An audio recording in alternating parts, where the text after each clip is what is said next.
It's 9:03. I'd like to call these budget hearings to order. I don't know, it's not usually quite so formal, but first just want to welcome everybody, council members, Denzel Grant, Karen Adams, thank you for being here. I know you're new to these roles, so we appreciate you taking the time to do, so much. You're just in the last month and a half, but these hearings are an opportunity for department leaders to present their budget requests to me so we can consider them in light of the full context of our available revenues and what we have to do versus what we want to do. And just as a little overview, I just got back from a couple, Monday and Wednesday, spent some time, and Tuesday morning, just came back for council really in Nashville. And two of the sessions we had through Tennessee Municipal League were really helpful. One was an overview from Jason Mumpower, our state comptroller, and it was just a good reminder that the big term economic pictures are always uncertain. We have a war that was recently started that can unsettle things as far as gas prices and other things. Also, I was really pleased to know that the comptroller's office puts up basically a fiscal report card for every city. And I'm not surprised that we score really well. But we do have a lot of uncertainties. Spent some time meeting with members of the General Assembly, the governor, lieutenant governor, speaker of the House. And one of the issues pending that's of biggest concern is the proposed legislation to preempt the city of Knoxville and cities across the state ability to control our own fiscal revenues. A property tax cap is proposed, and very, very much the talk of the Tennessee Municipal League, who's unanimously opposed to it because it just takes away our own ability to control our expenditures. And one of the reasons we have a good report card is because we're good fiscal stewards, and occasionally we have asked to raise property taxes, and that's been approved by council, and we've used it to do things like get up to fully authorized force with our police department, raise salaries to keep up with the market. And it was just a good reminder in our discussions with the governor and the speaker and lieutenant governor. Sometimes the headlines of the day get overshadow the basics of the government that we provide, the services that we provide every day that take money, that take attention, that take good management and sound practices and good fiscal practices. So I just want to share that because there just seems to be a little more uncertainty in the budget arena because of pending legislation and macroeconomic issues that are outside of our control, and legislation that could take local issues out of our control too. So, but we have really good things happening in our city. We have AAA bond rating. We have good report card from the comptroller. We get high scores, the highest scores of, what are the various awards we've won? Accounting and budgeting? Basic. I mean, there's fancier names, but we get the highest marks for our accounting practices and our budgeting practices. So really grateful for that. Kitron, I know Boyce couldn't be here right now. He's actually was called to jury duty. We hope that he is maybe not selected for the jury so he can come back and help us. But in the meantime, Kitron, our deputy CFO, is here, and Stephanie Fang. What is your title? I know. Assistant Comptroller. Okay. Kitron, did you have anything you wanted to add before we get started? No, just to echo the purpose of these hearings really is to just give the departments the opportunity to have some time with the mayor to explain their additional funding requests for the upcoming budget year and answer any questions that the mayor may have in regards to those questions for additional funding. We also, just for everyone here, we do print limited numbers of the books, of the actual request books. So I know some of us are sharing them at the table, but if you are wanting a book after these hearings are over, please let us know. We can get a copy of that for you. Right. Well, one of the things I appreciate about these hearings and our budget process is that it's a way for us to consider the full needs of the city, not just one need in isolation that's coming up in an acute way, we have to address those too, but just the full picture, because there's no shortage of things that the city needs and the city and people want, but we have to just balance it all out and consider it in the full context. So I'm looking forward to the discussions, and we'll get started with our COO, Chief Operating Officer, Grant. Thank you, Mayor. I don't have a whole lot to discuss, although we're waiting on. There you go. Here we go. Rachel's coming right now. Rachel. Come on up. But, we got a great team in operations. Really excited with some little bit of reorg with HR and risk and benefits team coming on board the operations team. So, as you know, people's our number one priority in terms of budget, in terms of how we get things done in operations. It's about all people. So, attracting, retaining, developing our talent. We're doing a lot of really exciting things in IT, which IT doesn't have any additional requests today, but doing a lot of things with data analytics and better technology adoption across the city. Of course, our ongoing emphasis on customer service, both internally and externally, and then, as you know, just looking at sustainable infrastructure planning, funding, execution of projects. And then finally, just alignment across all of our departments, and just we're focused on that, just working together as a team. And it includes, our police department, fire department, transit, just working together more coordinated and cohesively. It's really saving us money. It's making us it's providing a higher level of service. So we're excited about that. With that said, I'll turn things over to public service. Okay. Thank you. Did you have my notes? Because literally my third line down is customer service internally and externally. Glad we're all on the same page. Yes. Well, good morning.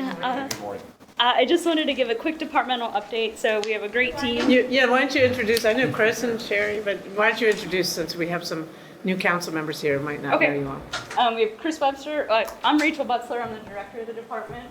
And we have Chris Webster, he's the deputy director, and then Sherry Bennett is our admin tech. And we have 270 great individuals around the city, down at the Public Works Complex, transfer station, warehouse out in the field, this building. So we have a big crew in our department. Third biggest department in the city, right? Yep, past police and fire. So just an update on the vacancies. So we're down to 31 vacancies. If you remember, was it 3 or 4 years ago, we were at 50 vacancies. So we've been chipping away that. We made a lot of progress in the past year. Our goal is to be down to 15 vacancies by the end of this calendar year. And then just kind of an average of 10 vacancies moving forward with a department this big. Like we have just vacancies from promotions and people bumping up and everything like that. This year we want to do a deep dive into employee engagement. I've been working with HR on this. We want to do an employee engagement survey just to find out, what people value working here, how do they feel valued, and things like that. We want employees to feel valued. We want to retain our employees, so that's a big goal of ours this year. And another thing is just the constant adapting to changing technologies and processes. Oracle is a big change for us, so it's going to make us more efficient. We have some other things like the on-demand brush system, downtown compactors. So as we have more and more technologies coming in, we're figuring out, we may not need 6 people, we might only need 5 people to do this, but we need that one person over here. So we're just always evaluating and moving folks to, where they're needed for where our work is most in demand. Rachel, before we move on to your next topic, it would be great, as we've recently started offering additional benefits with the idea that work where you're valued, and obviously pay is really important, but sometimes people stay because of the great workplace culture and they feel valued if free gym memberships, paid parental leave, 10 mental health care visits included for their whole family, that sort of thing. So I guess as we have added these benefits, it'd be good to work with HR, not just public service, but to know, is it making a difference in retention? So I guess some of those surveys and meetings will help with that. We really hope so. It's like I value the gym membership, but I know not everybody does. But I'm not going to have a kid moving forward, but I understand that, that 10 or 8 weeks is huge. Like, that's a huge benefit. And we have a lot of young folks taking advantage of that. And like, I think it's great. And like, even like Not every benefit is going to fit everybody's needs, but it's not. And, I think, but that's okay. I think we recognize that, but we have great health care, but fortunately, most of us aren't sick. But if you are, it's nice to have it. So yeah, absolutely. But I do hope to really hone in on, what is valued and maybe what we don't need to pay as much attention to, like just to figure that out, or maybe we're spot on board, So hopefully we can identify that. Okay. So. Yeah, keep us posted. Let's see. So also really excited about the compactors. I know council approved that earlier this week, the first location. So let us know. I do really want to have I don't know if it's a ribbon cutting or just like, hey, let's put the first piece of trash in there and watch it go down. Like that's a big deal. It's something I know you and your team have been working on for several years. Same with the brush pickup. Doing that on demand. That's one of those crazy things that it'll be more customer friendly and more efficient, which is sort of a remarkable alignment. So when we get that going, let me know. I'd love to see how that goes. Is that something that we think is going to happen before June 30th or next fiscal year? It'll be next fiscal year. Because brush pickup is the fall anyway. Yeah, so we're targeting probably November 1 because that's when we typically suspended brush pickup to move to leaf collection. I see. And we feel like that'll be a good transition because folks aren't, like, it'll truly be a benefit to them. Like, you can get it picked up this winter, just call in, and then when we hit brush season in full force in the spring, we'll kind of have eased into the request part of it. So great. Yep. And we are very excited about the compactors too. Yeah. The only people will be sad is never mind. Nobody will be sad, right? Everybody will be happy. Yeah. Well, if we could go ahead and move into the requests. Yeah. Our first request is the Chilhowee Park Operational Fund. So without knowing the future of Chilhowee Park, we don't really know exactly what it's going to entail, but we think it's going to be big and awesome. So we want to make sure that we are capable and equipped to keep up the maintenance. And Rachel, I know that was a direct request from the mayor as we transition this park into a day-to-day park space, right? I mean, that was something you've been digging in with Grant and others on for a while, correct? Yep. Okay. And so if it's okay, I'm going to kind of intermix both the staffing request and the operational request just because they're kind of hand in hand. Okay. So we have the expectation that it's going to turn into more of a traditional park, and we really look forward to being part of that. Just kind of with what we know, the existing maintenance crew is a crew of 6 and has been focusing on events. So the one that's paid for through Legends. And so as we transition into more of a park, we expect to have multiple crews from multiple divisions working during the transition to really make Chilhowee Park shine. But we do think that the dedicated staff is needed as well. So we have a request for 7 positions of dedicated staff over there. And that would be 2 trades cross worker, 2 skilled trades, 2 public service workers, and a maintenance coordinator. And the types of things that they would be doing, we need to do a complete inventory of all the buildings. So when people think about Chilhowee Park, I think they primarily think about the Jacobs building, but there's 19 buildings over there. So it's farms, bathrooms, playgrounds, pavilions. So there's a lot of structures over there that we need to evaluate and figure out what kind of repairs, renovations, or, And in theory, Legends has been maintaining those? Yeah, okay. They're not neglected. I mean, all the facilities out there are. They're old. They're old, and so they're maintained, they're functional, but they are still 50, 60, 70-year-old facilities. And so I think what Rachel's saying is as part of this, it's not just lawn mowing. It's facility services, Right. facility management. 19 different structures. Some are little, pavilions, new or old, and some are the Jacob building. Yep. But the Playground's the grandstand, which has historical value, the amphitheater. I mean, they're outbuildings. There's 19 structures out there. and the Jacob building's maintenance ongoing will be the responsibility of the Muse, or? So the we need lease to- for the Jacobs building, yes, over time will transition over to the Muse as they complete their capital.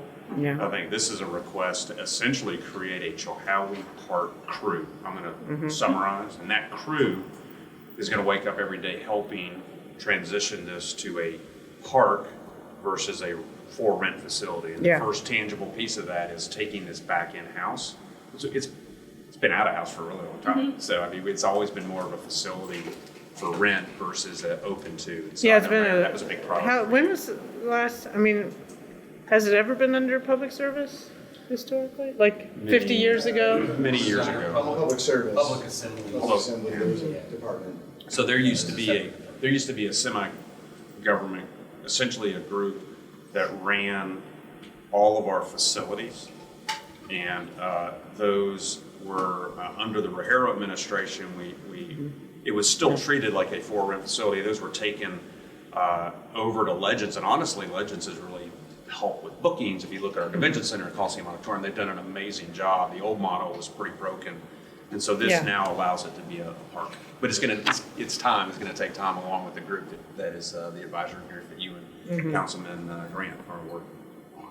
Yeah. I think too, the fair would be there for 3 weeks straight, but for the rest of the year, it was, a lot of weekends, but weekends here, weekends there, whereas we want it to be occupied 365 days a year, Right. So Yeah. I think there's going to be hopefully a lot more pressure and use of the grounds and the park and everything, so. And you said that the current crew is 6 and you're asking for 7, Correct. just because we want to have a higher level of service with more days, more engagement and activity. Is that the idea? It is, I think our horticulture team alone could, Yeah. we could make it amazing out there, so. Yeah. And we have a lot of ideas, like reforestation, walking trails, improving trash and recycling programming. It goes from pretty basic to more encompassing and everything, and Okay. we're gonna have tons of, our asphalt crew might be over there quite a bit, as we're figuring out what's going on, just taking care of what needs to be taken care of before we figure out the long-term picture and Right. stuff, but. And we just want to, I mean, obviously we want it to be a top-notch park, but we also don't want to do major capital improvements until we deal with what's the water flooding issues Yeah. or whatever, all that. So, okay. That sounds great. I know Public Service is going to do a great job at that. Remind me, Grant, that, this looks like a big ticket item. It is. But we're going to be It's able to money. save the money from the Legends grant. Overall, this should be Or Legends relatively contract. revenue neutral or cost neutral Okay, change because we're Yeah. currently spending. but it won't look like it in isolation. It's an increase Yeah. in this department's budget, but it'll be a decrease in another Got it. part of the budget.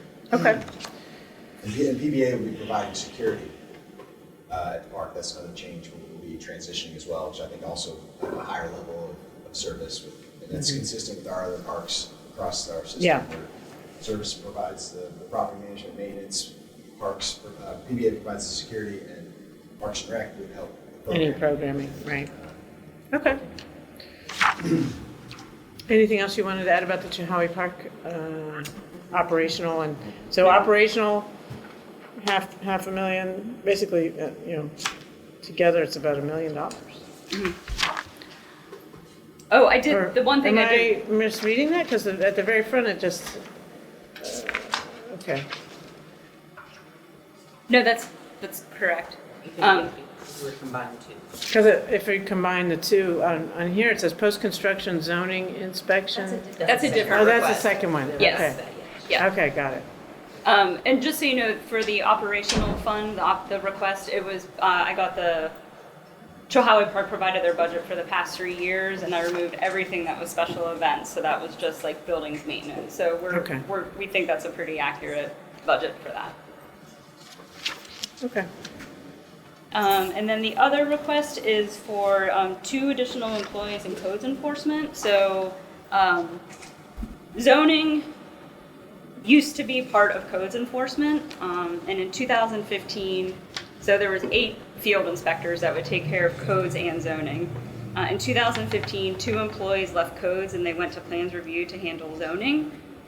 We feel that codes is a good fit for post-construction zoning inspections.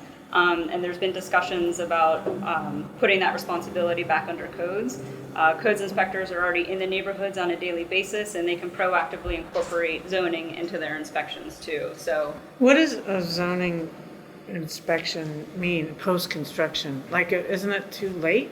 Zoning is business. It's like a violation of the- zoning. Oh, like if Zoning someone's violation. operating a business in a place you're not allowed to? Yes. I see. Yeah. Or maybe, a car Front yard repair, parking. yeah. Like illegal So signs as our or codes the, guys are out there Noise- anyway. Noise is an example. Running a business.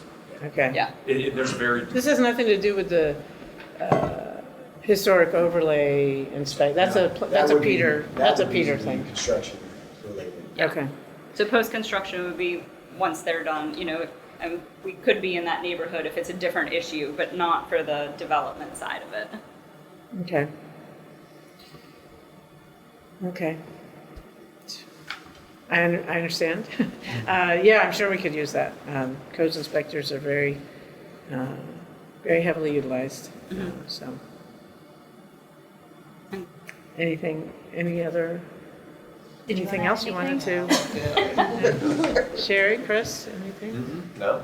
I do want to say I get just a lot of positive feedback from people working out in the field that, they get the job done, they're courteous, and it was on an acute level during, emergency weather responses, public service really got the job done, and it was great to let them have their moment to shine, because a lot of times their work is more inconspicuous, and they're just part of the background, even though they're so essential. But during those extreme weather events, their work is more conspicuous, and people are really glad to see them. So, kudos to you all for making it work 365, but especially during those acute times, it's really important. Anything else, Grant, that you wanted to add, or Rachel, Chris, Sherry, anything? Okay. All right, well, thanks very much. Thank you. Yep.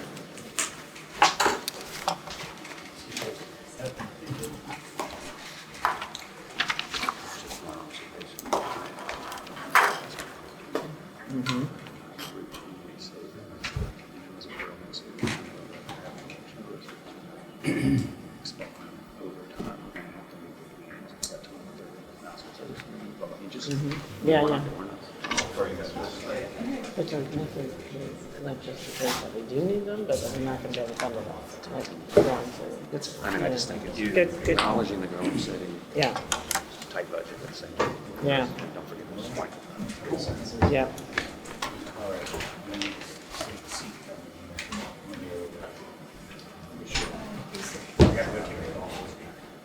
Got to? Okay. That's a good reason. Okay.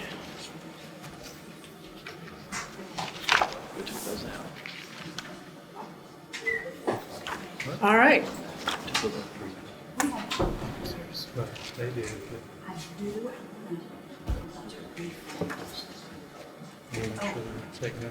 Good morning. Good morning. How's it going? Good morning. If you guys are ready, we're a little ahead of schedule, but I know that doesn't always last. So if you're willing to start a little early, we're ready if you are. Great, yeah. I'll introduce myself, Nick Bradshaw, the Director of Fleet Services, and Scott Jenkins, our Deputy Director of Fleet Services. And I'd love to just talk a little bit about Fleet, highlight a couple things, and then dive into our request, if that's all right. Fleet's got take care of the city's 1,600 vehicle and equipment fleet assets. We have 54 employees that do that. We're responsible for the acquisition, maintenance, repair, use, and disposal of the city's fleet. We've got three sort of big initiatives that we've been sort of year-round initiatives that we really focus on every year, really. I want to highlight those real quick. But fiscal stewardship and good government, part of what we do is right-sizing the fleet, making sure we have the right tools for the right job in terms of vehicles and equipment. Our average fleet age is 6.3 years, which is really, really good. Really proud of that. Try to replace vehicles before the maintenance gets too bad, and make sure that we're really utilizing our resources as responsibly and efficiently as we possibly can. Second initiative I really want to highlight is the work that we do in terms of innovation and technology.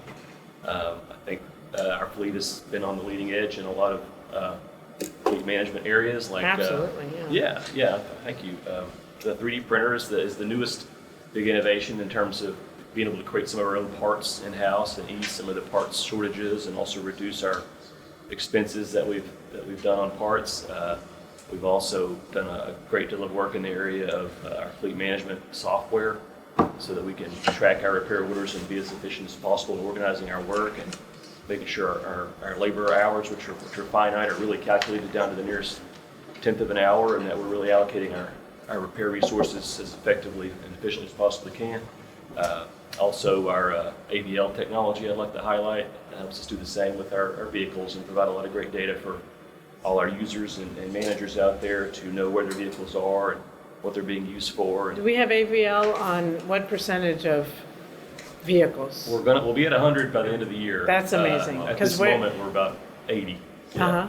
That, I think we've had them on public service vehicles for some Very long time. time. But the police and fire is new. Yeah, Or newer. fire's completely done. Proud of that. Public service is completely done. Proud of that. And police patrol is completely done. Okay. Got a few other divisions we're working on, and then a smattering of other items here and there. But we are in the process of doing that. We did get additional funding for that this current fiscal year, and we've been working on renewing the contract. And there's a lot of And it helped me understand, that was a lot of work and, somewhat, some investment, but it's helping us be more efficient, more accountable, and that two-way accountability when someone's like, this truck ran into me, and then you're like, no, they didn't, they weren't even there, or what, or, sometimes we are responsible for something, so just, share with me a little bit about why the AVLs are helpful. Oh, there's so many reasons, but yeah, I think the claims management is a big. That's the thing I do the most often. I would say with them is complaints come in 311 or wherever they come from, and we just track them down. So and so was going too fast. So and so tore up my yard. Checking out those various claims and double checking and seeing if we were there when we were there. It helps, I think, from a day-to-day basis. There's a lot of accountability. If make sure we're in the right place at the right time, that sort of thing. There's also just basic management. I know in Chatter members, our old public service days, we'd get on the radio and try to, where are you at? You didn't know. Yeah. You didn't know. Yeah. You try to go Now out in the you field know. and find your vehicles. Yeah. Especially winter weather. It's really handy to see your team. You can see everything. Yeah, you got the dashboard is wonderful. You can get on there and do your filters, and I want to see just snow equipment and have a live view, and then I can do routes and see where did we hit over the course of a period of time. I can see every snow vehicle with a track of everywhere it went, and know where we hit and when we hit those areas. But it's good for so many things. Police and fire use it as well. Some of our vehicles have onboard camera systems that can help with investigations and things. It's a very helpful tool, I think. And if I may, Rachel, the on-demand, on-call brush system she's talking about, it's going to be the routing software in our AVLs is what she's utilizing for routing the trucks for it. So that will be going in November, and that goes into that. Yeah, great. Yeah. The fiscal stewardship of good government, technology and innovation, and the third I wanted to highlight was our green initiatives. We've rethought in recent years how we do procurements for vehicles and to add a component to make our vehicles environmentally friendly as it can be given the application. And we're up to, at this moment, 54 electric vehicles in our fleet, 54 renewable propane vehicles in our fleet, which is a clean burning and sustainable fuel, and 24 hybrids. So some great strides we've made in being able. And that doesn't count our buses. That's not including the buses. Yeah, the percentages on those are quite a bit higher. There's a lot of grant funding available and for some fully electric buses. That technology is not quite migrated to the heavy equipment side of things with fire trucks and public works equipment, for instance. So we'd love to get some more there too. But yes, I do not recall the ratio on the CAT buses, but it is pretty high. I think there's at least 15 of the electric buses out of a total of 50 that we've got. So just want to highlight a few things and then dive into one of the lesser known functions, less visible functions perhaps, of fleet management is the impound lot. Fleet is also responsible as the custodian for the lot where all the impounded vehicles are taken. Vehicles are impounded typically by the Knoxville Police Department, sometimes by codes enforcement. And we are the custodians of that lot, so we interact on a daily basis with the record companies. There are 8 certified companies that are provide that record service for the city when the city calls for a tow. We work in close conjunction with Knoxville Police Department to help coordinate a lot of aspects of those towing. Obviously, the officers themselves are the ones that order the tow, and then we receive the vehicle, and then we interact with the vehicle owners, let them know we have it, and ultimately, hopefully, release it. So that we have a lot to do in that space with records and with towing. The police department had approached, I think Grant and Chad some months ago about potentially doing something different with the record inspector function, which is a function they have in the inspections unit of KPD. It used to be a 4-person unit with 4 officers and then a staff person, and I think due to some other priorities and commitments and some staffing issues, it is currently at 1 person of that unit, and they also do the beer board inspections. It's the same person, as well as takes care of our taxis and limos and things. It's a lot, and there's fewer resources there, and they're trying to focus on some other priorities. So I think they approach to operations about potentially finding a way to maybe have some of that functions done elsewhere. I think we felt that Fleet was a pretty logical place to house some record inspector functions. The record inspector basically ensures that the record companies are complying with all the code provisions. There's a list of the records must be checked annually and make sure they're in good working order. They must be certified by a certified mechanic. They have to follow certain rules about cleaning up a scene after an accident and being there on time, that sort of thing. But the biggest thing is every year they're required to recertify and become be allowed to provide that record service to the city again for that year term, and then going on those sites. There's about 100 records in these 8 companies. They all have to be inspected individually. So we, the city, inspect those, or we Yes. just say, like, show us your inspection? Both. They are required to have a certified mechanic actually inspect them, and we keep those records on file. But we also go and verify that the things are in working order, and I think the mechanics, when we're looking at getting in the engine compartment and things, and we're looking at things, making sure they have the right amount of oil dry, and making sure the triangles are there. Make sure all the various accoutrements are in place, and that they're The have everything they triangles? need to. Like, what's the When they're on the side of the road. Oh, yeah. Okay, okay. there's a Safety equipment. standard Knoxville Right. line. Does our city inspection also, make sure they're charging the right prices and that sort Yes. of thing? Because that's, of course, that's what we hear about sometimes. Right. Like, That's a big part of it. because yeah. some of those are private tows. Right. And we do have ordinances about the cost of towing, private or public. We do, yeah. Okay. That is all set by code. Yeah. The non-consensual tows is sort of the separate code section from the what we call the rotation tows, which are city-initiated tows. But they are both rates are set by city code. Where the record inspector comes in is really sort of provides that oversight role to the rotation tow companies to make sure they're following all the rules. They're not gouging folks. They get copies of every tow ticket, inspect those tickets when they come in, and make sure that the charges are correct, and follow up on various and sundry issues that come up through the course of towing on a day-to-day basis. That function is currently performed by KPD. As I said, they're looking to maybe refocus elsewhere and not do that function anymore. They approached us about that. I felt like it was a logical place. Fleet was a logical area for that function to lie, given that we already have relationships with these record companies, that we are familiar with the process of vehicle inspections, that we interact with the record companies and the record units naturally every single day when they come into our facility and leave our facility on a daily basis. Felt like it was a natural sort of area for that function to live if it did not, in fact, live in KPD in the future. So that was our request, our number one Okay. request. Well, just, to finance and Kitron, be interested to know if the money that has been in KPD for this would follow over into Fleet, similar to the way, the Vision Zero position animal control, some of those things that aren't really law enforcement direct functions. So, that's something we'd need to, I would need to look into that. yeah, we'd need to look into that, because, if the function is the same and we're just transferring it from KPD to fleet, then maybe the money could follow, so. Okay, yeah, that makes a lot of sense. I'm sort of surprised we haven't done that already, but it seems like a good idea.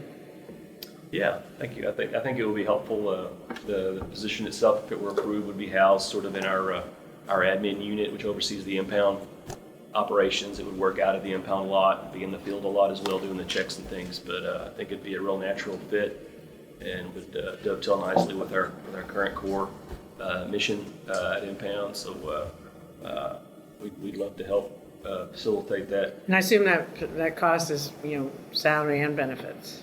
Yeah, we did a computation based Yeah. on the estimate that benefits provided. And Yep, got it. Yeah. Okay. Yeah, that's really our request. I think we had a couple other things that were. I thought we'd remove them, but we can talk Okay. about them. But If you wanted to remove them, it's Yeah, if they're one removed. less thing to Magic find. word. Yeah, I mean, it's good to know that you would like to have the additional supplemental software funding, car wash funds, but it's your number one request is the record inspector. absolutely, yeah. Of course, the software costs are always rising, and we're trying to keep up with it. And finance works with us to help make that happen. I'm sure we'll continue to do so, but just something to be mindful of. Yeah. What were the other? Software. And Nick, one thing, or Jenkins, the administration's done a lot with compensation study, 11.5% increase, 12th year of flat healthcare costs, 8 weeks paid, all those things. Do you feel like that's really helping Oh, attract absolutely. those and retain people? I should have said this at the top. Fleet is Incentive pay 100%. too, Fleet's 100% 401k. staffed. 100% staff. Fleet is That's- 100% Wow, staffed, that's what I which wanna is hear. a mythical goal that I never thought we'd ever reach. That's great, congratulations. Today, we are 100% staffed, and Love it. And in my interactions, the holiday party, coming out during the Yeah. snow weather, like, people seem very engaged and happy. It's still a job, Yeah. but they seem to feel like they're part of a mission, Yeah. and they really appreciate the opportunities, my impression. I think they do too. And we're blessed with a wonderful team, and Scott does a phenomenal job managing the operations out there, and with our managers, Brent and Wade and Justin. The emphasis we've placed on our career development path and on our recruitment, our apprentice program, which has paid dividends over the years, partnership with PCAT, had something like 14 apprentices so far that have come through our program, providing an excellent opportunity for folks. And I think 4 of them are still with us today as permanent employees. Wow. Risen through the ranks. So great success stories. We've done a lot to build that pipeline. We spent a lot of time doing, I think Scott was at high school yesterday. We brought, or this last week, but Friday. yeah, we bring schools in all the time and keep that pipeline going and talk about the importance of the trades and the skilled trades and the careers that are available to folks, the kids coming out, and that's really paid dividends in terms of our recruitment pool. But So obviously, what- if it weren't for the salary and the benefits, Yeah, Yeah. salary and benefits help, good culture, Yeah. career path. Remind us, a couple of years ago, we were pretty short-staffed. You were down, Absolutely. and it was like, retention was an issue. Right. And tools and, Yeah. does our tuition reimbursement cover, fleet technicians who want to go from, light shop to heavy shop and learn the new skills for that, or Right. things like that? Certifications. It does. Certification. Yeah, when we updated the rule, it did go to change to technical schools, which we've had some folks take advantage of, which is great. The tool thing you mentioned. Yeah, that's a big barrier. It's a barrier for entry to our profession because it's industry standard for mechanics to have their own tools, which can be in the tens of thousands of dollars. Yeah. It's a major outlay. So we provide a $1,000 stipend every year for mechanics to So they can add to their. Right, so they can add to their and replace tools. We also have a starter tool set that we allow apprentices to take advantage of. We bought that ourselves. So that stays with the city. Stays city-owned tools that folks that come in that maybe don't have their tools built up yet, they can still hone their craft and their skills and have those tools that doesn't prevent them from entering this profession, which is a wonderful profession and a great way to make a living.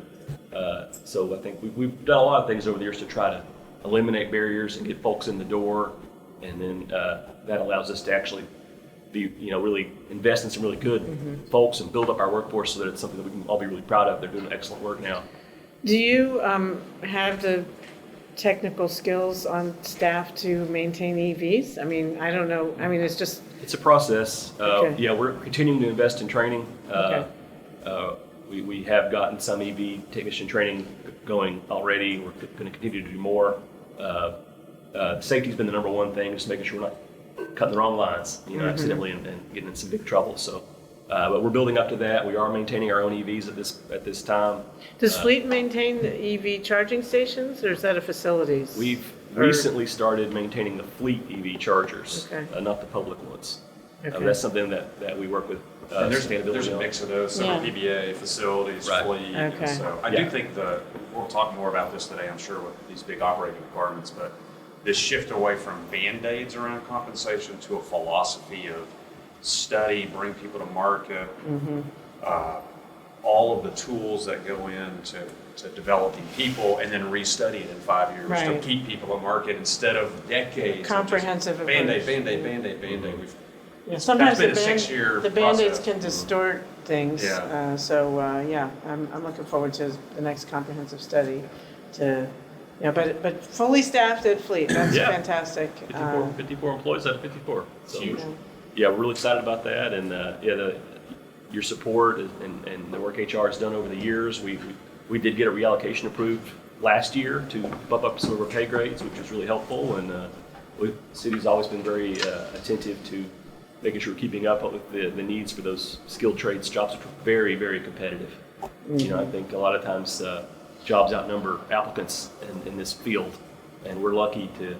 There were many times when I started that we would post a job and get 0 applicants over and over and over again. And we were taught we were 6 month plus to fill a Wow. vacancy, and it was really difficult. It takes a lot of effort in relationship building and really making recruiting a real emphasis, even to get 2 or 3 applicants for a spot in a technician.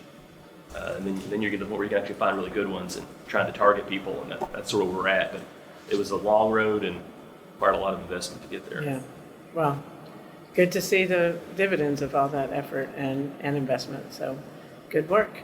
And I Any, will say- any other questions? Yeah. Yeah, Oh, I just kind of wanted to, I know compression is very, very challenging. I know there was a mention that you guys gave your laborers a raise, those new laborers coming in. How are you guys handling the employees who've been there 10, 15 years or so, right? If I'm an employee, I've been working, I'm making $22 or whatever it is. Okay. Yeah, Mr. Yeah, let me. Councilmember Grant, yeah, I would just say that that's more of an HR question. I mean, Fleet, yeah. Well, I was just gonna say, listen, compression always happens, okay? And so what you end up doing is you study.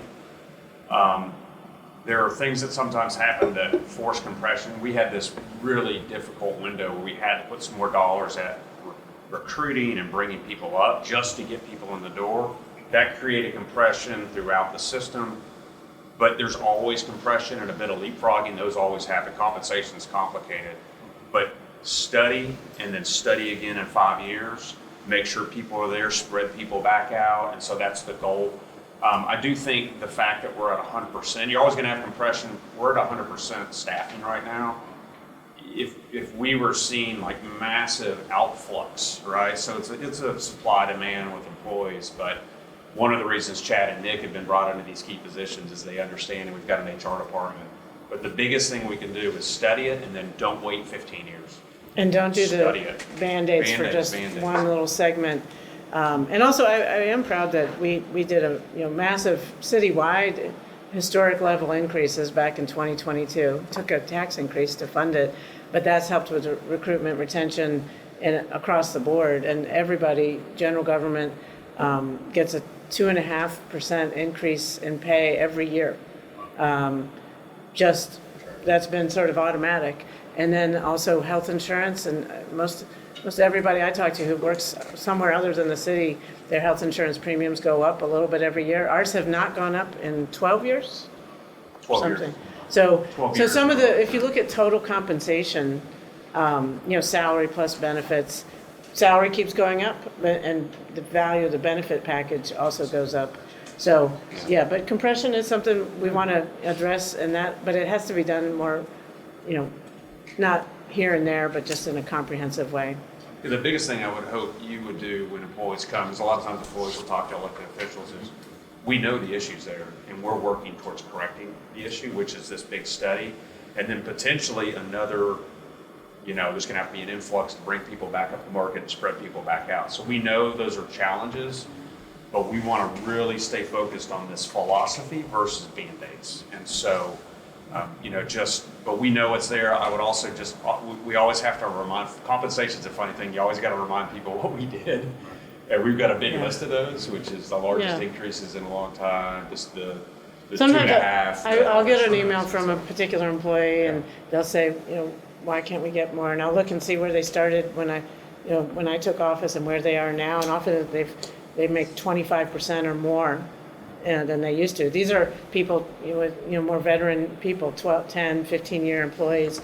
So it's sort of like, what have you done for me lately? A little bit. I mean, we've done a lot and we want to keep doing that, but the outcomes are great. If you're fully staffed, we must be doing something right.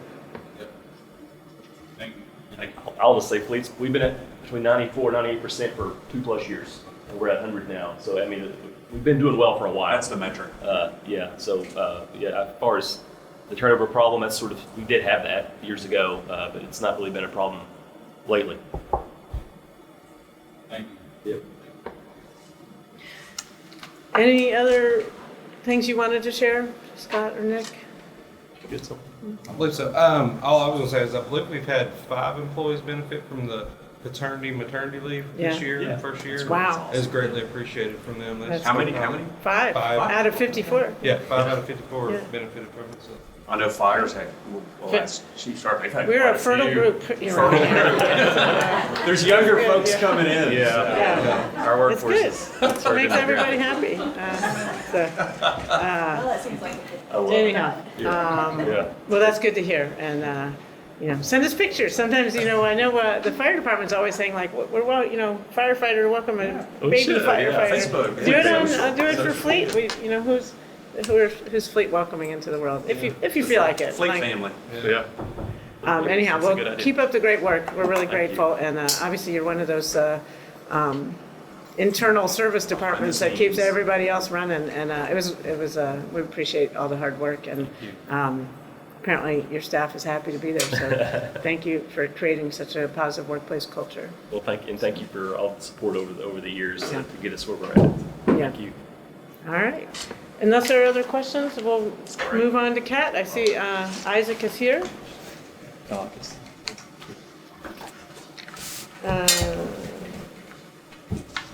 Yeah. Okay, Nick stays right where he is.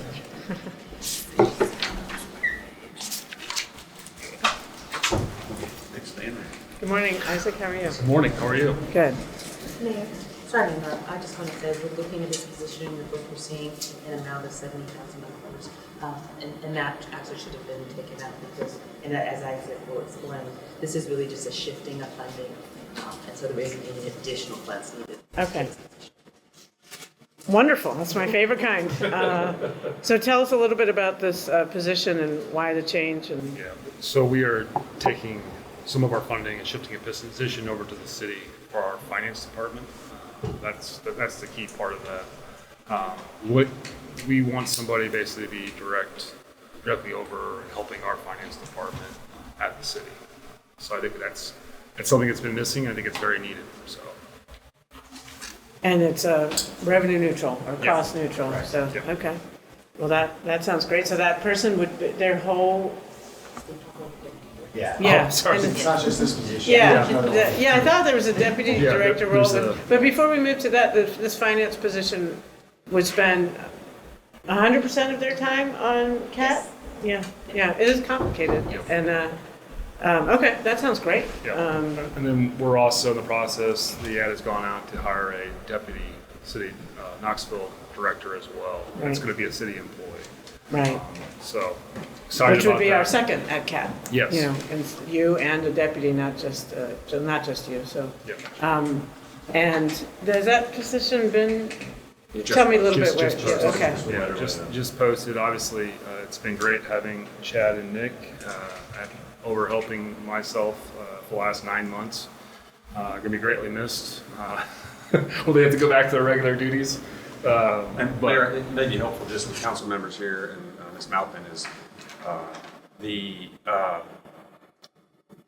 we brought in Nick and Chad to really help. They'd had a lot of turnover on the executive end of CAD, and so we brought in Nick and Chad to just give some extra support. These gentlemen have a lot of experience on overhauling and management, and so this hiring a deputy director that reports in directly into Isaac and then having someone in finance to help, because it's really complicated with federal dollars, local dollars, state dollars.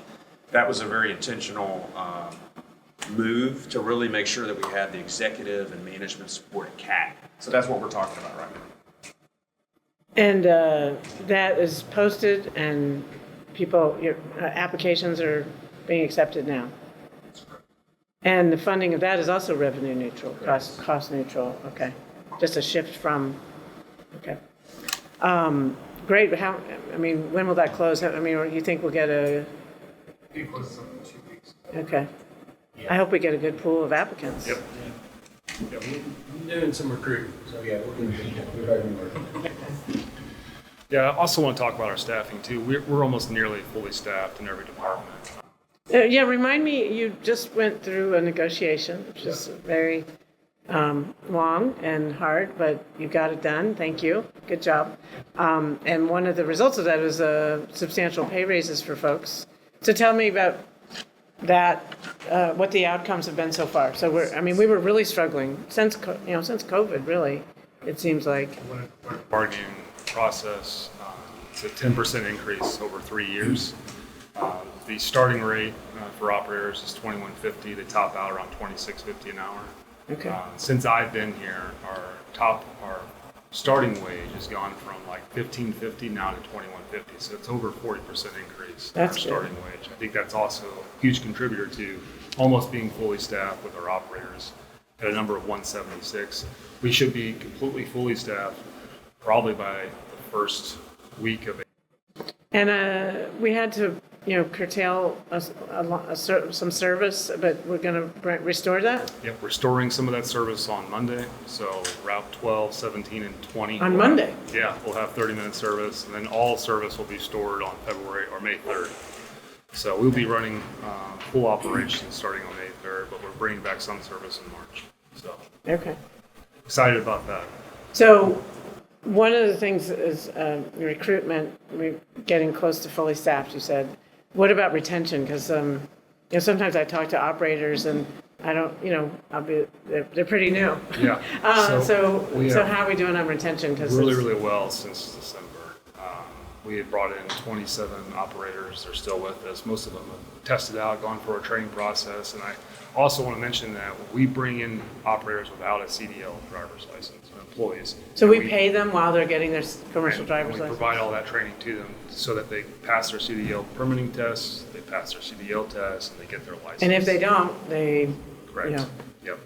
it's But like the police academy. Yes. We pay you while you're in it, and if you Yep. graduate, you're a police officer if you can't Correct. meet the qualifications. It's about an 8-week process that we have to go through. And I would say there's a pretty high bar on who we can hire because you have to pass a lot of it's all DOT regulated from the federal government. requirements. Yeah, background checks to drug testing to physicals to be able to ensure that you can get your CDL driver's license.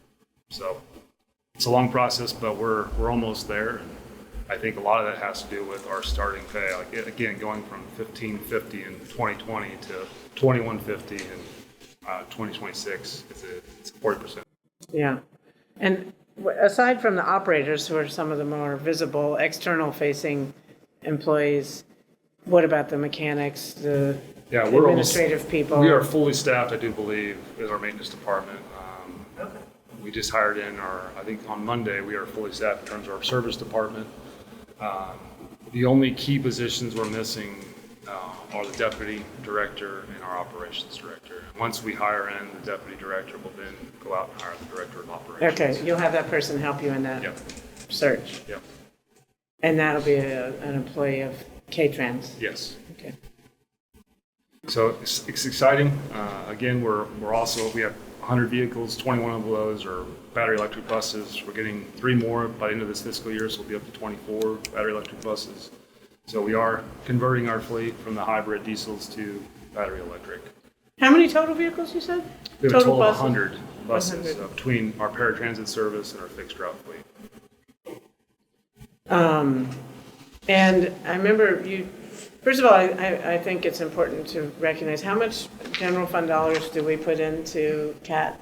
Like over 20 million, 25 million, 21 million? Yeah.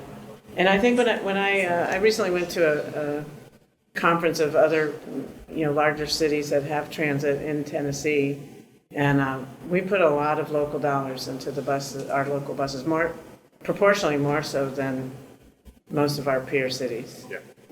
Which is important. It's an important, service that we provide. I'm glad we do it, but I think that we don't always realize how much the city taxpayers put into that, and that's good. And I'm glad we do it.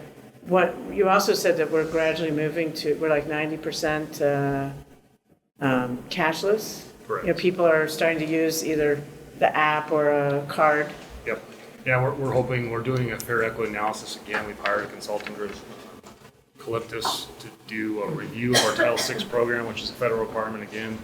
And that study should be done, the fair equity analysis should be done in May. So we're going to go back to the public and do more public participation on the hopes of going cashless with our system.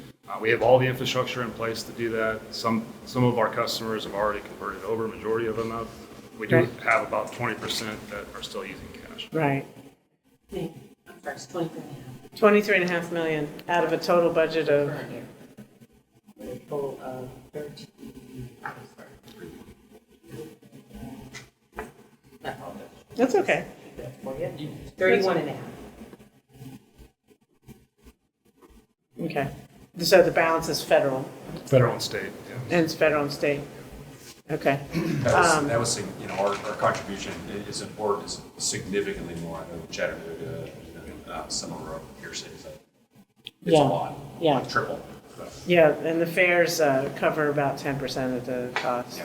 So, but the best news is ridership is up Yeah. to, Yeah. significantly more than our peer cities too. Yeah. So I'm We had really pleased with that. Over 3 million rides last year, which is higher than our ridership going all the way back to 2015. So the past decade, this is the hardest ridership amount we've had. Last year. So That's great.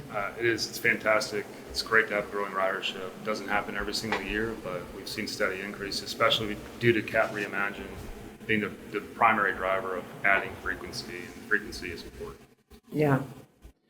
Well, I appreciate the CAT Reimagine process was, again, long and, took a lot of rounds of conversations and input, but again, the outcomes is more ridership. Yeah, it's a 2-year process. 2-year process, yeah. But it's working. And I know we have received some grants with some local match for improving our bus stops. And, I know there's a gap between when we apply for the grant, receive the grant, and then when the community members actually see the changes out in the field. How's that going? Because I see some really nice bus stops and some older legacy bus stops, shall we say, or ones that have more shelter and ones that are just like a sign in by the side of the road. We have 15 bus stops that are completely designed, ready to go. We're just waiting on easements to be able to make those improvements to the bus So stops. that's through the law department, it's working on. City engineering. City engineering, property, the real estate. Easement, books. yeah. So we're ready to go, they're funded, they're designed, we have to just acquire the property. Correct. And then we have, I mean, how long do you think that'll take? I don't know. I wish I had the answer to that. Do we do them, we won't proceed until we have all 15 done? I think we're actually ready, and talking to Chad, there's some that are ready to go. I think the easement's already been done. I think it's just basically signing those documents. So some of those can move forward, but we do have additional dollars, state dollars, to do more bus stop planning. We have over $600,000 to continue this process. So, Well, and I know there's always a trade-off. Would it be better to have, more stops really close together, or, maybe fewer stops, but they're nicer, they have a bench or a shelter or a trash can or whatever? Because I know when I take the 22, there used to be a bus stop, one block closer, and I walked down. I think that one was taken away, which was smart because it was really a block away from. I'm talking about the one on Gill Avenue versus 2 blocks north of that. But I would always walk down to the one with the shelter because why wouldn't I? So you guys are, as part of CAT Reimagine or just normal management, like you consider, we consolidate. because we can't make every single bus stop every 2 blocks with a shelter. It's just not. Yep, under CAT Reimagine, that process, we had over 1,400 bus stops. We consolidated a lot of those under the FTA guidelines, Federal Transit Administration guidelines, quarter-mile spacing. Obviously, some areas, it's less than that quarter mile due to hills, whatnot. But we consolidated from 1,400 all the way down to like 850. So those are the ones we're focusing on. Some of those bus stops will have shelters and more amenities. Some will just have ADA compliant landing pads that connect the curb to the sidewalk. So That's why they're expensive, but that's why they're accessible too. So, yeah, the new ones, when you see them, you're like, oh, what a nice stop, but it's time consuming and, takes a lot of money. So, I'm really also, I know you were working closely with UT, like a lot, our ridership, the vol cards are now accepted on buses. So that's great. Anything we can do, I know the chancellor always is eager to partner with us and get students to take the bus. Anything other than drive a single occupancy vehicle and try to find a parking spot on or near campus. So, keep moving forward with those partnerships. I think that's really We're good. collaborating constantly with UT on parking, but transportation is a huge help, and it's a win-win for both CAT and for UT students. And we also recently just approved our application for a build grant, which would look at evaluating a joint regional. Like a maintenance center that's joint. Yes, joint operations. Joint where we could operations. work more closely Not together. for riders. This is for back, or it could be. It could be both. So it's just something. It's a planning grant. It's a planning grant. So Okay. it's there's no location. When will we know about that? I remember we met with transportation officials in DC in January, and they encouraged us to apply. So that's always a good sign. I mean, there's no guarantee, but There's a ratio of the amount of dollars that have to go to planning and then actual bricks and mortar, and they always struggle a little bit at hitting that ratio of planning. So the mayor was with some pretty high-level folks that said, please get this in, and our folks are aware, UT's lobbyists are aware too. So, June, we should find out June. yeah, let's follow up with our contacts there and make sure we invite them back to Knoxville. yep. Either- I'll be up in, we'll both be in DC. I may reach Yeah. out. So. Okay. the last thing I want to just highlight too, this is an initiative that you had, and that is the Youth Freedom Pass. Yes. So we're seeing about 3,000 rides alone just from Youth Freedom Pass every single month. Students 3,000 are- a month, okay. Yeah, students are using it. It's a lot of Austin East, Central High School, Fulton. That's great. That's just what we wanted. Yeah. And how do I know we initially had a pass and we worked with the school systems, and then we're like, this pass is a lot of administrative work for everybody. Let's just basically eyeball it. And if someone looks like a high school student and says they're a high school student, we'll let them ride. Or anyone a high school or younger. It's the honors. And then, so how do we know it's 3,000 rides? They just sort of count? So we count them on every bus. Yeah. Okay. So everybody that says it, I'm a Youth Freedom Pass. So the rider. 22 and 33 are the ones that get the most usage from Yeah, it's young people? 22, 31. 31, is that 11 gets a Magnolia? lot of ridership as well. Which one? 11 and 17 get a lot of ridership in Route 41. So the primary. The major arteries. The major transit. Just like adult riders? Yep. Great. That's wonderful. I'm really glad to hear that. I also want to just thank Kat for always being our transportation backup when there was the explosive box of TNT in Lonsdale. We needed to evacuate people. Kat was there bringing people to the Jacob Building, I guess, and then warming centers. Getting your team out there to help people get from wherever they were to the warming centers, getting passes out to people for the next day so they could go to doctor's appointments or whatever they had. So really appreciate all your hard work and coordination. Kat Cat goes there. I don't know, is that is still the Cat motto? goes there, or- still the motto. Yeah. Okay, Yeah, and Erin's a wonderful partner, making sure that she needs the passes. We're getting those passes to her. She's communicating with us on days it's open, so she's been a wonderful partner in that. So. how's the utilization of the app?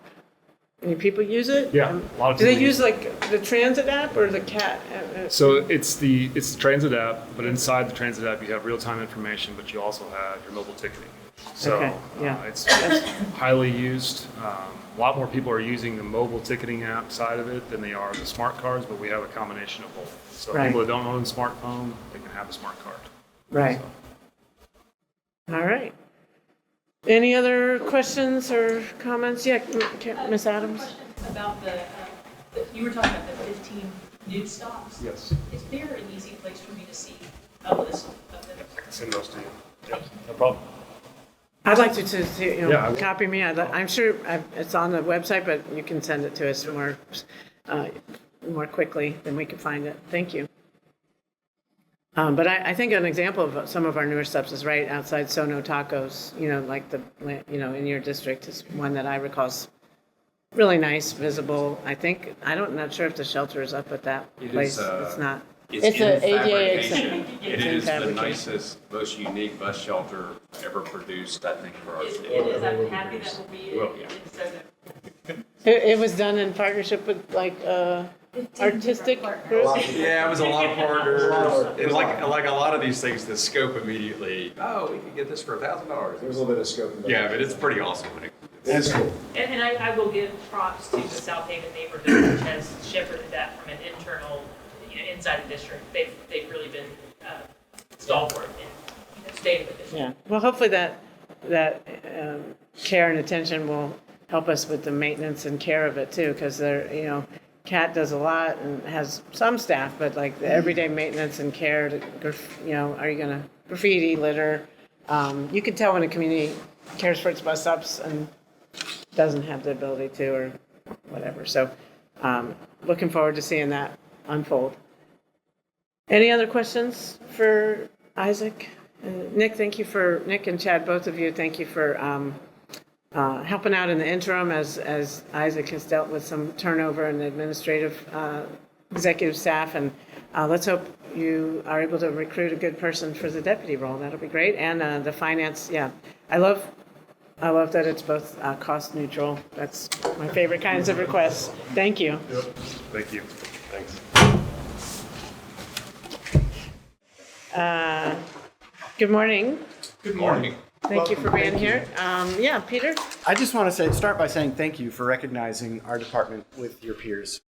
Yeah, it was so much fun. I got to, for those of you who don't know, I was asked to share our progress on, all the amazing work we've done on streamlining development services. Permit reform is one, and I gave a presentation to a group of people from all across the country. It was a Zoom, virtual presentation, but it was really fun to highlight our efforts, and people, honestly, the biggest reaction was people couldn't believe how low our fees used to be, because other states have been charging really high fees as a deterrent to investment, and we're like, we want you to invest.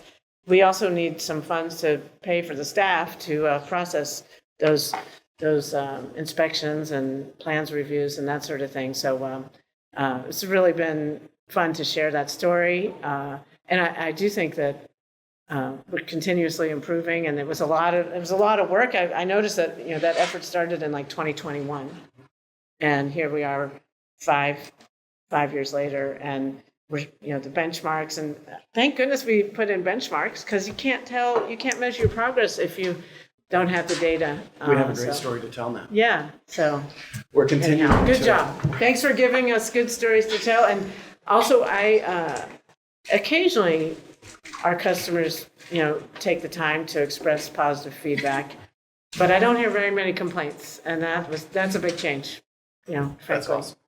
And you tell me that your team is are you fully staffed and pretty happy, content staff? Yes, we are making an offer for the last position for one of the front desk folks today, and so we've got really good we've got a great staff.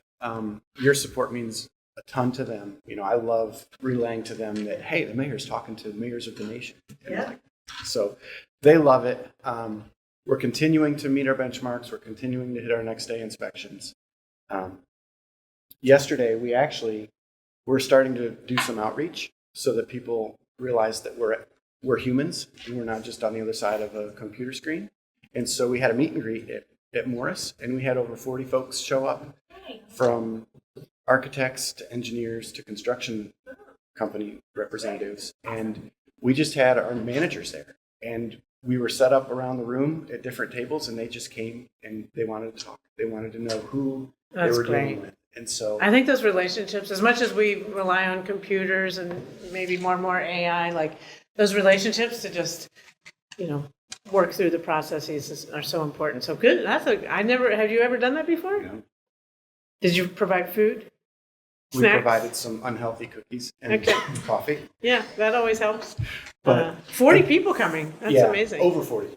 There was 40 that signed in, but there was others that just showed dropped by. up. And so it was really, thank you, Timothy.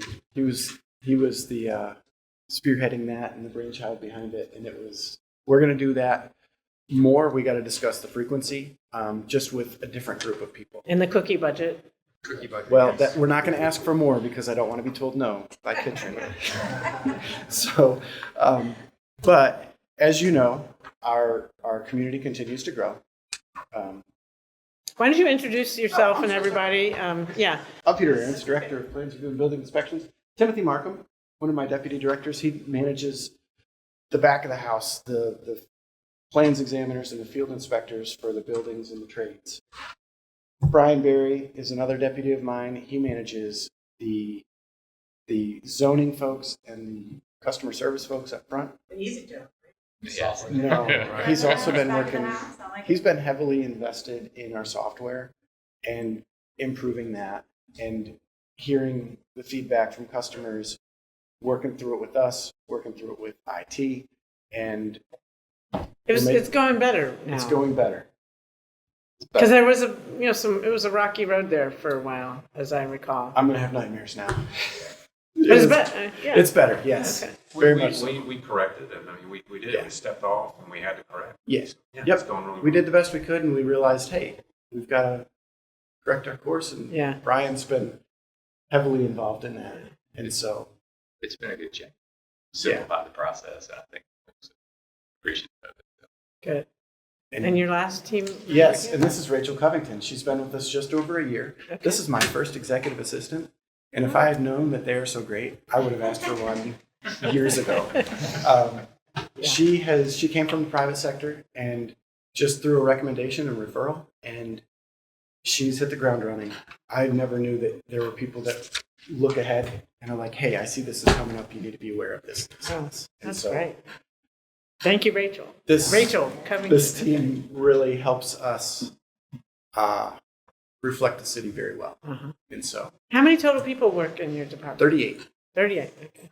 So we're going to ask for 39 because we have. Because everybody's asking for one. Yeah, I get Well, it. We're a growing city. We've got a growing Tell city. us what growing number of inspections, building permits. You probably Rachel has some data for us. I know you have some data. I was told not to bring too much. Okay, just So one we or just two have pages is inspections. plenty. Okay. Inspections reflect the number of permits. The number of permits reflects the revenue that we bring in.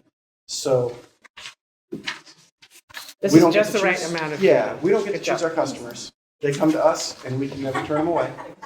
And so, as our volume continues to grow, I don't want to get back to where we were in 2022 or 2023, where we were behind the curve. And thank you so much. In last fiscal year, we added 4 staff, and that helped us get caught up, kind of. But we're still seeing right now, we're on pace to go blow by our inspections of last year. And those are just building inspections. Those are not the trades. Those are just our combo building folks. And so Remind me what I mean. that means Building combo includes like plumbing, gas, electric. What's the trades? trades. So I thought those were trades. they are trades. Okay. These guys, they only do the trades for a single family house. They don't go downtown and get a chiller hub. on a roof or. Okay, because single-family homes are relatively straightforward. Yeah, they're You, pretty much. you can have this level of knowledge on all the things. A Right. generalist can do a single family. Yes. But you need a specialist for like the hub. Things get real complicated Yeah, yeah. real Okay. fast. And Got so- it. Now I understand. Okay. So not only are our revenues, I think currently our revenues would be able to cover this additional staff member, but starting April 1st, you remember that we kind of took over a lot of the fire marshal's duties when it comes to construction. Historically, the fire marshal never charged for any permits. And so we took on their fire sprinkler and fire alarm permits, and we're tracking them, we're issuing them, we're inspecting them. And starting April 1, we're going to start charging for them. And so we met with all of the contractors that are engaged in those trades, and they were surprised that it's taken us so long to start charging. Are we the only city in America who doesn't, basically? Yes. Okay. All right. Let's not be too definitive. It's an important move. Yeah. I mean, we're just trying to be better, provide better service. Honestly, we've seen nothing but positive feedback from taking it in-house, because now all of our records are going to be stored in one central location. They'll be historically available. And the fire inspectors will still do inspections for existing buildings? Yes. Yep. We're just doing it on the construction side, or you are just your department? We're on the construction side. And so Or major renovation, or, yeah, okay. anything where somebody's pulling a permit, that's going to be us. So even though I know it's tough to hear we're going to ask for another person, I think it's important to stay ahead of the curve, and not for morale, for not only of our staff, but also the construction community, so they don't get frustrated with us again. But also, I think that we'll be able to cover the additional costs with our fees and projections. Okay. So you're projecting revenue neutral? Is that what you're saying? Sure, yes. That's the goal, is that it's revenue? Yeah. The department has been, in the last couple of years, we've been able, I know the last year at least, we've been self-sufficient. We've been not taking any from the general fund, it's all been funded through. Been really good. And that's the goal, obviously. We want Okay. the development community covers the cost of the. We're not trying to make money, but just try to cover Trying to cover some our of our costs. costs. Covering our bases. At least the And marginal provide a costs. high level of service, and I think the development communities, we've talked with developers roundtables, and Yeah. we bought into these fee increases. Yeah, because we time is promised- money. Well, we promised these benchmarks, and they're getting, we promised that, and we're delivering on that, we need to continue to deliver that. They're And when you willing look to at pay for the it. overall cost of development, like adding another 30 days is tens of thousands, if not more dollars, whereas adding an inspector and having $1,000 more in your fee is $1,000. The best feedback that I've continually received is we've got project discussion meetings where we block off every Monday afternoon and every Thursday afternoon. And folks can reach out to Rachel, and they can bring in whatever project they want at whatever stage for free. We don't charge for it, but they come in, and the good folks come in with very specific questions. And it's like, okay, we're going to dive into this. And what it does is they'll come in where they still are in their design stage, and they want to iron out, hey, there's different paths here. How are you going to look at this? And we can iron out those details ahead of time. And it's an expensive meeting, because we probably have 5 to 8 people sitting in there. But the benefits to our customer to be able to skip a review cycle altogether saves them money, saves them time, Saves you all. saves us time. We get better drawings because of it. And so we're continuing to develop, I hope this is the right term, a symbiotic relationship Yeah, where not a parasitic one. no. That's good. I remember biology freshman year, symbiotic. Got It's funny because we've got some of our folks who we've had some of our old school folks that would claim we're too available to our customers, and we can't get our work done because we're always in meetings. And I'm like, that's why we're asking for people, because it's important to be available. We don't want to be,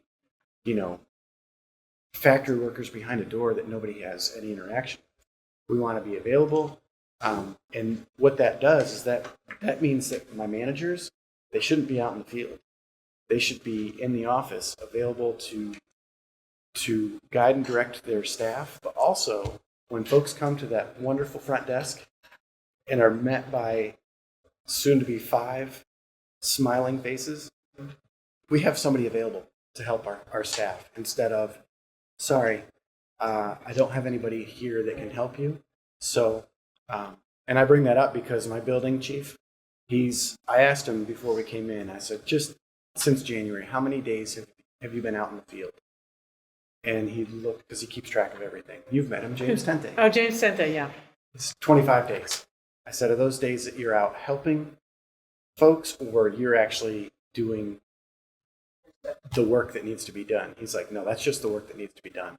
I spent 2 weeks with one of our new guys out in the field working with him, which is what he should be doing. And so I bring this up because I'm starting to see the trend of we're starting to pull our people out in the field, which is how we got into trouble back 22, 23. Oh, so that's why you're asking for that. Okay. Yeah.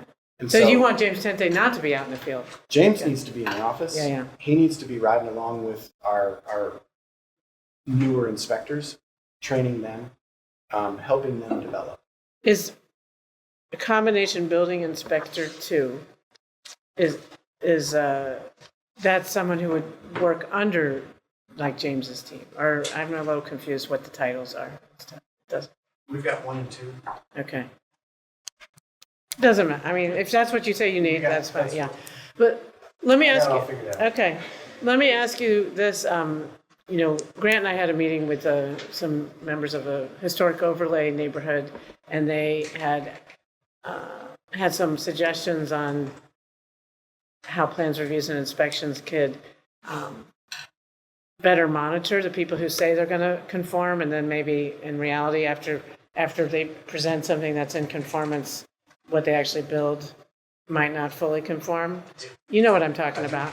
So one solution was to have someone that's part of their portfolio. They're the historic overlay inspector. Have you made that happen? Or what is the plan for that? We haven't created that person, but because really that comes out of the zoning code. And I'm afraid of my building guys who are deep into the building code. If they start looking at zoning stuff, it's going to get crossways. So what we do now is every morning we get 150 to 170 inspections for the day. Yeah. And so my managers, they'll look and they'll be like, this is an overlay, this is an overlay. And so my zoning chief will say, hey, these are the things you need to look at and prep them. And so we do have, it's going well. There's a lot of oversight. There's a lot of hand-holding. It's not automated, but we are providing additional oversight. Mark's going to the Historic Zoning Commission meetings to make sure that when those requests go through, those certificates of appropriateness, that translates into when they actually get their building permit and that information conveys. That was another issue. Okay, there's a gap. That was a breakdown in the past where that information that was talked about at the Historic Zoning Commission meeting wouldn't always make it into the record and get into the permit. So I think that's another thing that's helped a lot. Yep. That's just been the last 6 months, maybe a year or so. But, okay, This morning, great. This morning, Mark was actually able to, while we were standing there having some morning meetings, take a COA, walk over to the inspector who had the inspection, explain what was listed on there, look for these items while you're out there. Thanks, I appreciate that, because he's in building inspection world, and that's not really where his mind's at, but Mark's able to guide him through there. So is But I Mark see that every under morning. your team or okay, he's not under, He's a zoning chief. He's awesome. okay. And, They have to cross-pollinate. There's just no way. well, Yeah, and I mean- the volume of COAs is not really enough, I don't think, to justify a full-time position that's dedicated to that. I think But it's better. This supervision, Is a better system to make sure. I haven't heard any more concerns, so hopefully that means it's been. That's the number one benchmark, Mayor. Yeah. It's the number one benchmark. Seriously, I hear I tell our about it, team all the time, the number one benchmark is how many calls do I get, or do you get, or does David And get? they've gone- And they've gone way down. Yeah, good, That's not okay. scientific, Yeah. but it's Thank you. anecdotal, but it's a huge benchmark for us. And I also think going back to the beginning of having our meet and greet, hopefully they know who we are, so they don't call you.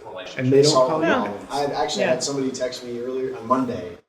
They texted me Monday morning to follow up on a permit, and before I even had a chance to follow up, it already got taken care of. I didn't do great. anything, and Those are my it favorites. just yeah. took care of itself because our team's doing their job. It's great. One thing I have read about, and I have a little knowledge is a dangerous thing, but I hear some, AI is like the talk of the world, and some people fear it, some people embrace it. I'm more of a middle path. Like maybe there's some things it can really do to help us do things better. And from what I understand, in some cities they are using some AI tools to do some preliminary plans reviews. Are we doing that? Do we think that's a good idea? And Sorry, Peter. I'm working with Carter on that. Okay. Carter knows a lot more about technology. Yeah, than I mean, do. it's a brave new world, and it's. So our goal is from a quality control. Think Yeah. of it as a quality control tool. Right. So before you submit your, instead of getting your 7-day review, which is really fast, 7 days or 14 days or whatever the benchmark is, you can get a 5-minute or 2-minute review that's electronic. That's just kind of before you even submit your plans. Because that's one of the things we found. I mean, our benchmarks we're meeting our benchmarks. There are still some permits that are going through multiple cycles of review. So how do we reduce that review cycle? And what that is the quality of submission we get. It's the quality of plans and the quality of application. So if we can improve the quality of application, it's not, we're not the ones, drawing, designing the building, but giving better feedback, quicker expectations to the development community. We're going to get a higher quality, and that'll reduce those number of cycles. So we're planning that. We haven't started doing it. We're working on it right now, but we want to do it this year. Right. Well, keep me posted. Again, AI. Someone did a good analogy at the TML meeting of AI. Sort of like when humans first discovered fire. Someone was like, "Hey, we can cook our food and we can heat our caves."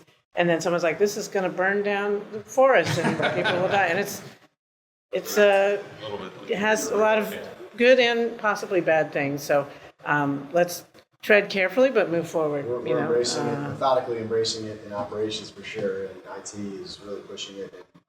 Yeah, and we have some in-house. By the way. It's a huge tool. It helps us be more efficient, more effective.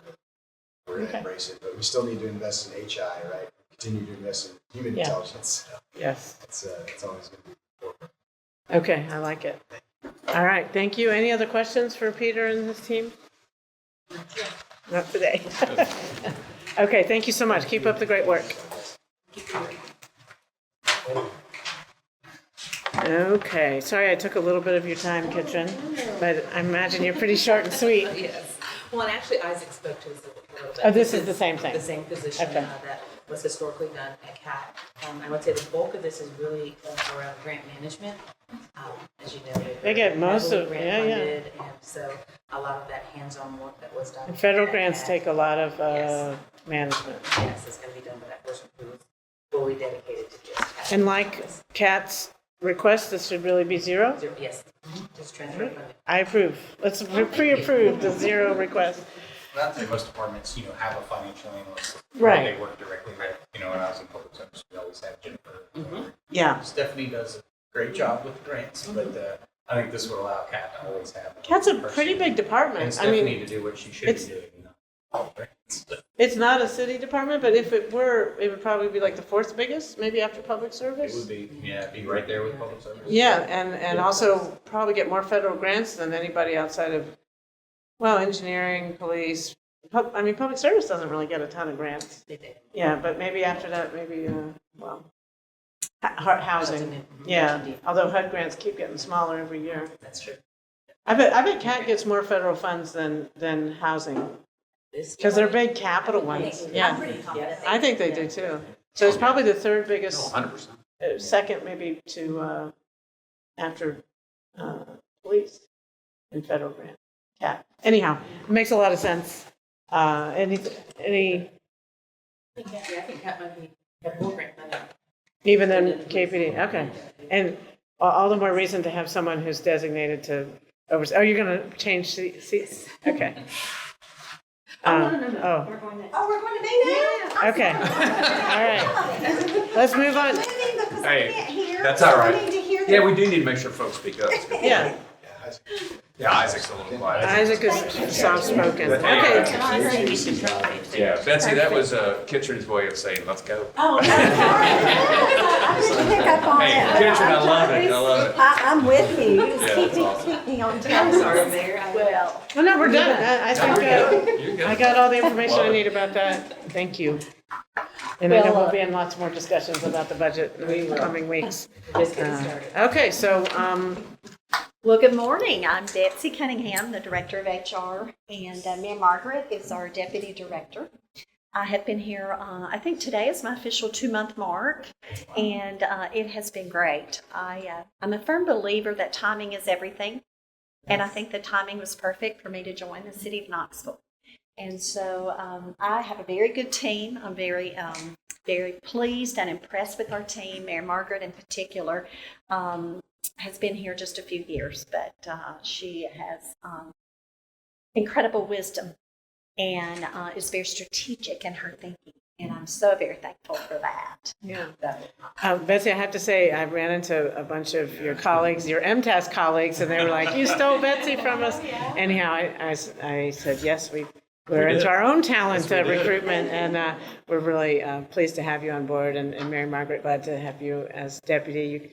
You all did a good job at council 2 days ago. Yeah, and yeah, we've got a lot. I mean, you know this, but neither of you were here at the time. We didn't have an HR department when I became mayor, and I'm so glad that we did the heavy lifting. That it doesn't get the headlines. It's not something the everyday neighbor understands or appreciates, but having an HR department makes all of the other services better. And so we're really glad to have the department and to have you and your team leading that department. As you can see, every director up here is asking for more people and reporting on retention and are they fully staffed and do they like the new benefits and, you know, what's our new campaign, Work Where You're Valued? I'm really excited about the collaboration between HR and benefits and civil service and all of the departments who work together to attract and keep great people, because that's how we do everything is great people. So glad to have you on board. And for 2 months in, you really hitting the ground running. It's been a lot. Yeah. So Go big or go home. Yeah. Well, and it's interesting. I think Chad alluded earlier to recruiting, and I think we do have to recruit really good people now. I think gone are the days where municipalities sit back and wait on good people to find them. And so I like to think that we're going to take a look at doing those things. But I also love the fact that HR benefits and civil service, we definitely are working close together, and Chad is helping lead those efforts. But it is an exciting time in that regard. And we have 4 requests, 4 equally important requests to me. I learned these were in priority order at some point in the process, but we'll go with that. And we'll talk about ranking number 1 item, which is the performance pay. We are requesting an increase. As you know, our performance pay is for non-uniformed employees. And we currently budget, I feel like I should turn around and look at you as well. And you over there. We budget 0.5%, and we're requesting that we increase that to 1 full % for performance pay. And I think this will help. In particular, you mentioned earlier some compression issues. That is, as David said, always going to be an issue. But with our public service employees, I think this will really help because Rachel has done an amazing job with implementing performance pay with her team. And by giving her more to work with, then that will help address the issues there of going from seniority pay to more of a performance pay. So performance pay is not the same as a bonus, because once you get it, it sticks with your salary. It's like a bump. Either or option. That's right. And you correct me if I misspeak here. But yes, you can provide that as a one-time, or you can. That's up to the supervisor or director. It is up to supervisor's discretion. So, Mary, and they require a justification. They have to show why they're giving it. It's not just. So there's the standard 2.5, and when MAG did their study, there was a recommendation to try to grow this performance component. One, to reward really good folks, and also try to address some of the compression and leapfrogging that occasionally happens. And so we did an initial funding request. Dr. Drummond last year asked to increase it. And then this is the same request from last year. I think it is an important tool to help address many of the issues right now, specifically in public service, but it is a tool that's been really helpful. So performance pay is only used for general government, not not Correct. uniform. Because they Uniform have, has the STEP program. yes, they get a big. And they have bump. always taken more of an approach of, we have our step, we've got our ranks very military in nature, kind of on these steps. And so this has always been really general government, non-union. I would add that 22 study got away a little bit from the seniority, so having this merit-based program and having the funds to fund it. And it was in the MAG study to keep on that. And again, I think it further re-enhances, Rachel spoke earlier about employee engagement and work where you're valued. When you see supervisors like in Rachel's team give this performance pay and they specify what it's based on. It's based on specific. People feel valued. Yes. Like I worked extra hard this year, I got an extra X number of dollars. Exactly. And do we typically use it? I mean, there's a big difference between a one-time bonus and a salary bump. Like one is a forever budget impact and one is a 1 year. How has that been, or most of the time it's like a permanent bump? It varies. Or it varies? Okay. I mean, sometimes, I think a lot of times you got to remember, you may have an employee that works on a very specific project for 3 Right. months, and it's like, Like hey, maybe like opening the stadium was like a big heavy. yeah, there's or a something. specific project, or you have an employee that has perhaps grown their duties. There's other ways that HR, and Right. again, we have merit protections, and so those systems work together. But this was a tool that allowed us to address performance, but also address, sometimes you do have this compression issue. And so Yeah, the okay. big study is the answer, but having this tool when we started it has made a big difference. Okay. And so I think it's a high priority. We'll see if, again, obviously there's a lot of priorities, but it's important. Okay. Thanks.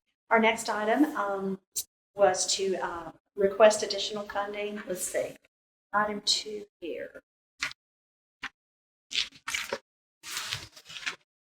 Okay, should I go by the book as opposed to It what doesn't I matter. have? There's Okay. only, I can keep track of 4 different Okay, things. we're going to go by Just the book here then. Increased pay grades, or are we back to compensation and job evaluation? We're going to talk about. So there's Well, no, Operating I or confused personnel? you, Mayor. I'm Yeah. sorry. Yeah, That's my okay. order is different than this order. Yeah. So, Okay. okay. We do want to do the operating first and then your personnel request first. Okay.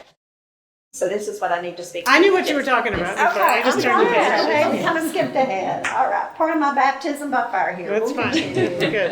You got it Yes. at council the other night, too. I did. I mean, is there any other way? No, right? just go. Yeah. They Jump both in. checked on me to make sure I came back the next day. All was good. All was good.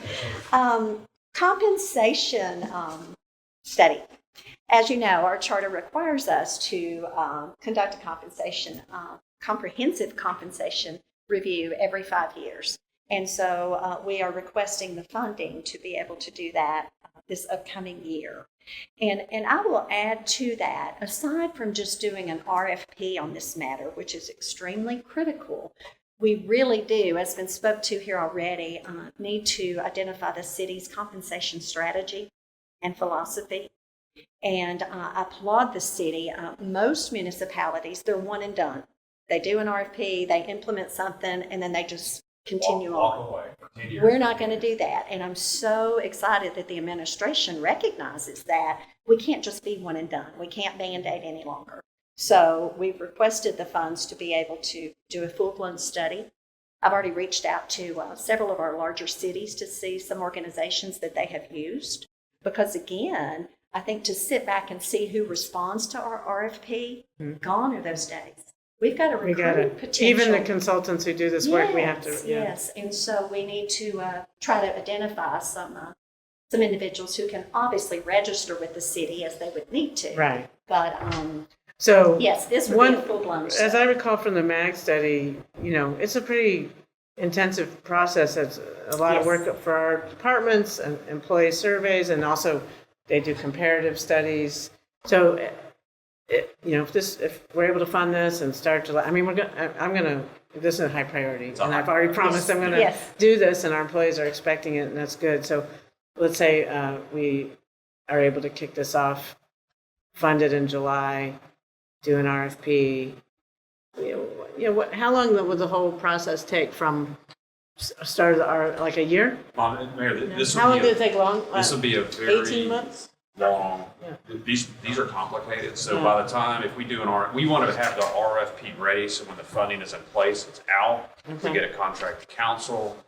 There will be some advisory components to this. It's going to take 6 to 8 months to get this project done, and And we worked it's really a closely project. with the employee reps. It's a project, yeah. When we did it last time, and that helped a lot too. And part of what, if you Mary Margaret, she's so good at speaking on the spot, so I'm just throwing this at her right now. But speak to the importance of looking at our position description and how we plan to do That's a better job with that. That's a big. Yeah, so I think that's kind of a large ask of what we're hoping for with this funding. There's small examples of how the city's done things over time. We have a position description and a class spec, the exact same document we keep twice. Kind of Why, right? So we're hoping to really, in this process, try and hone in what exactly we need in terms of what we're preparing for the departments and for positions. We talked about potentially looking at a competency-based model. For example, right now, every department can kind of just make changes to the position descriptions with the knowledge, skills, and abilities that we test on up to them anytime. And so it becomes more difficult to build a really reliable test off of that, to have consistency across the department in terms of the position descriptions. So we're really hoping to figure out what is the reality of a modern job description. What the city has is what we've had for decades. we might not be up to speed with the best practices. Correct, right. Well, that's great. One thing I've learned is, getting the scope right of what we're asking the consultant to do, because they're not going to do anything beyond the scope unless they get more money. Right. So writing, knowing what we need, and so thank you for, leading the HR department, because I wouldn't have thought of that. I didn't know that was maybe out of date or redundancy.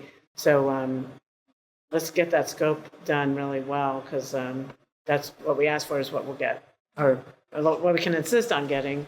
And okay. And Mayor, one of the reasons, obviously there's work that they're doing every day that will feed in as discovery to the consultants. Obviously, part of that is this longevity studies, that all of that, the more information they have, the previous study, where we're at, all of our information, the job descriptions, the more that feeds in and is really accurate, the better it is for the consultants to then understand what we have, to then give our recommendations. And the Questions on that one? nope. The next one here regarding the request for assuming background checks. That's an additional amount of money. I was very impressed with Cheryl and Aaron in Park and Rec when they reached out to us and said, we are conducting background checks, but we feel that might be better in your department. And we're like, absolutely, that would be best from a risk standpoint in our department. We will be looking at utilizing a vendor going forward who works nicely with Oracle. And so that's just an estimate of based on what that additional cost will be to our department to conduct those background checks. But we're happy to start doing that. And I think our anticipated date would be July 1, that we take all of that over from Park and Rec. And would that money follow from Parks and Rec? Okay. Do we do the background checks for I don't know what departments need background checks. Police, fire. Uniformed handle their own. Uniform handle their own. Typically. And then we handle all, Everybody. now it will be all uniform. All General. non-uniformed, right? Correct, yes. We currently do them for the athletic officials in Parks and Rec, so that large employee basis in Parks and Rec, as well as all other general government. This request would be specific to some of their shared employees or volunteer positions. I see. The county background checks, and then the city also background checks these same individuals, because they typically work for both entities. Maybe we can, not do two? I don't know. Really? I don't know. Yes, I like your way of thinking. That is exactly our thought. And we would have to have some agreement with the county as far as hold harmless or, have our legal team look at that. But Yeah. there's a real opportunity. I can't imagine the standards are different, I can't imagine that. Well. But maybe we can just look into that. We will make sure the highest standard is followed, and I'm sure that's the city standard. So. Just, safety first. Okay, that sounds good. We already talked about the performance pay. Increased pay grades for GGUN. Is that where we are? Or We've already talked about Yeah, it. I think the next one, Yes. General government, yeah, I think the one that we're really talking about is the one more year of the step. Correct. And so, Mayor, I think if you'll remember when we did the MAG, I see. City Council Yeah. adopted a class comp plan that ends this fiscal year on the step. We talked to the police chief and the fire chief. This is one additional year to keep that step moving forward while we study. So there's the 2.5 and the uniform body step to keep those folks. We knew that police especially, really, it's a buyer's market out there for officers, so we got to keep those up. So that's what this is. okay. And the increase is 120? Is that right? That seems really That was low. the estimate we had. Yeah, estimate, yeah. Okay. So that's coming through HR. Yep. It's a pay, okay. Recommendation to essentially adopt the step one more year Got it. beyond what had been approved by Okay. council and integrate that into the budget that then council would review during their legislative hearings. And it's coming through HR because of the implementation. Yeah. Study all Yes, through. it's so complicated. Oh, yeah, thank And you. I really applaud you, Mayor, and your administration for all of the changes on the compensation. When I look back on that, it is amazing what you've been able to do in putting the employees first, as well as all your benefits. So that's what sold me on actually coming here, was your benefit package. And I think we are an employer of choice. We're going to continue to focus on working where you're valued and Great. reminding our employees about the many great things we offer them. Great. Well, any other questions for Betsy or Mary I Margaret? just Yeah. also want to thank our team in HR. They've done a great Great. job. I mean, our software implementation, you mentioned Oracle, we're migrating right now to Yes. the cloud with our HCM. It's a huge investment, huge undertaking. Big. Obviously, led by IT, but really HR stepped up and really helped lead that as well, benefits the team. It's going to be better, but It's it's going to be better, and transition's we're going to tough. have, I think it's going to give us better data, Yes. to track. It's going to make things much more efficient throughout our system. How we, again, attract, retain, develop employees, hire people. It's going to be great. Great. It's been a Yeah, good partnership and with IT. So. good. Well, I'm glad you guys work together so well. Thank you. Okay. Any other questions for HR before? No, we- I just would echo what Grant was just saying. I think this implementation, there's going to be some growing pains, but I think IT doesn't have a request today, but I really do think Mark has done a good job bringing all the departments together and really working as a team to present these new changes to the city. It's good. Good. All right. Thank Yes. you. Thank you so much. Keep up the great work. Thank you. All right. I think community safety and empowerment is in the house. You guys make a grand entrance there. If we're running a little ahead of schedule, so since you're here, we'll go ahead and get started.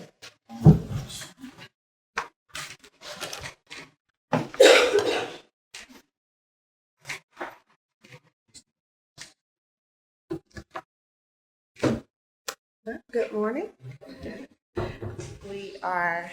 We'll be quick, hopefully. But we are really delighted to have an opportunity to share a little bit about what OCS has been up to for this past year and how we hope to move forward, looking forward and looking ahead into the next year.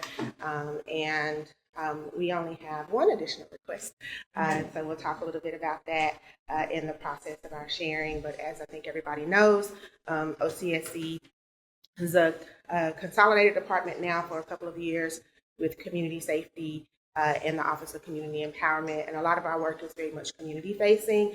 We have been very excited over the course of this year to really stabilize and fully implement a lot of the work that we started over the course of the past few years, which is a lot of it has been new work. And so we've been very excited to see that work evolve. And so obviously our department kind of covers a wide breadth of work with the task force and really building something that didn't exist and creating a framework for that, which took a couple of years, and to see their work evolve now to involve more community members through the subcommittees that they have established that are really looking into how to best impact some of the issue areas that they have developed, and really adding subject matter experts and folks who are boots on the ground into that work to really drive the work of the task force forward. And so that has been a wonderful accomplishment.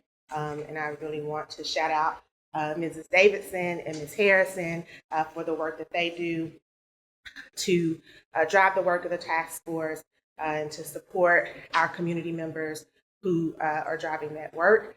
Our work through Empower Knox continues through our mayor's youth council. Yeah, I just which saw just some had of them a wonderful, in Nashville yesterday. Yes, they just had a wonderful day on the Hill yesterday. Yeah. And so we really think a lot about how we can not only add youth voice to the work of the city and the policies that we are deploying and how we utilize our resources, but also give them an opportunity to grow in their civic participation and leadership. And it's been really awesome to see them really embrace that. So in addition to attending the day on the Hill yesterday, just on Saturday, they had their youth summit, which they put together and led, and we had a really great turnout of young people and parents and providers to talk about youth mental health. And so to see that project and that initiative, which this administration started, really evolve into having a deep impact has been great. And this past year, we kind of decided to grow on that a little bit and started the Emerging Leaders Council, which our youth council serves high school students. The Emerging Leaders takes on kind of that next age group up. And I don't know if Emily came in. There she is. Emily Norris leads that work, not only with our youth council and our Emerging Leaders program, but also our Summer in the City program. So those of you all who get Summer in the City interns, Emily helps to facilitate that. And our roundtable, which is youth serving organizations. And so the Empower Knox initiative is doing a lot of work there, working with partners. They even put together this year a youth mental health guide, which is really amazing, that Emily has some copies of, and we've got 2 more coming. We've got our young adult one coming and our parent one coming. We have the elementary and the middle and high done. And so that was a great collaboration. And really one of the things that we focus on a lot here is how we can collaborate with partners in the space to maximize our opportunities and services. And then of course, Park, Jared Kroom and Josie Russell continue to do great work and have expanded their outreach and community, doing more community office hours, doing more speaking events, to make sure that folks know of the services of Park, to be able to also hear concerns and do the work that Park was designed to do, which is to really prioritize community voice and understanding how policing happens in our community, what our community's public safety needs are. And so I really want to shout them out and thank them for that great work. And then with our community safety work, we have really done a lot there to build out our service provider network, to make sure that we have the wraparound services that we need to fully engage individuals who are at high risk for participating in violence, partnering with the Knoxville Police Department, with Public Works, with codes, with 311, and with other providers that are serving in community. We've really been able to stabilize what our Project TLC initiatives looks like, and added 2 zones. So we're now up to 3 and are looking forward to adding a 4th here in the coming months. And so that has been a huge undertaking. Do all the Project TLC zones have I don't know what the boards or the advisory groups associated with them? I know getting those started is... 2 of them do. So the newest 2 have Western Heights and Montgomery Village have the neighborhood group that meets regularly. We're still working. It's a little more challenging. We found it to be a little more challenging in East because it's not a clearly defined neighborhood. It's a little more easier to organize that. But we have had, when we have had like informational meetings and community events, we've seen great response with folks showing up to that. And so we have been able to be successful in getting information and input in that way, but having that regular meeting is still a work in progress. And so we've been really excited about that, and I really have to thank Star Starks for the amazing work that she does to keep all of those things going. And then, of course, our Office of Neighborhood Empowerment, which works with neighborhood groups in our community, serving literally dozens of neighborhood groups in our community and working with individuals who may not have an organized neighborhood group in their community but want to start one. They really work with them on doing that. They work closely with engineering around our traffic safety program, our neighborhood traffic safety program. They also work on building capacity for residents in our community through the Neighborhood Advisory Council and the Building Strong Neighborhood Associations group, and our Healthy Knoxville campaign, and probably 7 other things that I could name that are not coming to me right now off the top of my head because they do so much. Awards or banquet Yes, this evening? tonight we have our neighborhood awards banquet. So folks who have been around for a while will remember that we used to have kind of the big event where we gave out the Neighbor of the Year award, and there were also classes and resource fairs. And we found, especially with COVID, the opportunity to kind of separate those things. And so in the summer, they put on an amazing resource fair, neighborhood resource fair, for residents to come and learn about our resources. And then in the spring, we do the neighborhood awards dinner, where we'll give out awards to individuals and groups who have really shown exemplary leadership in serving their communities. And so we're really excited about that. And they have a small but mighty team of 2 full-time staff and 1 part-time staff who do that work. And so that would be Haley, Debbie, and Shanette is our part-time staff who help drive that work and really do a lot of engagement, a lot of participation in public meetings. And a lot of what they do is even beyond just their work that they are specifically leading. They also play a really big role in supporting the work of other departments in public meetings, and helping to staff those meetings, helping to get the word out about those meetings, attending those meetings so that they can then be prepared to share that information out with residents as they call. Because a lot of times when folks have questions, the place that they know to call is the Office of Neighborhoods. And so even if it's not a neighborhoods question, that's where they start. And that office really helps to either direct them to 311 to get them to the right place, or because they've attended these meetings, they can direct them to the right place and have information to share, which is extremely valuable.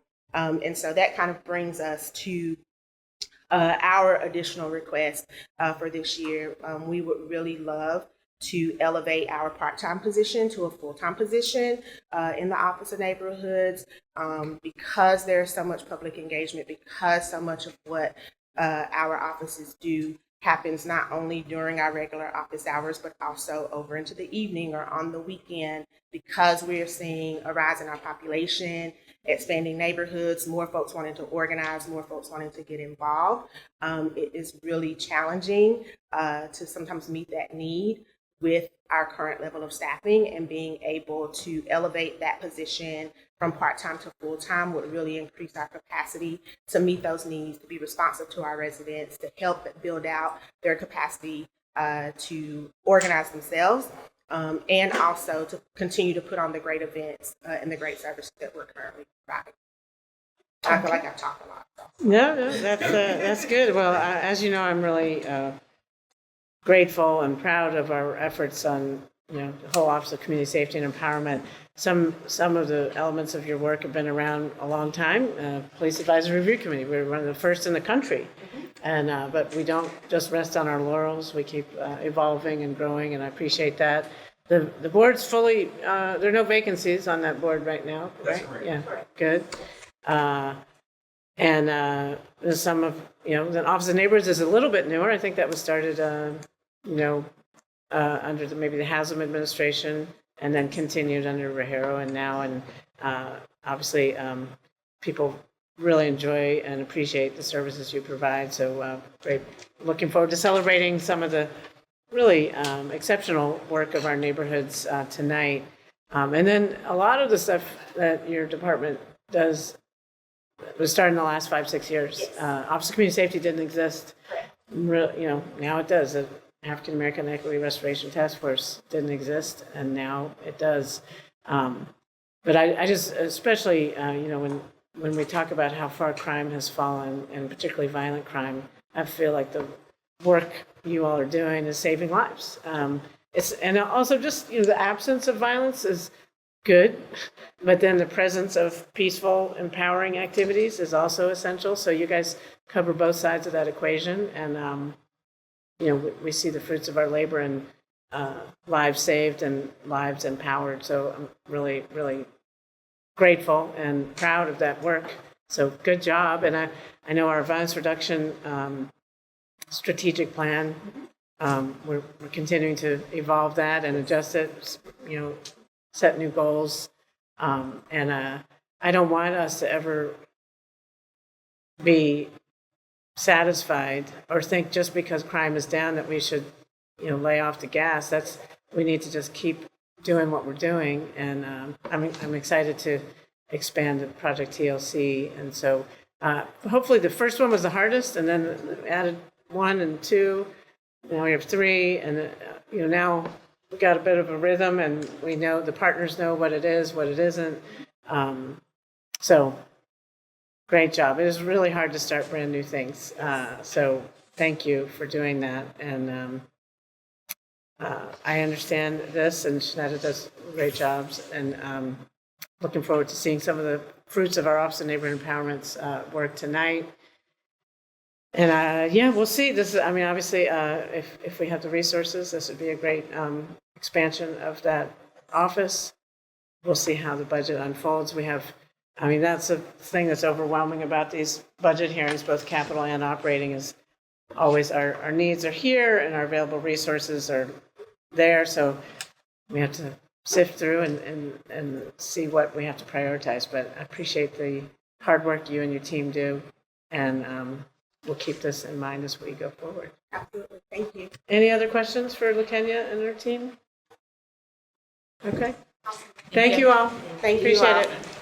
I'll see some of you tonight. Good afternoon. Good afternoon. Thanks for being here. The same strong team is back again. Appreciate all your hard work. So Tom, I'll turn it over to you. Well, thank you for the opportunity. I'll start with introductions. I'm Tom Cleggo, Engineering Director. Chris Howley is Engineering Deputy Director. Karen McKeon, Chief Transportation Engineer. David McGinley is our Chief Stormwater Engineer. Curtis Williams is Chief Planning Engineer. And Sean Fitzpatrick is our Chief Civil Engineer. You were talking about years of experience. 162 years of experience at the table right here. So we are really blessed to have these folks in these positions, and that experience is very valuable, not only to me, but to the city. Absolutely. We have 101 employees as soon as, I guess, the second reading of HR's ordinance gets approved. So with our Division 0 coordinator. And those are spread out amongst 4 divisions. I'm going to let each chief just give a brief introduction or summary of accomplishments this year. So Karen, if you want to go ahead.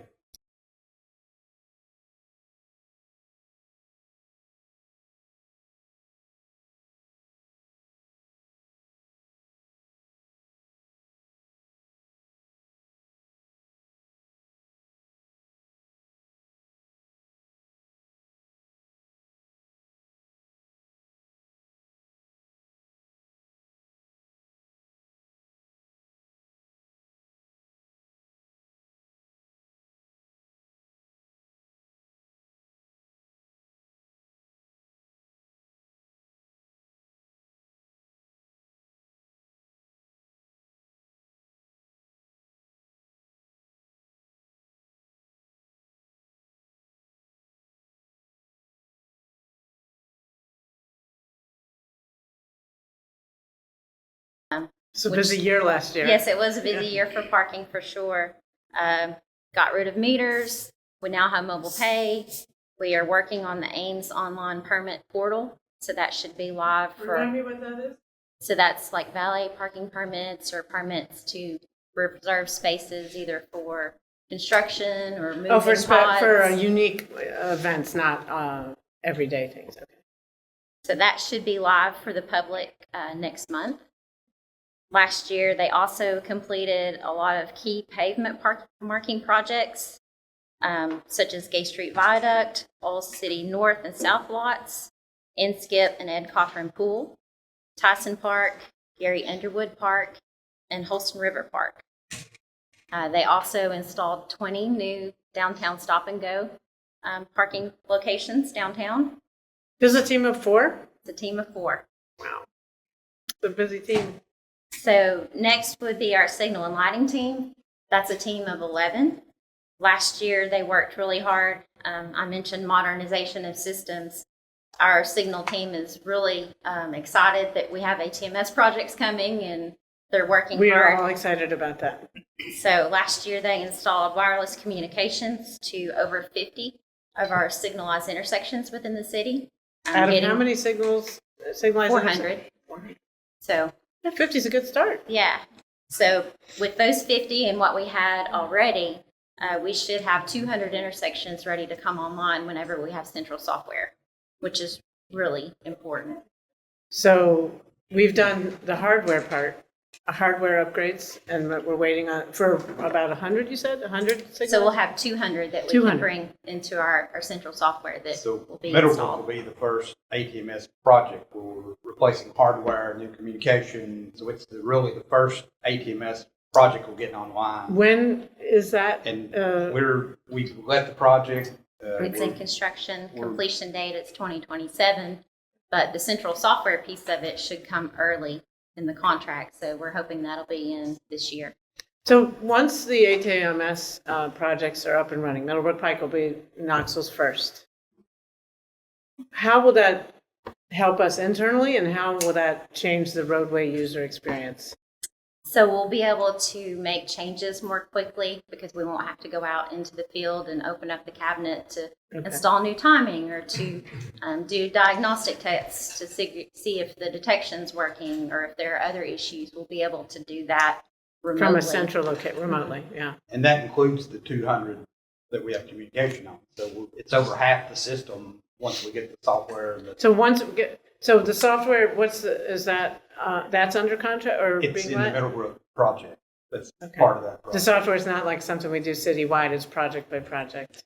It's corridor by for the Transportation Management Center. So it'll control all signals, but with the communication we've got in these 200, we can kind of loop them into that same. And is that, we got the state grant to do some tell me what That's on my list. Okay, right now. okay, great, okay. All right. So in addition to those communications upgrades, we've also added video detection to 11 intersections, which brings us up to 40 total that have video out of our 400. So we're making 10% progress there. So what do the videos allow us to do?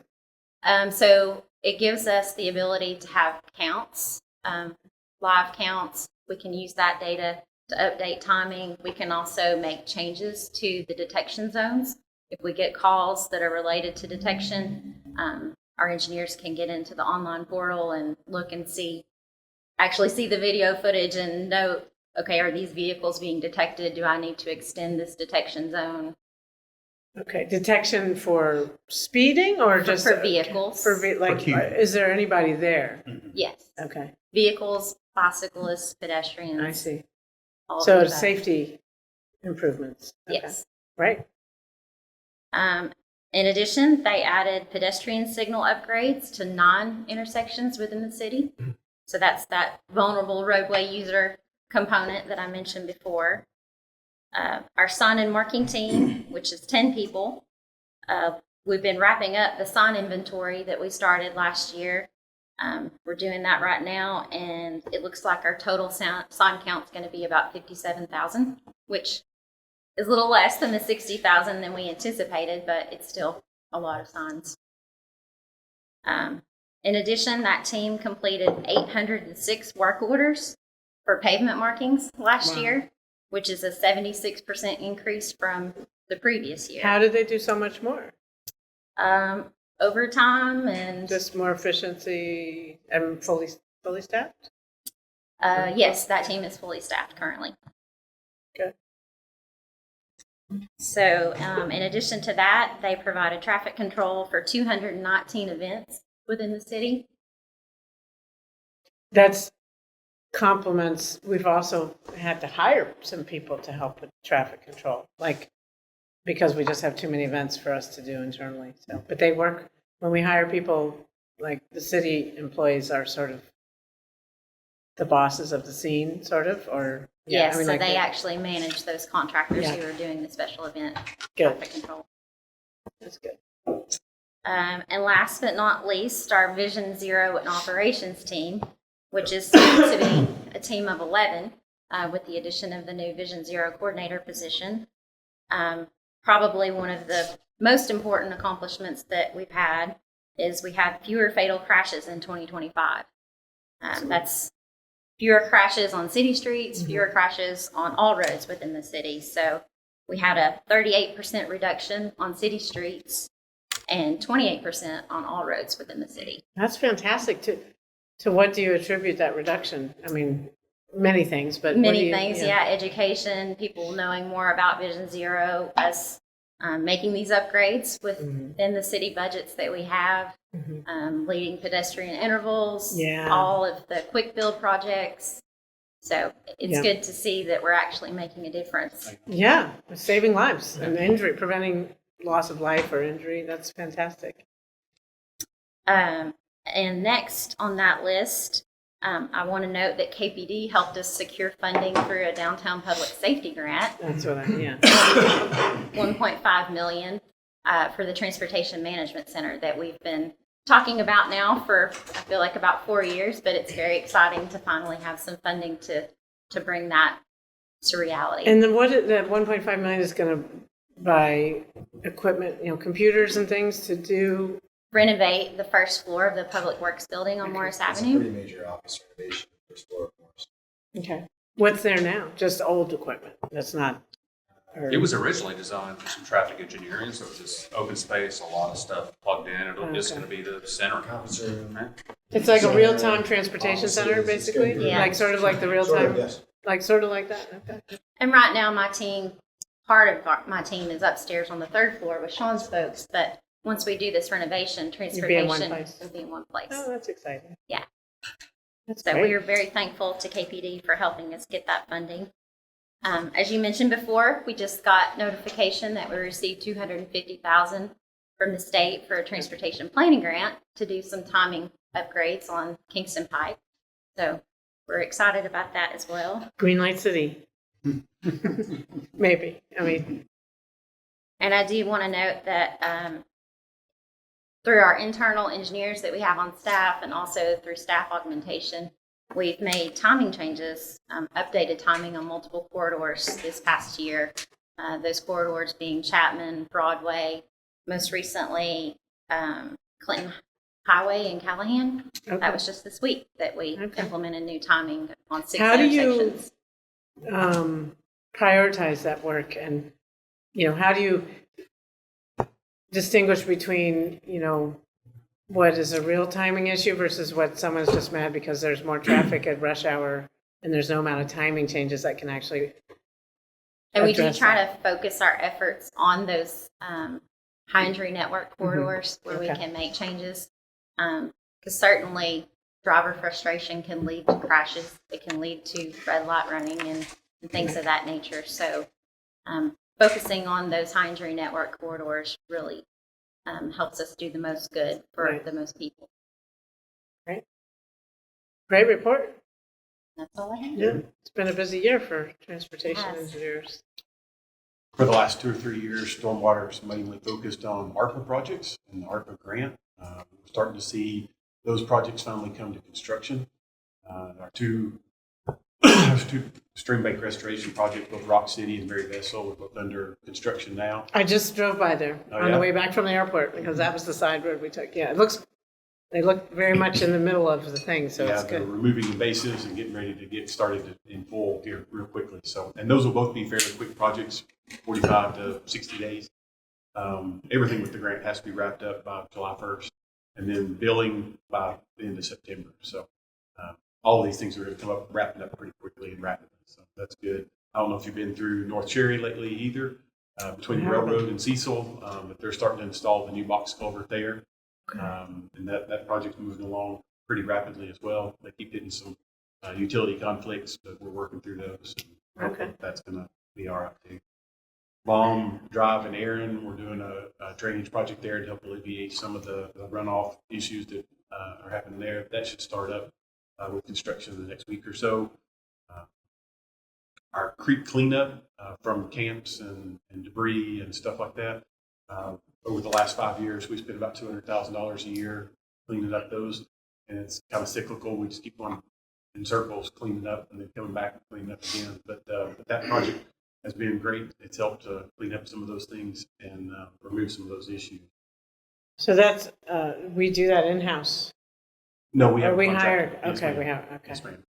Because I know that can sometimes be some hazardous cleanups. We do a lot of camp cleanups, but the actual water quality in the creek, Right. that's handled by contractors. And we have to, I mean, like, you know, those are national and state standards. We can't just, we have to do that. It's part of And our it's the right NPDES. thing to do. Yes, ma'am. It's part of our NPDES permits. That's right. We used to do some of that ourselves, like Hero County stuff. Contracting out. Another large project is our asset management project, where they're going out and inventorying all of our stormwater things. That should be wrapping up by the end of June, 1st of July as well. We're anxious to get some of those reports back finalized. And that leads into our stormwater alternate funding, which we've advertised for. We've selected a contractor for, and we're in negotiations with scope and fee now. And hopefully that'll help us decide on some type of funding for stormwater moving forward. Yeah. And That's been on the agenda for a long time, I know. And yes, ma'am. And we hope to have that recommendation from them by July, maybe August at the latest. Okay. So a recommendation in time for, while I'm here. Yes, Can ma'am. That's maybe the talk. goal. Okay. For sure. I look forward to learning more. Yes, ma'am. Good job. That's great to hear the updates. And are we going to have, so much stuff that Stormwater does is not like readily visible to the public. So when we do have something that's visible, like the Mary Vestal, let's, have a celebration. People will really enjoy it. I mean, stormwater engineers don't get to have the parties. Many ribbons on pipes, do you? Yeah. No, Pipestone aren't very good ribbon cutters, but Mary Vestal Park and Rock City both, we've been working with Eric and Okay. we plan to do that. Great. Look forward to it. Thank you. Engineering Development Services is wonderful staff and very talented staff. They've been able to accomplish quite a bit this year. Our staff has accomplished one of the biggest ordinance revisions since the modern ordinance was written back in 1997. So they're able to do a lot of cleanup and integrate a lot of just modern practices into that new ordinance. Also, we've got some folks on staff who are very talented with computers, and we've had one of our staff members created an app to help us manage our inspections. They'll show up on a map. We can click on inspection spots and enter in data. This person created an app just for this? Yes. So it's pretty amazing. So it just speaks to the folks that we have. There's been a lot of work going on just in the day-to-day metrics that we track. For instance, we issued around 1,200 permits last year. We did about 5,000 permit reviews. So to remind, Peter and his team were here earlier in the day, and I know you work closely together. So what are the permits you issue versus the permits he issues? Peter will issue permits for the building itself and some of the various trades that go along with the building construction. And then our team pretty much handles everything outside the buildings, all the site grading, site infrastructure. So permits to move dirt is one, yes. That's a simplified way to look at yes. it. Dig things and remove. Okay. Yes. So we issued about 1,200 of those last year. 5,000 reviews. We did about 10,000 inspections. Our team did. So we have 5 inspectors that managed to do about 10,000 inspections. And what's the nature of the inspections? Like retention and detention pond? Those are big Those ones? things, storm sewer installations, retaining wall inspections. Everything erosion outside the sediment building? controls. Yeah. Yes. Right, 311 okay. requests that we get. There's Okay. tracking or something like that. Sidewalks. Sidewalks is a big one. Yeah, we do a lot of ADA. Okay. Checking for sidewalks in public right of ways. Okay. So those were some of our big. Curtis, can you you said at the beginning the ordinance update was, can you give me remind me what those were and how they've helped you serve the public better? Sure. So our ordinance was laid out kind of in a way where it jumped around. So if you needed to look up, say, like a detention pond or something like that, it jumped around in the sections where you would find information about a detention pond. And so our staff got together and really did just sort of a whole reorganization of the ordinance. Because it's been patched together over 50, 100 years or something. Yeah. I'll say the modern version of our ordinance came around in the mid-90s. And so that we've been working off that version ever since then. And we've made changes to it over the years several different times, but we never really made large changes to reorder it or reorganize it. So we did that, and that really helped clean things up and just make it easier for customers to use, even for in-house staff to use. You don't have to jump around. So that's been really helpful. We're still working on technology improvements. That's been a big part of this year. We were able to get the land permit live, which is just that grading permit that you're kind of talking about. So now we can issue that outside of a building permit. So that's super helpful. Also, we were fully staffed until about a week ago. We lost one of our technicians to Knox County, but so we're looking to fill that. We had maintained staff for almost 2 years, which is very unique for our division. We had a lot of turnover in the years leading up. So I mean, yeah. one down, although I don't know why they leave just. But anyhow, Yeah. that might come back in 6 months. You never know. Right. And we participate and serve other departments, obviously, and then we participate on a lot of boards. We serve on Beer Board, BZA, Design Review Board, we're Administrative Review Committee, Knox Planning. So you have different members of your team who serve on that? Yeah. Okay. Yes, that's correct. Yeah, Tree Board's another one that we're involved in. You touch a lot of different parts of the city, so. Yeah. All right, well, good update. Civil hasn't done anything last year, right? I'll talk about it.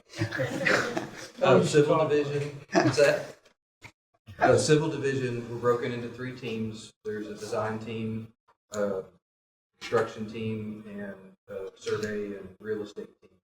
So with those teams, we generally implement capital projects around the city that I guess don't fall into stormwater and transportation specifically.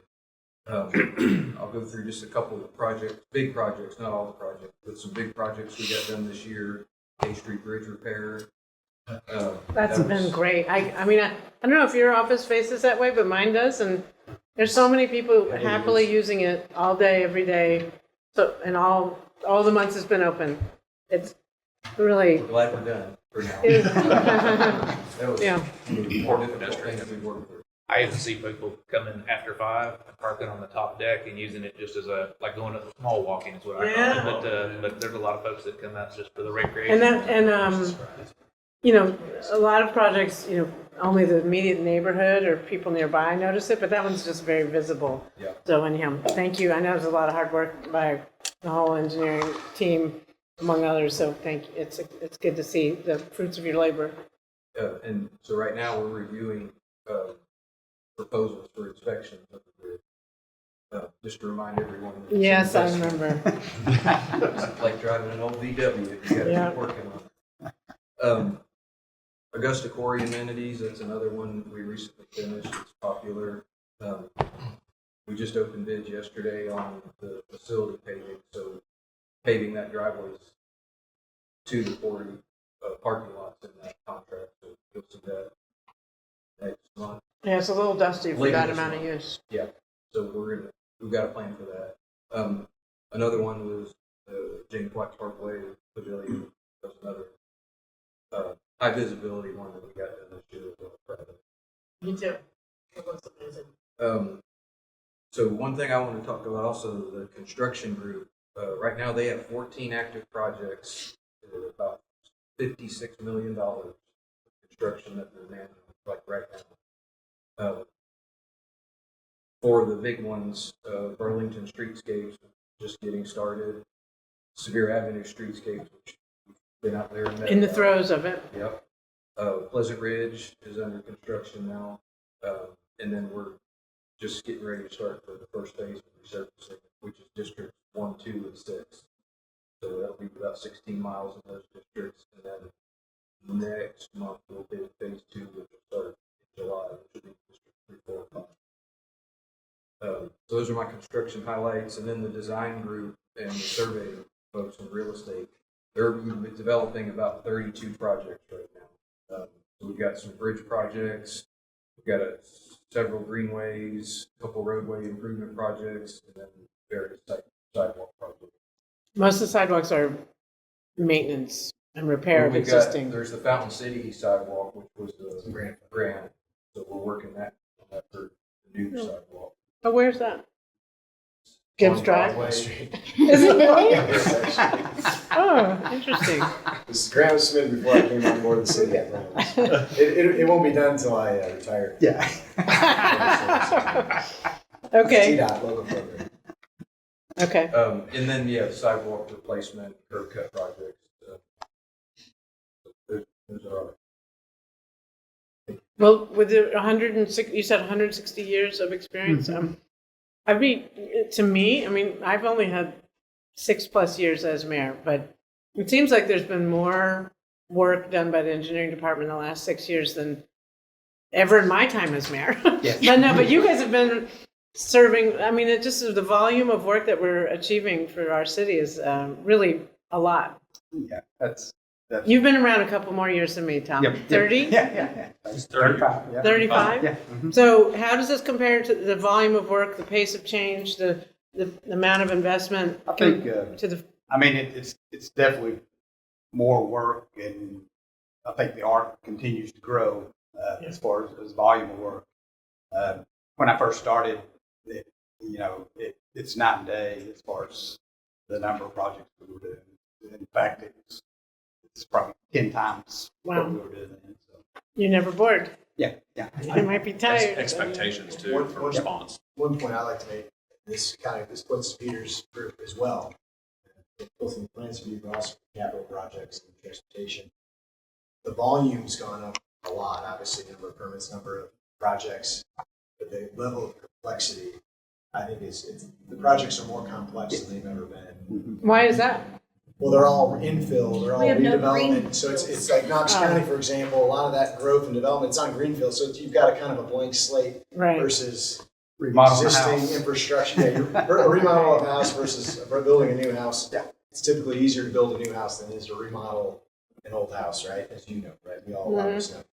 So I don't want us to miss that point when we talk about volume and investment. There is a lot of volume, a lot But it's not just square number of footage, permits, yeah. but the complexity of those permits. Because I remember I pushed back to certain constituents in the past who used to throw some darts at us about how we compare to like Knox County, for example. And I guess nothing against the county, but a lot of their projects are more simple, straightforward, single-family homes versus multifamily, high-rise, historic buildings, infill, zero lot line, urban mixed-use stuff. It's a different level of complexity that our team has to permit and work through. Well, you didn't mention the stadium. I know that was completed last fiscal year, but going on right now, actually. Sean's team. I see like we're putting in a real sidewalk, instead of the temporary thing. Good job. But anyhow, I mean, it was a heavy lift, and there's more to be done all in and around there. And also talk about quirky space that has all kinds of surprises underground and everything else. So, opening game is next week, so there's activity around there all the time, but I just don't want to stop enjoying the efforts of the outcomes that so many engineering folks helped on that, among other things.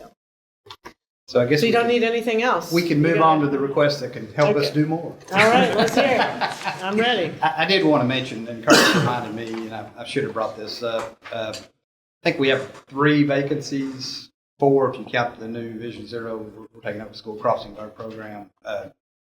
But what I'm seeing with compensation packages that we're delivering now, we're getting much better applicants, more applicants. We're able to fill these things. All these are advertised, and I think we're essentially fully staffed, which is it's really great. There's always going to be a little churn. There is, but it's night and day. So in all of engineering, you're down 2 to 3 people? 3 people. But Yeah. we can't count the Vision Zero. It hasn't even been approved yet. No, that, so it's 3 you people. know, 3 people. That's really big That's change. huge. That's And so huge. you think it's mostly because we pay more? It is. Yeah. I mean, okay. we're competitive. It's a good work environment too. We got great people, but getting them in the door, it's. And you're doing cool projects. Yeah. I mean, yeah. So anyway, I wanted you got to do to get the pay I right. need to thank you for that. That's Yeah. been very helpful. Yeah. So glad. That's really, really good to hear. Well, starting with request here, operating requests. First one, we've got development services staff augmentation, $160,000. Curtis, do you want to speak to that? The staff augmentation and the request for an additional employee kind of go hand in hand, and I kind of cover some of the metrics that we're looking at that we've been seeing. Chris is handing out some info now. I'll start with the on the top of that page that you're getting, kind of shows our benchmark information. We continue, engineering development services continues to meet our established benchmarks. However, doing so has I'll say, Chris, get one to Savannah. it requires increasingly intensive effort. We are more heavily relying on our third-party staff augmentation.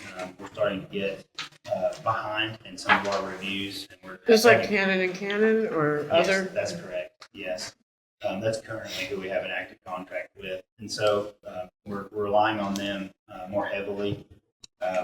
We're also seeing the strain grow on our in-house staff, and there's a concern that we may be contributing to fatigue and maybe even some burnout. We've got folks that are working on their vacations, they're working on their time off, they're working late in the evenings, they're trying to keep up with the demand. So those are some things that are going on with the benchmarks. Even though the benchmarks look good, there's a lot going on behind the scenes, and I think some of this additional information will help shed light on that too.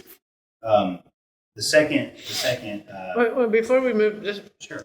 I'm not sure I understand this top graph. Average number of review days.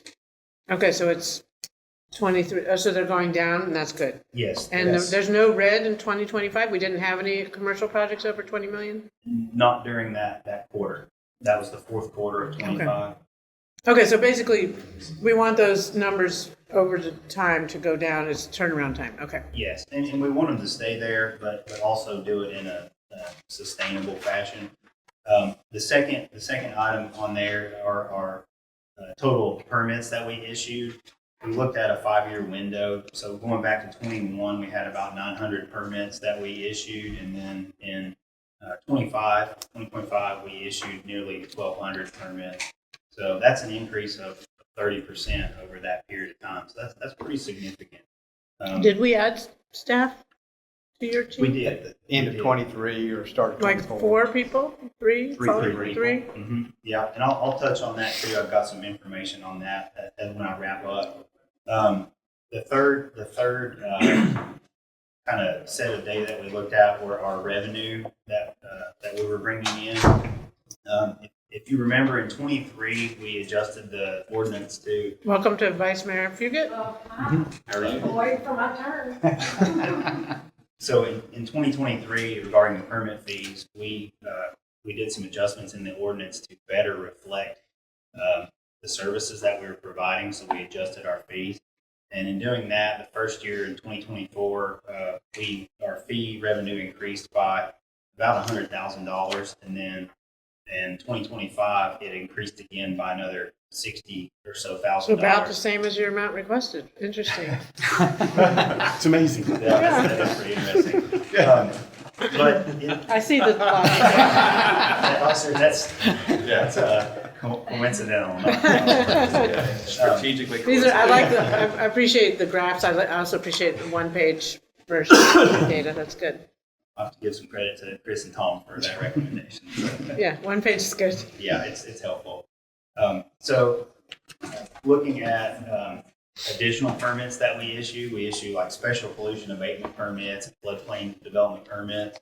Our SPAT permits are up 60%. Our floodplain Remind me permits, what SPAT is. It's some stormwater thing. yeah, Stormwater, pollution. And our floodplain permits are up 50% in that 5-year window. And really, that kind of keys on what Cheryl and Grant mentioned earlier, that all the easy places are developed already. And so now we're seeing more technically complex sites and more environmentally constrained sites being developed. And that takes quite a bit more staff time and resources to do. And it takes a higher level of expertise. So we really want to maintain the experts that we have on staff to try to keep that the historical knowledge or some of that on-the-job training going forward. Because it takes a long time to get a new employee up to speed. So when we permit things, someone might have a very challenging parcel of land, and after the review, maybe they can only develop on 1 acre of a 10-acre. But then they get the permit, says you can do this here, but you have to leave the rest vegetated or whatever. Yeah, or if they were in a floodplain and they have to do Like extra like stilts. no-rise studies Right. and things like that, those get very complex and very expensive. So let me ask, is this, so staff augmentation, does that mean, is this under operating, not adding FTEs? Because you want, staff augmentation means hiring outside help. Correct. Okay. And similar to what we have now, just and we think refunding that's long-term better than adding staff? Well, Because yeah, part of the request is to add, and right now we're looking at a technician, in additional staff member. We think that we have some very skilled team members now that we might be able to utilize in a different way, that they could take on more complex reviews and maybe focus on helping cut down on some of the say the resources that it takes to review some of these more complex sites. So that would be part of it. We would still need to maybe backfill that position that folks are in to be able to train somebody up like a new inspector. But I think we would probably need a combination of both, if I'm being honest, just because it'll take some time to get everybody up to speed that's on staff. There's things that'll peak and valley, right? That's So right. when things peak. Yes, That's where the construction augmentation boom. can be really helpful. Because you can reduce, like, there's a lot of uncertainties in the world right now, so construction could wane or not. At the end of the day, we're committed to the benchmarks. We're committed to providing a high level of service. So, it's either more staff, augmentation, or overtime, or some combination of all three, right? And that's what we just have to balance every. Well, it sounds like the staff is stretched pretty thin. They're working hard. So, They are. okay. We always fear, having another logjam approach is once something like that happens, to overcome that can take months and months. And people might leave in the meantime. People might leave and you start wearing folks out. So we're starting to see some of those signs. And that's why we're bringing the request forward is we want to take care of that before we get to the problems that we've had previously. And this would go through the normal contract procurement process. Yes. But one of our current providers is Canon. That's been good. Yes. Another metric that we looked at was just the planning reviews. We help planning with concept plans, with special uses, with rezoning cases. We also review traffic impact studies. So that has grown significantly over the last 5 years. We've seen a 360% increase in that particular workload. So that same staff that's trying to review permits is also taking on that work as well. And then the pre-submittal meetings or the project discussion meetings that Peter's team kind of heads up, we also play a significant role in that, and we attend those. Those started officially in 2023. There were about 35 of those that happened that year. In 2025, we had 92 of those. That was about a 260% increase in those. Do you think it's worth the investment of everyone's time? I think there is. I think it shows that there is a need for the early technical guidance, and we think that we get better project outcomes because of that time invested. But it is time invested and it is resources invested. So there is that. And I'll very quickly close. You asked about the additional employees that we hired. We hired one technician in September of 2023, and then we added another 2 engineers in February of 2024. So just looking from 2024 to end of 2025, we saw a 16%. So this is after we've already got the new employees. A 16% increase in permits issued, a 36% increase in number of reviews, 18% in those SPAT permits, 36% in the floodplain permits, 150% in the planning. That's in this last 2-year window. We've had 130% in those project meetings, and then we've had a 32% increase in our revenue in the last 2 years. So that's kind of where we're at. A little busy. Yeah, it's when you look at the data, it's surprising how much has gone on and just how we continue, as Tom mentioned, that it just continues to point upward as far as our role and our work that we do. All right. Okay, thanks for the explanation. The second request here, signal communications increase, Karen. Yeah, so as I mentioned before, our team has been working to install additional wireless communications and also those video detection upgrades. Those come with a recurring cost, so this increase would allow us to pay for that. And we also have ongoing expenses for things like the school zone flashers. We have to pay a yearly connectivity fee for each of those. How much is that?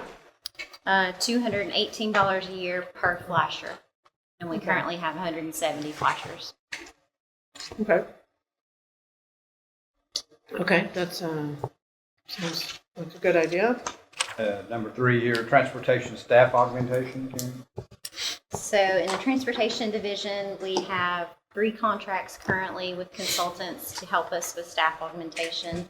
Each of those contracts is $55,000. So this request is to establish a recurring funding source to fund those renewals of those contracts. And they help with design, project delivery, development review, with various things. Does that also include like the event traffic stuff, or is that? That's separate. Yeah. That's separate. Yeah. Okay. Just busy, basically. Just keeping up with the pace. Okay. So our operations team this year, this really helps them out to deal with peaks in requests. This year we had an uptick in roadway safety requests. We got 717 of those, which was 32% more than we received in 2024. We also issued more traffic control permits. So that operations and Vision Zero team, those are the tasks that they work on. So whenever the permits and the requests go up, it's good to have staff augmentation to help with the workload. And the teams that the various outside firms have been helpful and do a good job. We're pleased with their work. Okay. All right. But we've just been doing it like more ad hoc, so you're asking to make that like more a regular part of the budget. Make it a recurring budget item. Okay. Okay, thanks. The next 2 I think we can handle together. Signs and marking supply cost increase and signal operating supply cost increase.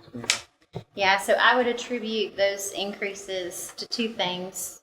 Increases in the number of requests that we're getting, and also some increases in supply costs due to tariffs and things like that, inflation. Okay. And then number 6 here is signal professional services increase. So this funding source is used for our signal maintenance contracts. So we have 3 of those. I think we just took the new ones to council recently for our 3 contractors. We use those contracts to do both emergency work and also to help our staff with planned projects. So like the pedestrian signal upgrades that I mentioned earlier, we use those contractors often for that work because we can't pour concrete foundations for pedestrian signal poles and that sort of thing. So it's really important to have that assistance. Okay. Whew. And then the last here is our engineering training budget, Chris. The goal of the training budget increase is largely to help our staff maintain not only the job required certifications, but also to provide a career professional development opportunity and to expose folks to a broader amount of backgrounds with changing technologies and some of the things that we do, some of the things that we review, like that. Perhaps some of the things that we have done in the past have not really been reaching that mark. To determine, where we kind of fit compared to others, I contacted a number of engineering firms in the area to see where they lie, how they supported their staff with and structured their training programs, and used those numbers in combination with the roles and responsibilities that we have within our teams, and came up with the amount that we're requesting. What's our base? What do we have now? 54,100 is what our current amount is. We're asking for an increase of 45,000.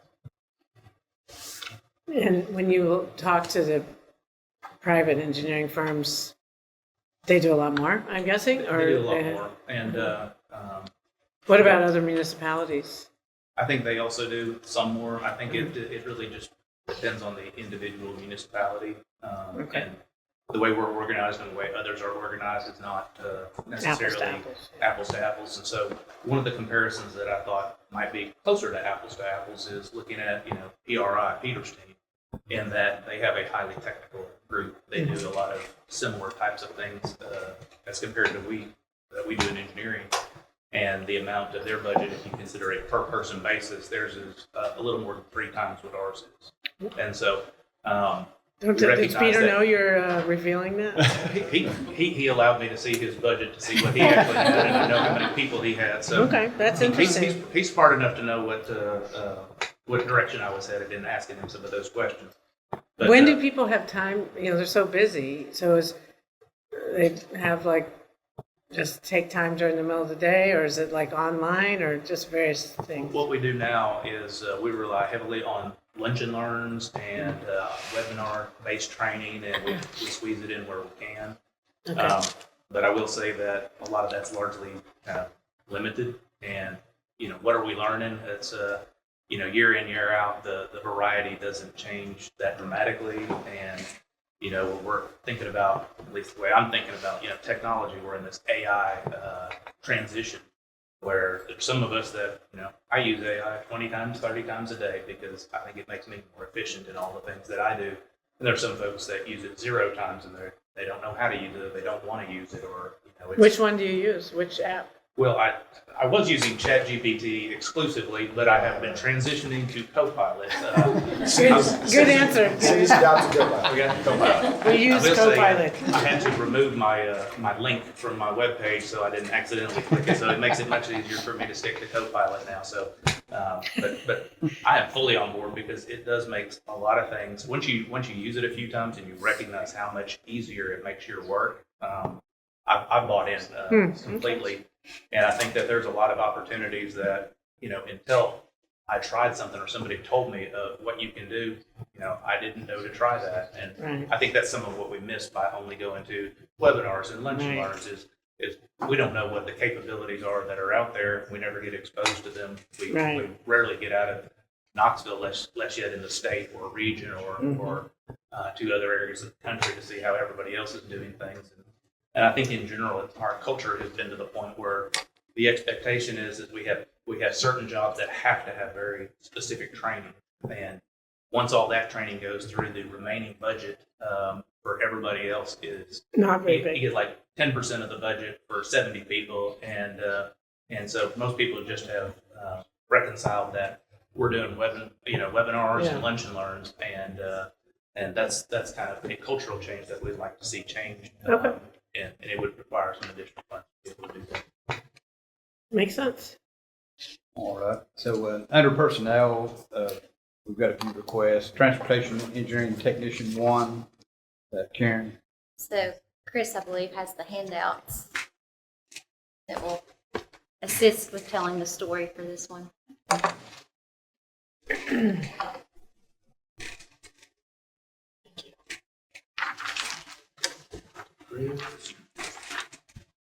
So as I mentioned earlier, this team is currently 4 people for parking. They've put in a lot of time in converting our system to mobile pay and implementing online payment for permit fees.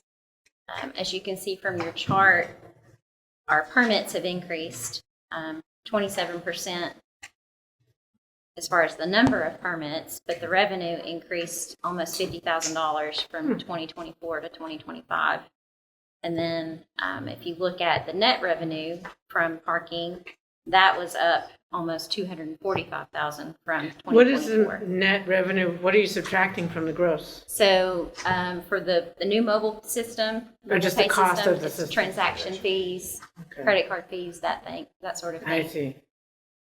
It's not like a net to the city. It's okay. We pay Yeah. a transaction fee on behalf of. Okay. Transaction fee on behalf of. I think it's built in, yeah. Okay. So take that team from 4 to 5. That very busy team. Yes. Okay. Number 2 here, Stormwater Engineering Tech 1 position for Development Services. Curtis. That's kind of what I touched on earlier with my information. So in addition to staff augmentation, add 1 in-house to free up the more senior, more experienced people to do stuff that only they can do. Okay. Next is Stormwater Engineering Technician 1 for Stormwater, David. Currently, in our inspections division, it's just Randall and I. Randall's out in the field a whole lot doing inspections, and we could better utilize his time in education, doing designs. Over the last 6 years, we've had an increase of 3.5 times our project values. We estimate that had we had this technician this year, it would have saved us $100,000 to $125,000 in construction inspections, as well as allowed Randall to do $25,000 to $50,000 worth of designs. So saving the city $75,000 to $100,000. How would it save us money? Because right now we're hiring out construction inspections. I see. Instead of allowing that to do, Randall to do his design work. So he's doing a lot of field work that a technician could be doing. In these contracts, when we hire out for staff augmentation, it's like, invoiced. Like, it's not like we just say, here's $160,000. We just have up to $160,000 to spend on, same with stormwater. Okay, got it. Okay, and you're saying like at a certain point, we cross that threshold where it's cheaper to hire our own person. Yeah, I think we have $82,000 on our request, but we think we would have saved a net $170,000. Okay. Sounds reasonable. Our engineering student internship positions, Chris. We currently have 4 interns that we're using, 1 for each of the divisions that we have. We started this program just under 2 years ago, and we have been funding it just out of surplus salaries.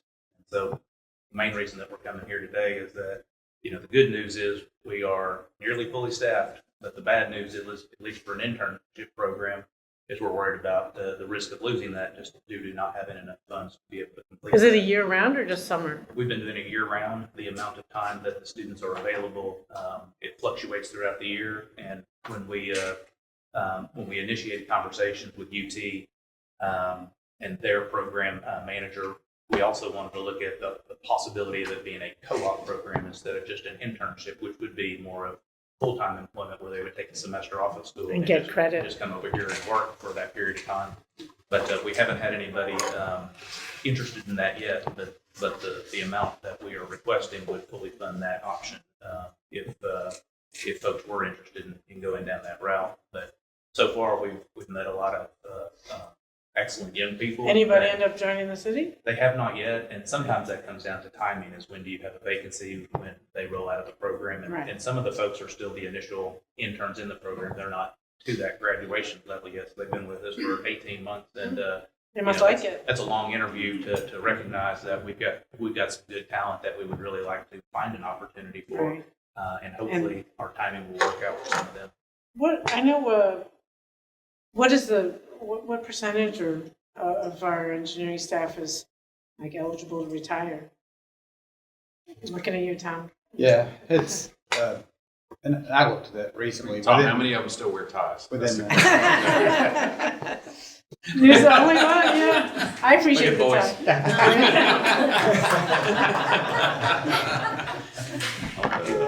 Yeah. I think the ties look great. Hey, Vice Mayor said I'm with you. I'm with you.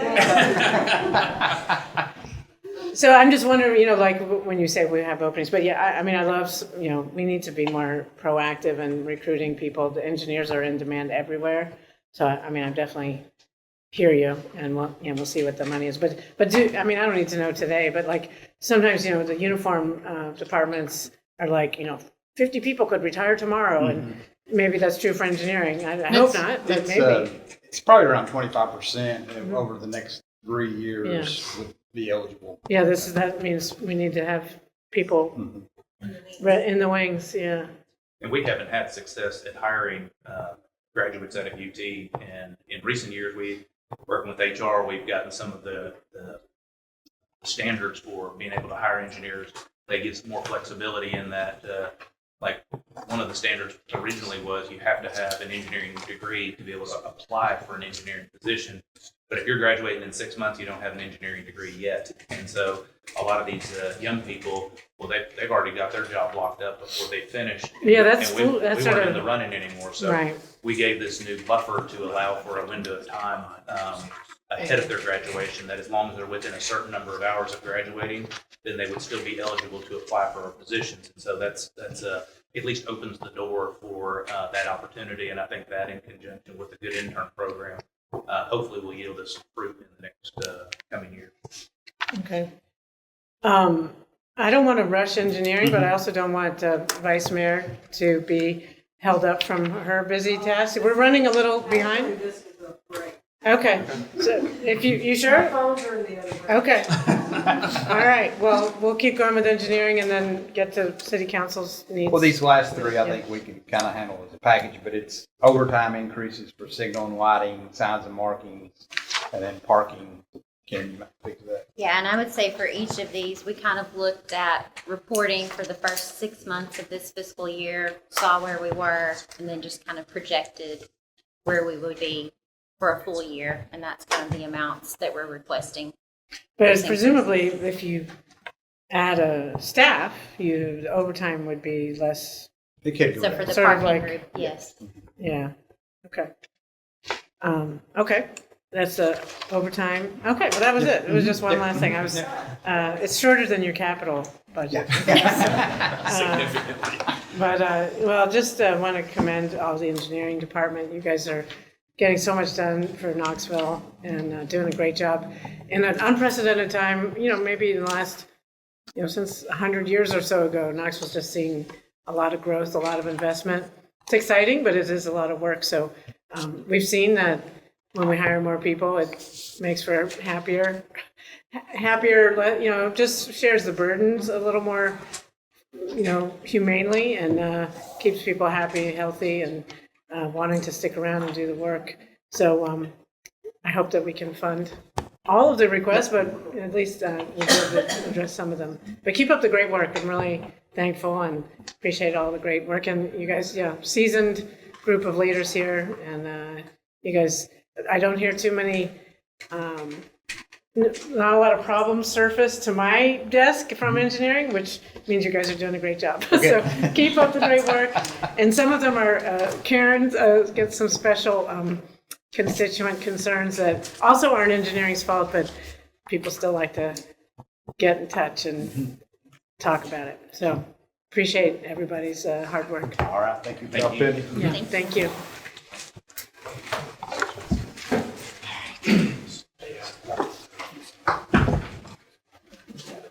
Oh, good. A new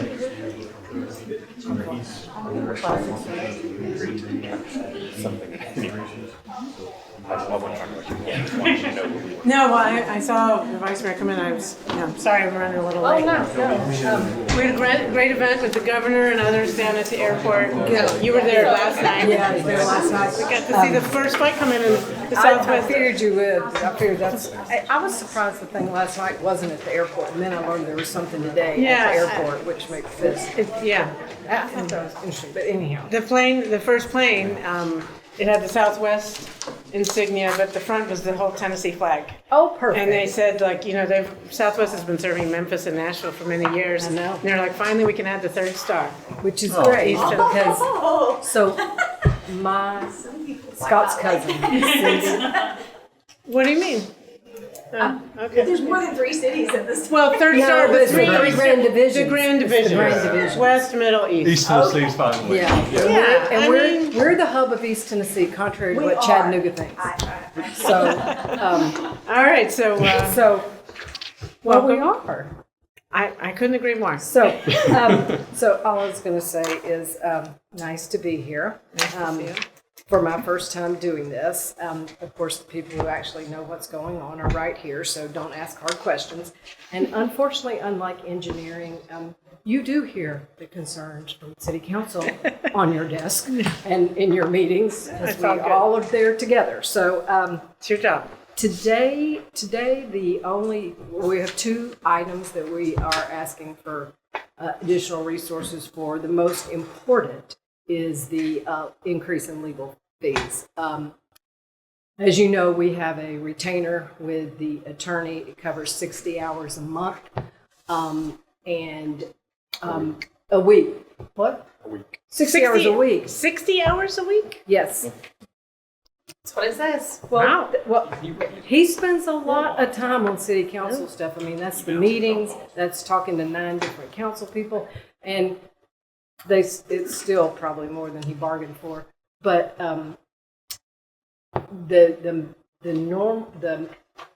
the retainer rate, billable hour rate that they use at the firm went up a little, not hugely significant. The biggest increase is for lawsuits, because over a certain number of hours, and as we know, there's a lawsuit that's been taking quite a bit of the time that and is not looking to resolve itself in this fiscal year. Okay. So I think that is a big part of that. I mean, I know we have to pay the fees, but we're trying to be upfront and tell you that we know it's going to Get 'em in the more. budget. Yeah, You get gotta it do in the it. budget. And then Okay. the other thing is, and I'm sure y'all heard this last year or 2 years ago from the Vice Mayor Smith, and it is my duty to bring this back to your attention, that back in 2003, city council members had 202 funds of $360,000. In 2005, it was 90,000, and this past year, or a couple of years ago, it went to 100. No, this year went to 130. Last year, 24-25. 24-25. I just give away what I get. So thank you. So it went to 135,000, and the request is to take it to 20, which would be half of what it was 23 years ago. And the number of requests that we get, thank you, Savannah, for putting this together for us. In 23-24, the request from organizations was roughly 206,000, micro math, not CPA math. In 24-25, it was about 312,000, and so far year to date in fiscal year 25-26, it's been $793,000 from community groups that are asking for funds from council members. So, you know, that's really why those increases are in there. Believe me, I understand budget constraints, but it's my duty to ask on behalf of Okay. council members. Yeah. And, but you got to pay the lawyer. So, Okay. Sounds good. any questions about any of that? If you want. It's Those, pretty I mean, they cut and make dry. perfect sense. I mean, you know, yes. we're not asking for more people. When did you guys have a retreat? March 25th.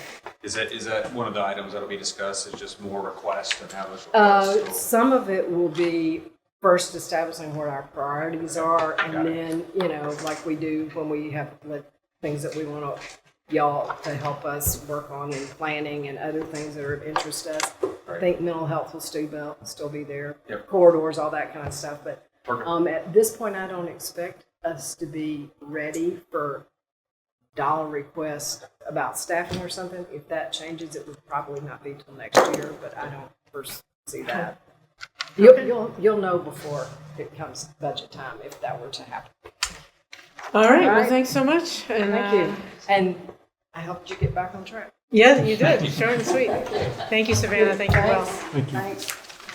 I think you know how to find me. If you need me to. I do. Good afternoon. Afternoon.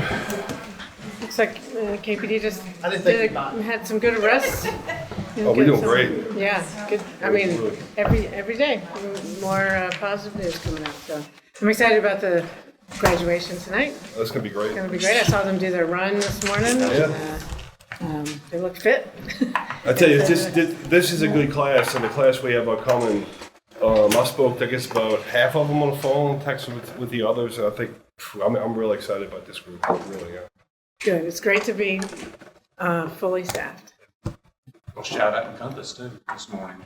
Okay, yeah. It was good. All right. Well, sorry we're running a little behind schedule, but we have all the time you need. Great. Nice. All right. Go ahead. So we just go? Please go We ahead. just start talking? Yeah. If you wind me up and let me start talking, I might never stop. So what's the first thing we're doing here is the police recruit gear? Is that what we're doing? Just making sure we're on the same page? Yeah. Okay, so great. So right now our annual budget for the police recruit gear is $107,000. So we're asking for an increase of about $203,000 here, which would bring that to a total of $310,000. This is not just for our recruits, but it's also for our cadets and for our explorers as well. Our current funding level has been insufficient for several years. Right now, already in December, we're already 32% over our annual budget right now. And we still have we still have the 6 more months of the year to go. So this covers all of the essential equipment for our new officers. It covers one uniform, their body armor, which of course is essential, leather gear, the radios, the mobile data terminals, riot helmets, gas masks, in-car printers. It costs approximately $15,000 to outfit one new officer. So the $107,000, that number goes back, Susan, I don't know how long we've been doing it at 107, but that goes back to when we were doing either one or no academies. And now, last year in 2024, 2025, we did 3 academies with that same amount of money. So we've been repurposing equipment, kind of pulling money from other places, and our inventory is completely running dry. So once someone's an officer and they have this gear, I mean, some stuff, obviously you switch out firearms every, how many years, whatever the norm is, but some of this lasts longer than other things. The body armor is custom fitted. So that's not something that's swapped out. So that's custom fitted for the employee, and that's an industry standard across the country. We don't swap. Body armor has to fit for the exact dimensions of. Is that the man same or as woman. ballistic vest? Correct. That's what that is. Yes, ma'am. Some of the other uniforms. If a uniform is, if somebody wears a uniform for a couple of years, it's not really something we can issue. So we have a uniform. Allowance. They do, but so they get $650, but that's not really meant for the new recruits. That's meant for existing employees. This uniform, this shirt and pants that I'm wearing here is almost $200. So if we ask a new officer to, $650, it's not going to cover their boots, their leather gear. So this is to get them started. It's just to get them started. And absolutely. Initial upfit. And then after that, once they get once they get initially outfitted, they get one uniform, leather gear, one complete set, and then also the gas mask, the riot helmet. Some of that can be repurposed, but that outfits that one employee and gets them going. After that, they use their annual uniform allowance. Okay. And what we've been, just to piggyback off that, what we've been surviving on is the repurpose. So people in the FTO program that quit, they had purchased things, so we put that back in a storage room. And so for 2 years, we have depleted that where we don't have any now. So we had a meeting yesterday where we're having to discuss, we'll probably have to send officers out without a riot helmet or riot gear. And that's the least, we're not in riots every day, so that's one of the least things, but that can still be problematic. This is actually a good news story because we're staffed, we got people, we got a continuous career classes, Exactly. having to issue gear. And part of this is kind of a one-time thing as well, because we've been so understaffed for so long. It's really almost been the norm at KPD. when we started hiring more employees, we didn't have enough radios. It's not like we had 416 radios sitting around in a box somewhere. We had under 350 radios, so we've been having to buy radios as we grow. Each one of these is about $9,000. 6,100. Wait, what? Yeah. They're incredibly expensive. And they're gonna go up because they're changing, this one is about to be obsolete and we're gonna have to change out over probably a 5-year period. I know Fire's looking at some leasing. Have you guys looked into that with Motorola? We can. It'd be something if we're gonna do this lease, I mean, instead of having to do the maintenance and own it, just something to think about. Like we do with body cameras, right? That's So some of that is like a one-time, like once we get more radio, we won't be buying, radios absolutely can be swapped out. But no, I don't want to give a brand new recruit like a 2-year-old shirt, just give them a new shirt. A new pair of pants. we weren't proposing that. That's okay. No used uniforms. But that's really about it. This is something, and I tell you, I will commend David and Susan here. Like going back to since I've been here since 2022, they've been really working magic with this. But I think David's magic is kind of starting to run out. I have no more magic. And our academy classes have grown too over the last couple of years. Thankfully. Because we were having some that, were 7, 10. Yeah. I remember going to some single-digit graduations in my office or something. They wouldn't have filled up L1 down there this morning when they were doing their run. That was a big crowd. Yeah, this is just the byproduct of success. That's all. Yeah. Okay, what about the learning management system? So we're going to pull this. I would like to tell you what this is, but David and Susan using magic have found some money through this for a grant. But what this is what we've been doing at our academy. Like last year, you guys let us hire Dr. Drogden. We created the She started last curriculum director. January? She started in January.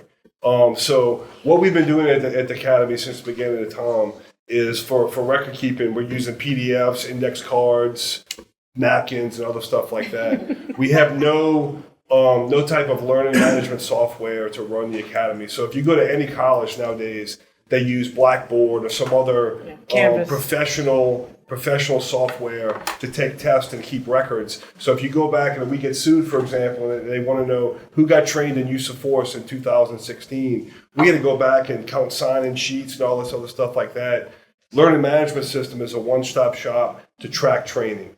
And you found the money to buy it? And we found money. I just wanted to tell you what it was, so we're going to pull that, correct? That's correct. Yeah, and these guys, so like every one of these things we submit, they work really hard to see if we can find other sources of money for that. So we got that covered. And our magic has the first name of Kitchen. She was a big help in that. Oh, thank you, Kitchen. And Boyce was there too as well. Well, it wasn't, I don't know. All right. What's next? Okay, so additional sworn count for police officers. So this is something, couple things here. So Meg, you and I have spoken about this a lot. The city is growing a lot. And actually back, I think 30 years ago, authorized strength of KPD was budgeted for a much larger department than we have now. 356 or 360. 456. Much larger now. It's shrunk for various reasons over the years. So looking forward into the future now that we're fully staffed, really starting to have these conversations about what it would be like to grow the department, what else we could do with the department. A couple things to items of note here that I think are very relevant. We're going to be transitioning to a new schedule for our patrol officers in FY 26-27. Right now, officers are on a 12-hour shift.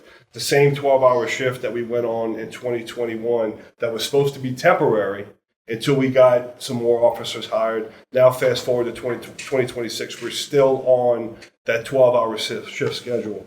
That 12-hour shift schedule generates about $3.9 million in overtime or built-in overtime within that schedule that cost us just to maintain that schedule. So we're going to be shifting to a 10-hour shift schedule that's much better for our officers. So they won't be working 12 hours anymore per day. They'll be working 10-hour days, 4 days a week. They won't have any built-in overtime built into that schedule. So it's saving us a lot of money. And it's also much better for the wellness of our employees. The tough part from a management standpoint is that schedule is much less efficient than our current schedule. Our current schedule now has no overlap. It puts There's a maximum amount of police officer hours on the street in a 24-hour cycle.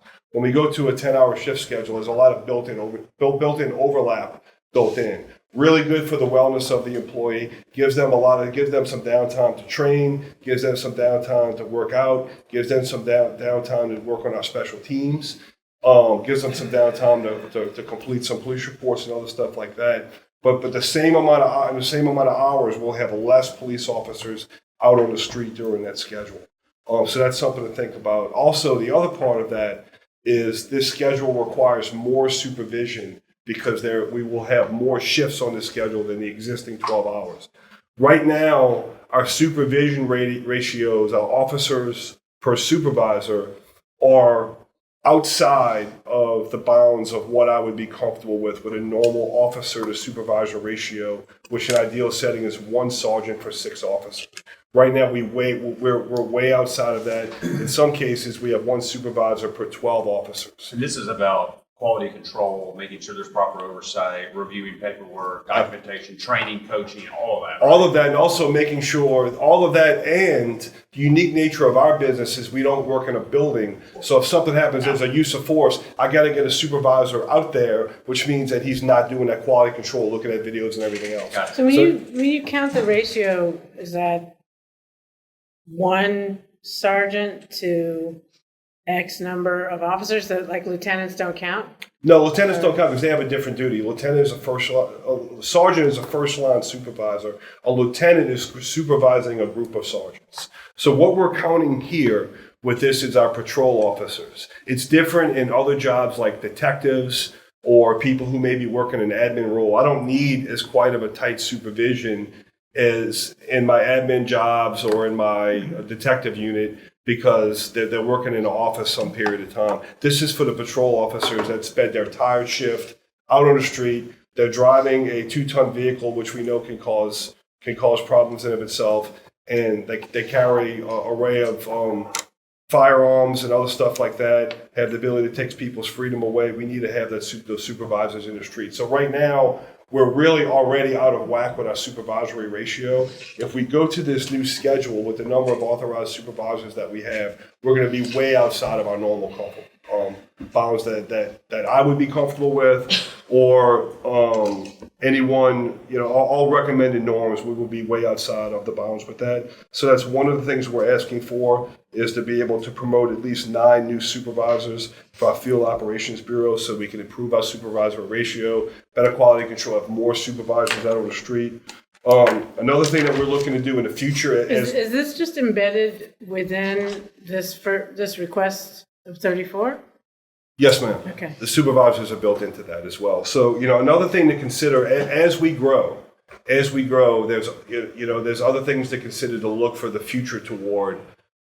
We don't do a lot of traffic enforcement right now. We spend a lot of time going for calls for service. We need to start looking to in the future of having dedicated officers, especially up on the interstate, doing more traffic enforcement on some of our state highways, doing traffic enforcement to really try to reduce fatalities and slow people down.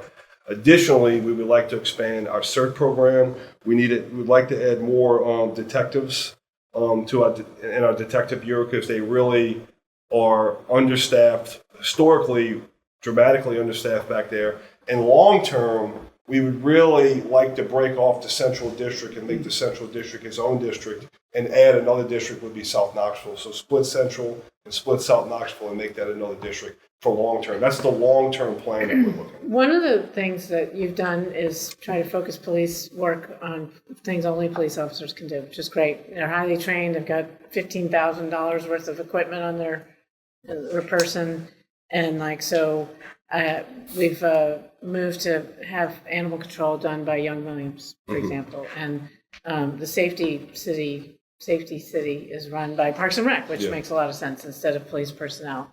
And Nick was in here with Fleet and suggesting that Fleet could take on the job of record inspections, which again makes a lot of sense. So I think I just want to sort of understand this, the personnel request in light of the fact that some of your officers used to be doing more, ancillary work can now be doing field operations work? That's not really correct because we have one officer now that does inspections and they have to do liquor inspections, which we still are stuck with. That's the same one that was doing wrecker and all that other stuff like that. So I have one employee now. Well, but animal control? That was a civilians. That was civilian staff that went to Young Williams, and the same thing with Safety City. That was civilian staff that went to Parks and Rec. So the one officer we have doing all that, unless I get rid of beer, I still have to have a police officer. I think the state requires. Exactly, yeah. So right now, whether I have wreckers, taxi cabs, all the inspections, I still need one cop to do that. That's Leslie Presley who's doing the beer. So she does all of those jobs. The Safety City there was no police personnel with that, and the same thing with animal control. It's all civilians. We still have to, our CID still has to follow up on any crimes related to animal cruelty and stuff. Okay.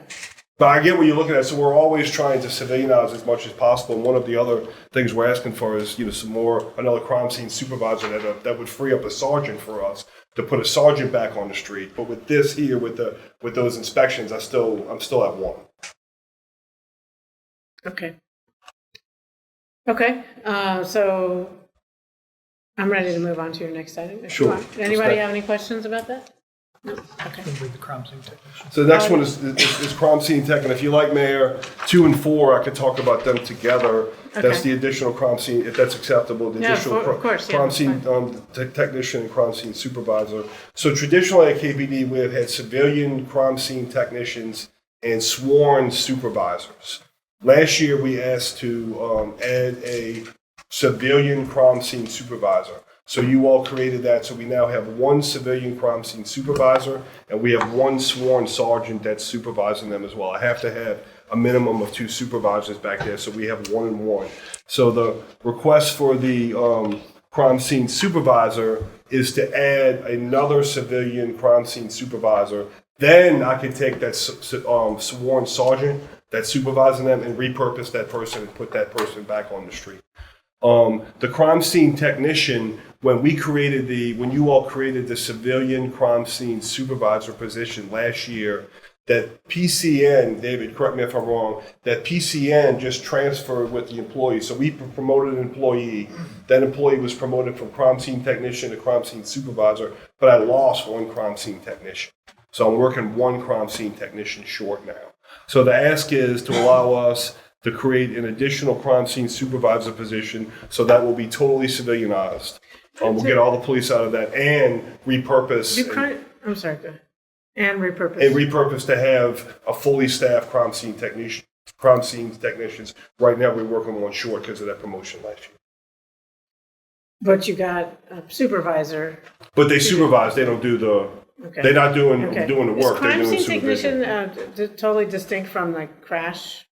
It's completely different. What they do is they go out to the scene and they're doing all your forensic and scientific work. They're collecting DNA, collecting fingerprints, taking photographs, stuff like that. Right now, we don't even have a 24-hour unit. They're operating.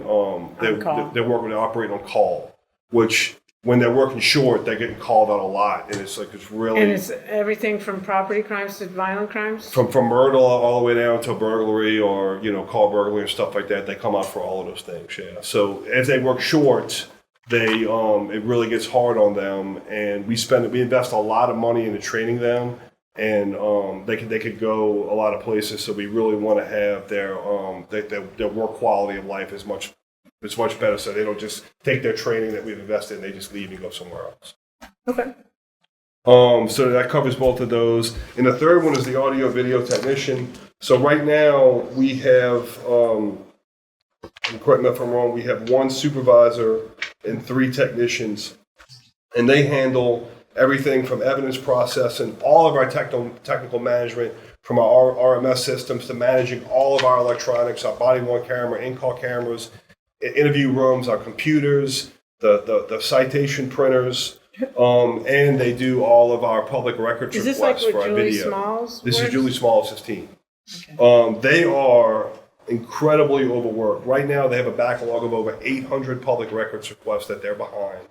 They're working 15 to 20 hours of overtime a week just trying to maintain Average public records request for video takes about 4 to 6 weeks. Plus, they have to manage all of our technology. A body-worn camera, in-car camera system goes down.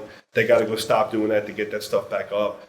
We have electronic citations. They got little printers in the car with computers. That stuff goes down all the time. We have one employee that's doing that pretty much around the clock, keeping that equipment going. Our public records requests since 2022 have increased about 15% every year. And we're charging where we can. We are, but we are charging, but I still got to have a human sit there and just do the work. I just want to make sure that, because 100%. We're trying to recover our costs. That's what legitimate claims for records, and then there is what we charge is pretty low, I believe. It's Is that you pay for the paper? Yeah. Is that Paper. mandated by you the can pay for state? your time too. It has to go above 2 hours. Of course. Yeah. Yeah. So, and most of them don't. Most of them it's right at an hour, hour and a half. Yeah. So we're not getting anything. Okay. And then they don't pay for that.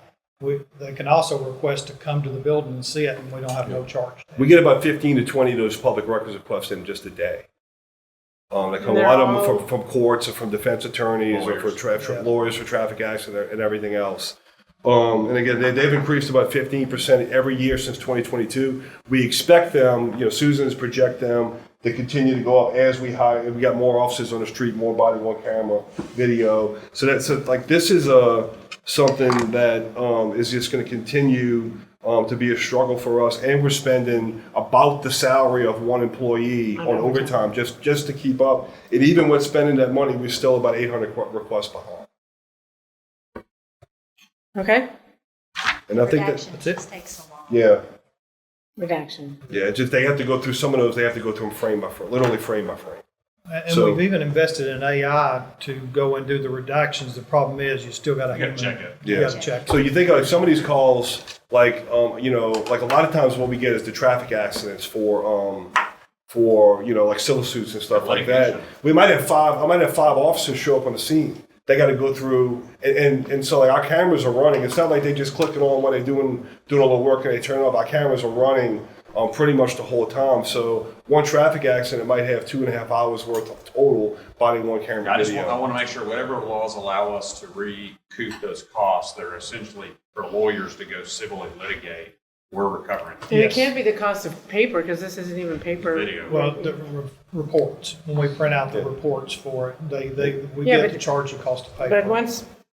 But there's got to be other ways we can recoup costs that are digital, like digital. They do. There is the thumb drive. They have to prepay those. But not just the cost. I mean, the time is the main thing. The time is the main thing. So, okay.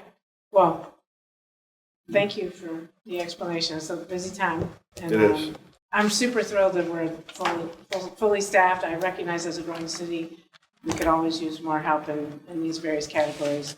And I appreciate you pointing out the supervisory staffing ratios. We don't, as you have said many times, the only thing more expensive than good policing is bad policing, and we want to support good policing. So, and wellness as well. I mean, the wellness piece is really important as well, right? a tired officer is not going to make as good decisions as a well-rested one. So, absolutely. Just quick note on like the additional personnel request. What you're doing is, my calculations correct, you're taking the base salary for like a police officer or PO times On the sworn? whatever. No, sir. What we do, so we do. Got to be close to what number you put there. No, what we do is we take for our contracts, we usually do a not to exceed.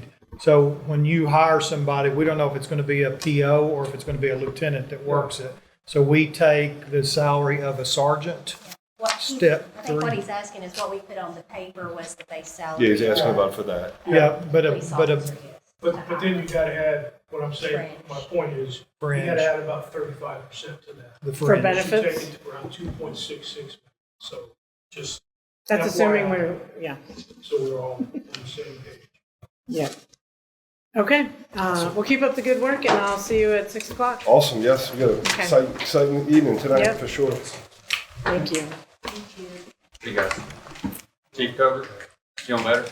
I feel way All right. better than I Good, did this good. morning. Good. I got some caffeine in me. That helps. Good. All right. fire's up. You even have the red coffee, red Yeti. My daughter got me this. That's nice. Thank you, Kitchen. Appreciate it. Karen, do you need, or Miss Adams? It's okay. I was looking to see if it was in Heather's book, we may be out before. We are tomorrow, yes. Yeah.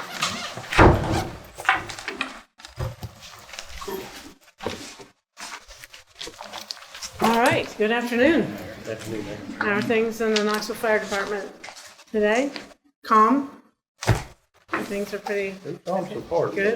It was, I enjoyed, as always, the graduation ceremony. The last one, I don't know, it was just so well attended, such a lot of support for those new firefighters. It was great to see. A lot of people there. That was great. Yeah, I don't think I've ever seen one so full. It was really good. So they have big families, or just very supportive families, and it was a pretty big class. Yes, it was. So it's good stuff. Glad to see it. Good ceremony. Mm-hmm. All right, Chief Sharp, you go ahead.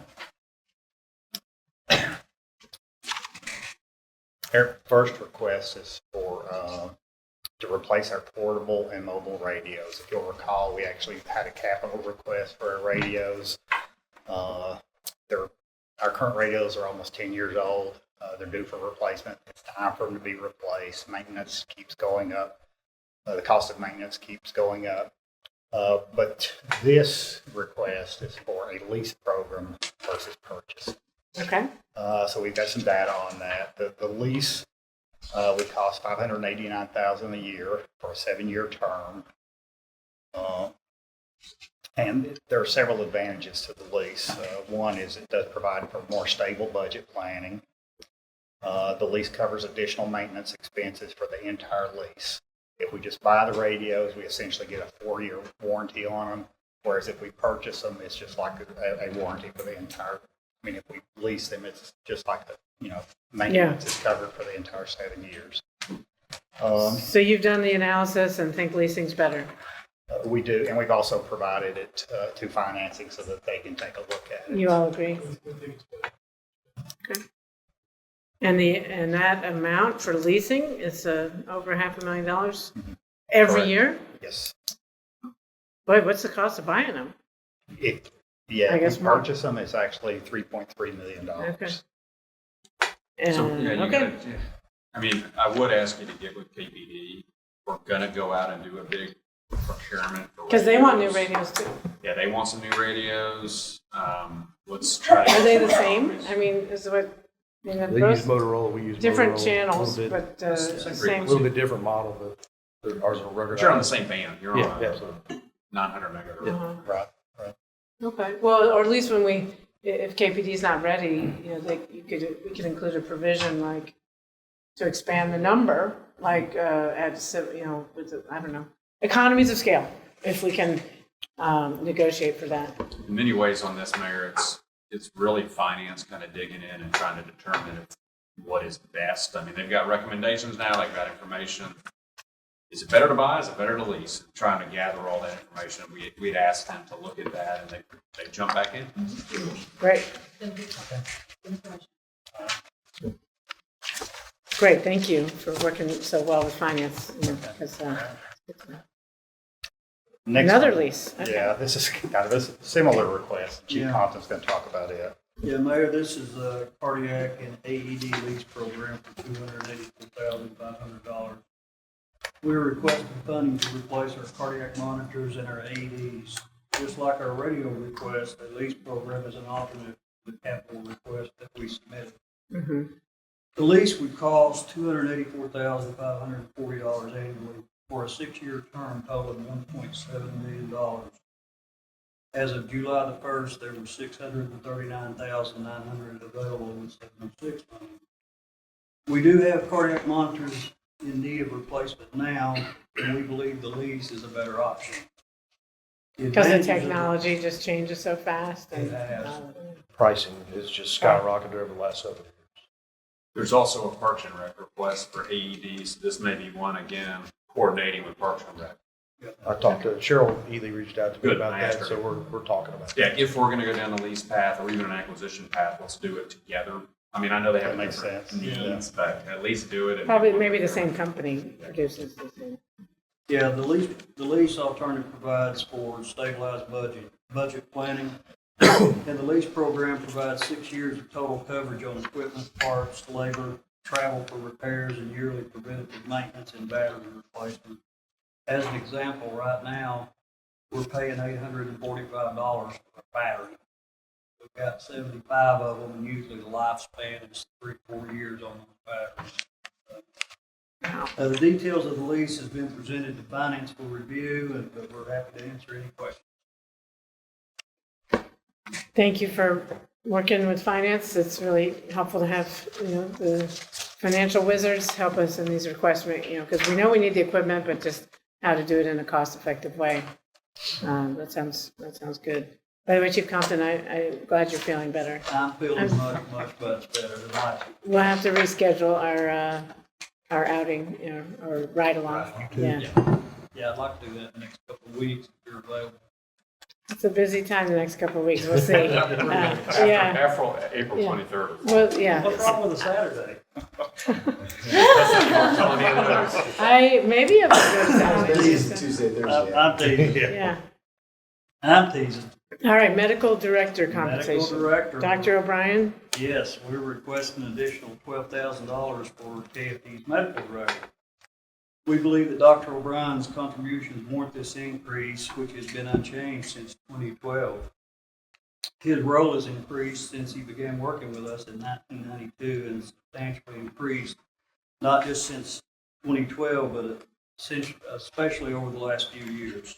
In addition to the many responsibilities listed in our submission, Dr. O'Brien also oversees our basic and our advanced EMT programs and provides input into our treatment protocols. And he coordinates with many other agencies, and he also is our medical director over our special operations ambulance and our specialized protocols. Human Resources reached out to MTask on our behalf to see if they could provide comps from across the state, and it looks like medical directors are overwhelmingly contract employees, so there's not really good data available. He's not a contracted employee? He's like just a... If I'm not mistaken, MTAS didn't really have any data because they're It's contract just all over the employees. board. Oh, we just don't have the They're not information. They're not publicly available Yes, information. ma'am, that's correct. They didn't have anything that we can. I see what you mean. But he's not a city employee. Right. He's a contracted employee. Right. Okay. And he sort of works and reviews and oversees things as needed. It's not like he shows up to the office every day. And Mayor, we also have ambitions of eventually having a in-house paramedic program, and we would need a medical director as well, so he would oversee that. Okay. All right, yes, that one's been on the books for a little while, and I agree, Dr. O'Brien does great work, and hopefully we'll see. Grant match? Yes, ma'am. We got some grants this year. We have got some grants Yeah. this year. We got the assistance firefighter grant, we got another ambulance grant, And some gym equipment? and that was the assistance firefighter Oh, grant. okay. We got the gym equipment. Yeah, We're really close to having that purchased, so right. excited. So KFD is continually exploring new grant options as funding sources for equipment and various initiatives. Last year, as you just mentioned, Mayor, we were awarded the Assistance to Firefighters grant and are in the procurement process for $180,000 worth of exercise equipment. We intend to apply for the AFG again this year. We anticipate that our request is going to be in the neighborhood of $500,000. The Notice of Funding Opportunities is not open yet, so we're not sure what the rules of the grant are. We need to see that before we can make a decision on what we want to try to Are pursue. those through the federal government? Yes, ma'am. It's FEMA. I happened to notice in the State of the Nation, the president gave a special shout out to firefighters. I don't know why I was watching it, but I was watching it, and he was like, we always talk about police, but our firefighters do a great job. So maybe that means more money in these grant programs. We'll take it. So let us have it. So We'll take it. with that $500,000 anticipated request, there's a 10% match required by FEMA. So that's $50,000 of the request that we're looking at. We've also have already applied for a fire prevention and safety grant in July to fund a community risk reduction initiative. That match is 5% is required, so that's $25,680. So on those totals is where we arrived at our number. We've had success recently with multiple grants, and we want to keep pursuing this. We want to keep applying for additional grants, and we sincerely appreciate the city's support with allowing us to do that. Yeah, okay. It's great to have some wins there. Yes, ma'am. All right, next is personnel. Okay. I'm ready to move to personnel. Are you? Yes, we're ready. So this request is to increase our uniform strength from 327 to 345. A little over 20 years ago, we lost 30 positions, and we've never regained any of those. Was that the same year that KPD's got shut? Was it during Mayor Haslam? This was 03, 04. I think it was just before that when we lost those. The additional positions would be put out in the firefighting division, which would give our folks some relief. It would reduce mandatory overtime and would reduce significantly our overtime expenses. Would it reduce them enough to cover the cost of the new hires? I'm sorry? Would the savings from overtime be enough to cover the cost of new positions? It would. So the cost of the additional cost of the people would be less than the overtime. So it would offset. It would Finance, not, you've it would not, examined this? It would not offset all of it. Yeah, we do. We ran the figures last year. We've rerun them and we have them ready to present to finance so that they can take a look at it. Based on my cost analysis that I did, and obviously it would need to be vetted by finance, but for one vacancy for one shift for a third of the year, so 120 shifts, the overtime cost is around $100,000 to backfill that vacancy. We arrived at I don't know, boys had mentioned 35%. We had asked benefits last year what a good number would be for a firefighter, and they gave us 52.6%. So we figured that the cost of a firefighter is $48,861 times that 52.61 plus their first responder supplement of AMT, and it comes to $78,360 per person. Obviously, there's some additional things there. You have holiday pay. There's some built-in starting overtime. pay and benefits. You're suggesting is 78. Staying right at 78, and now there's some additional costs that are associated with that body that are not included in that 78. So, but overall, I do feel like the cost savings is going to be around $400,000 less for 18 people than it would be to pay out the overtime, unless that individual were to, be off for military leave or paid parental leave. Then they're not saving us. It's because they're not there to fill the spot. So there's some things that are can't control anticipate. But overall, I do. Well, if someone's on long-term leave, but they don't earn their city pay. If they're on paid parental leave, like they would get paid, and we have to fill that. But I mean, like a military. Correct, but we still have to backfill that position with overtime. But we're not taking that personnel cost, so it probably does offset it.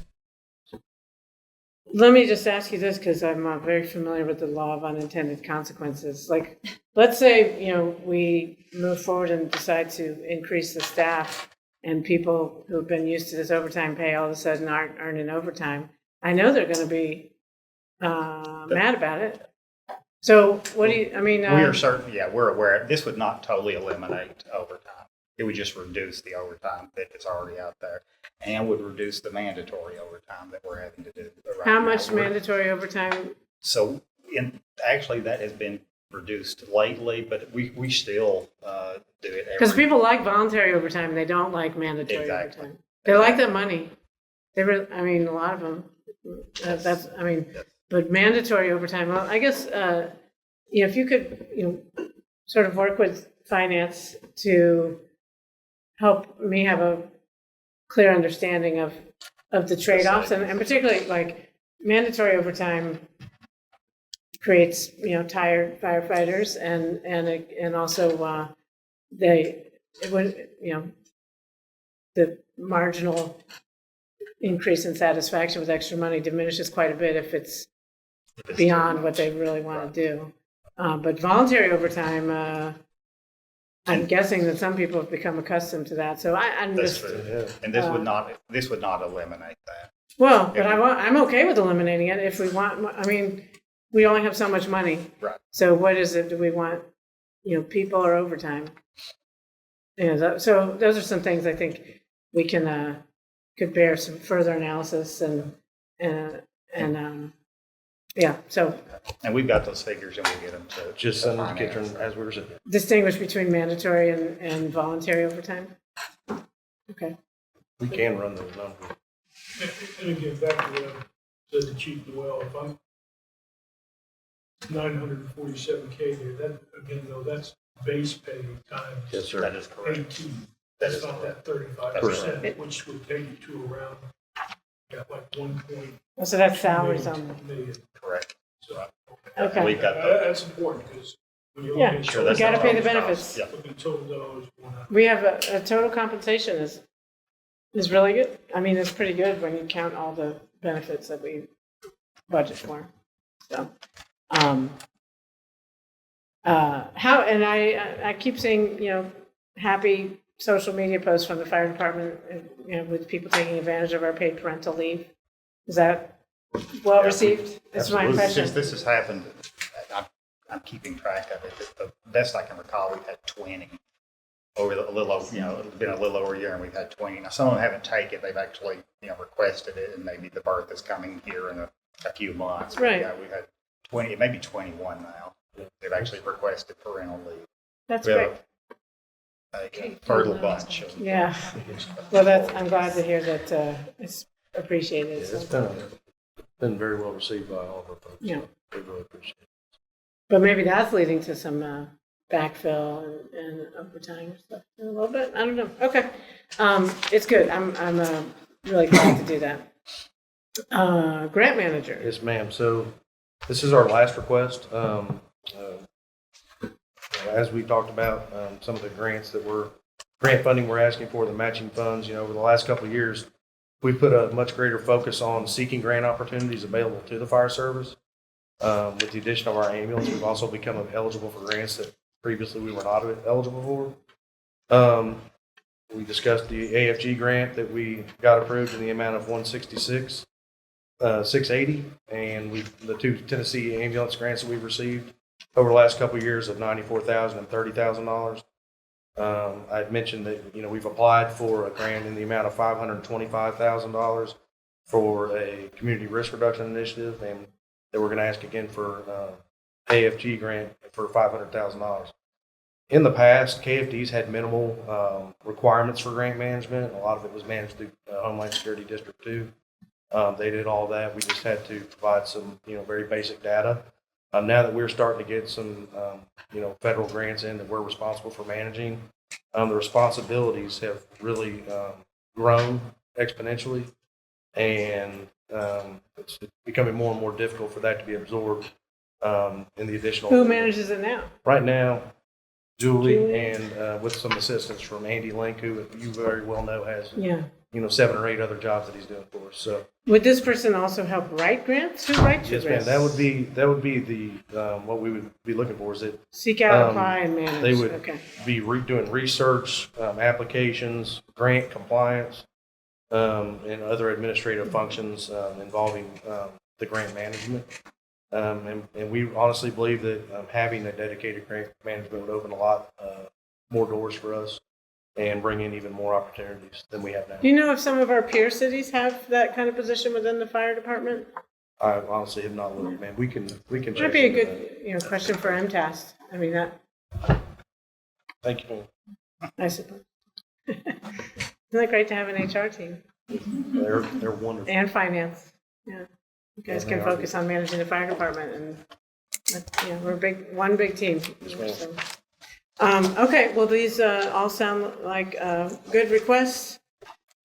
Hopefully, we'll see how what revenues are available, and appreciate all that you guys do every day. I was pleased to hear that the recruitment fair was well attended, and even there's some people who come in person, but a lot of people saw the media about it and get the word out to their friends and family members who want to join our department. So, good stuff.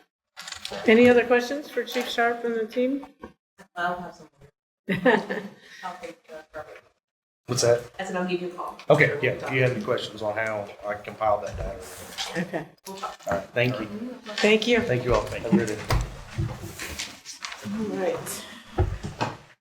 Okay, it's 4:00. Colin, tell us about Kima's budgetary needs.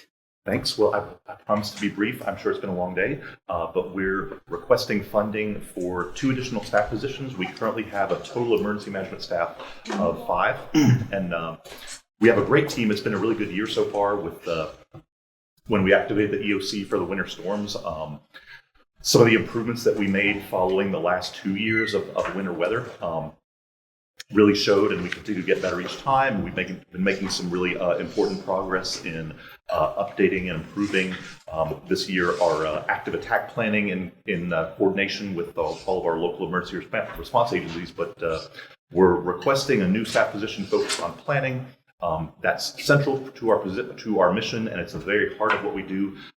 Emergency planning is time-consuming, labor-intensive process that involves close collaboration with all of our many first responder agencies and supporting partners. Over the last several years, we've made a lot of forward progress as we continue to modernize our plans and preparedness efforts and close gaps. But as we develop new plans, that means we have to maintain these plans. So over the last few years, we've been making a lot of forward progress.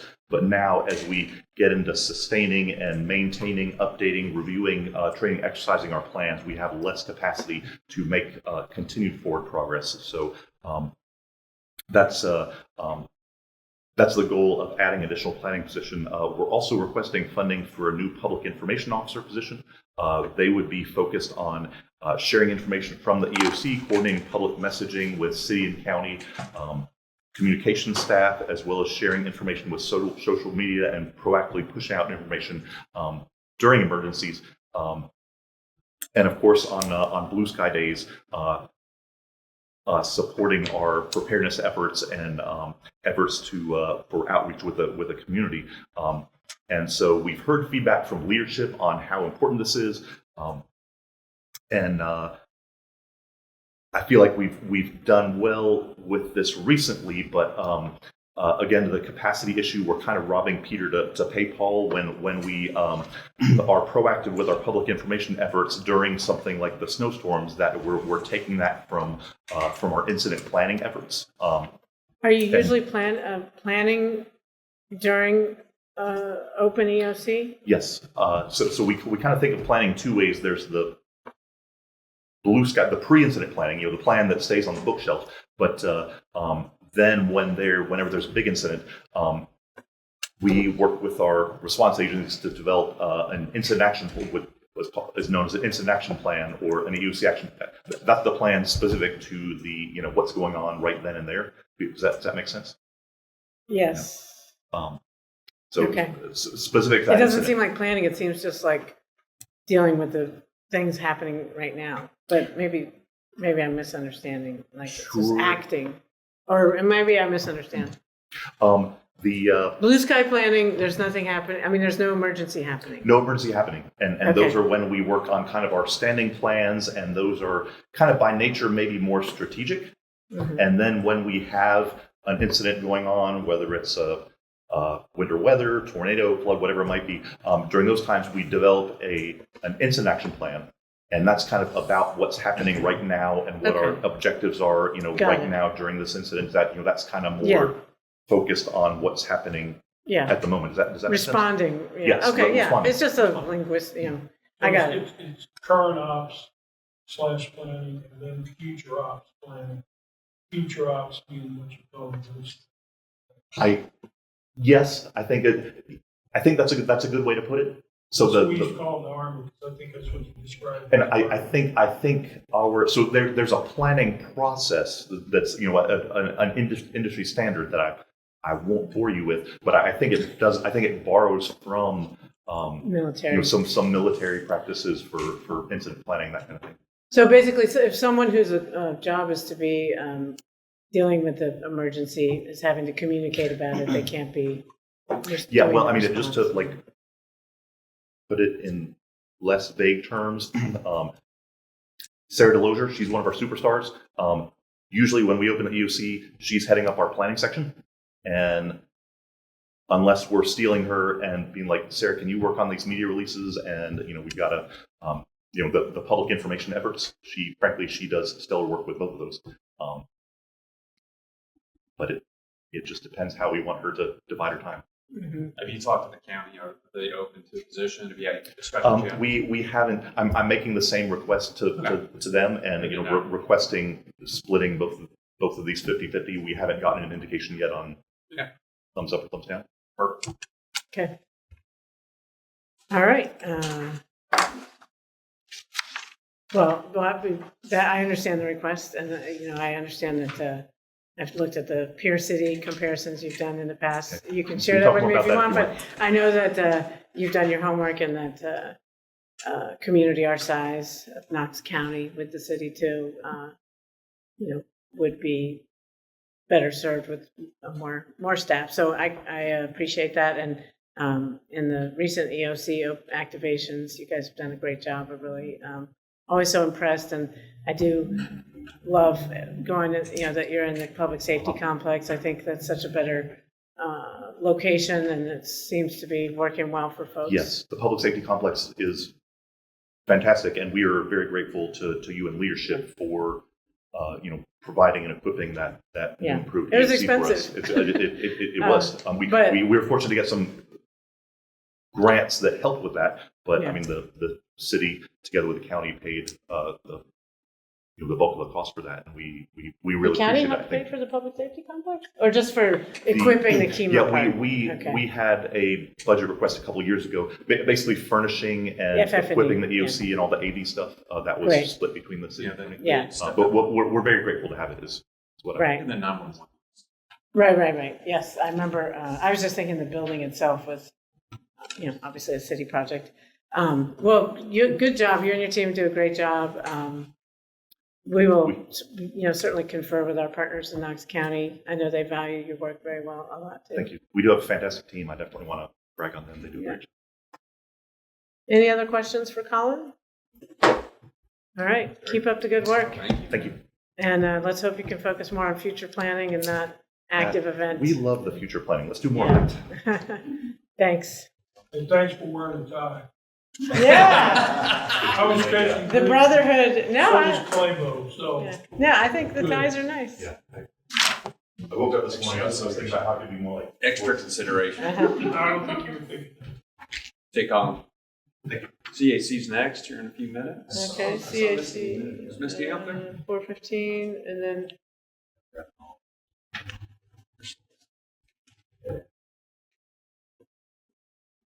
Hey, Misty.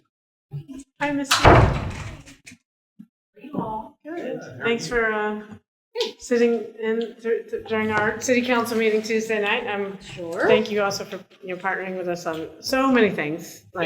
So many things. That was just one. The KCDC casework at those various facilities. I'm really grateful for that. But you guys do a lot. Yes. You do a lot of stuff that no one else is doing, and that the city doesn't do directly. So we're very grateful. So much of that preventative work on homelessness too. People don't always think about as homeless services, but it absolutely is like keep people housed. Yes. Ounce of Especially prevention. I in our was towers. ready to say that, but you said it. Yeah. So I was just like, yeah, sure. So, yes. So thank you for supporting it. We've been doing that for a long time. And it's been very successful. So, but it gives us the opportunity to put a case manager back in Northgate because we had to remove that one just because we didn't have the money because we didn't have an increase for a minute. Okay. Cost of living and all of that. It just got to the point where we didn't have enough, so we had to remove that position, and now we get to put it back. Good. Which is very good. We were covering it otherwise, but not as good as we could if we're actually on site. So good.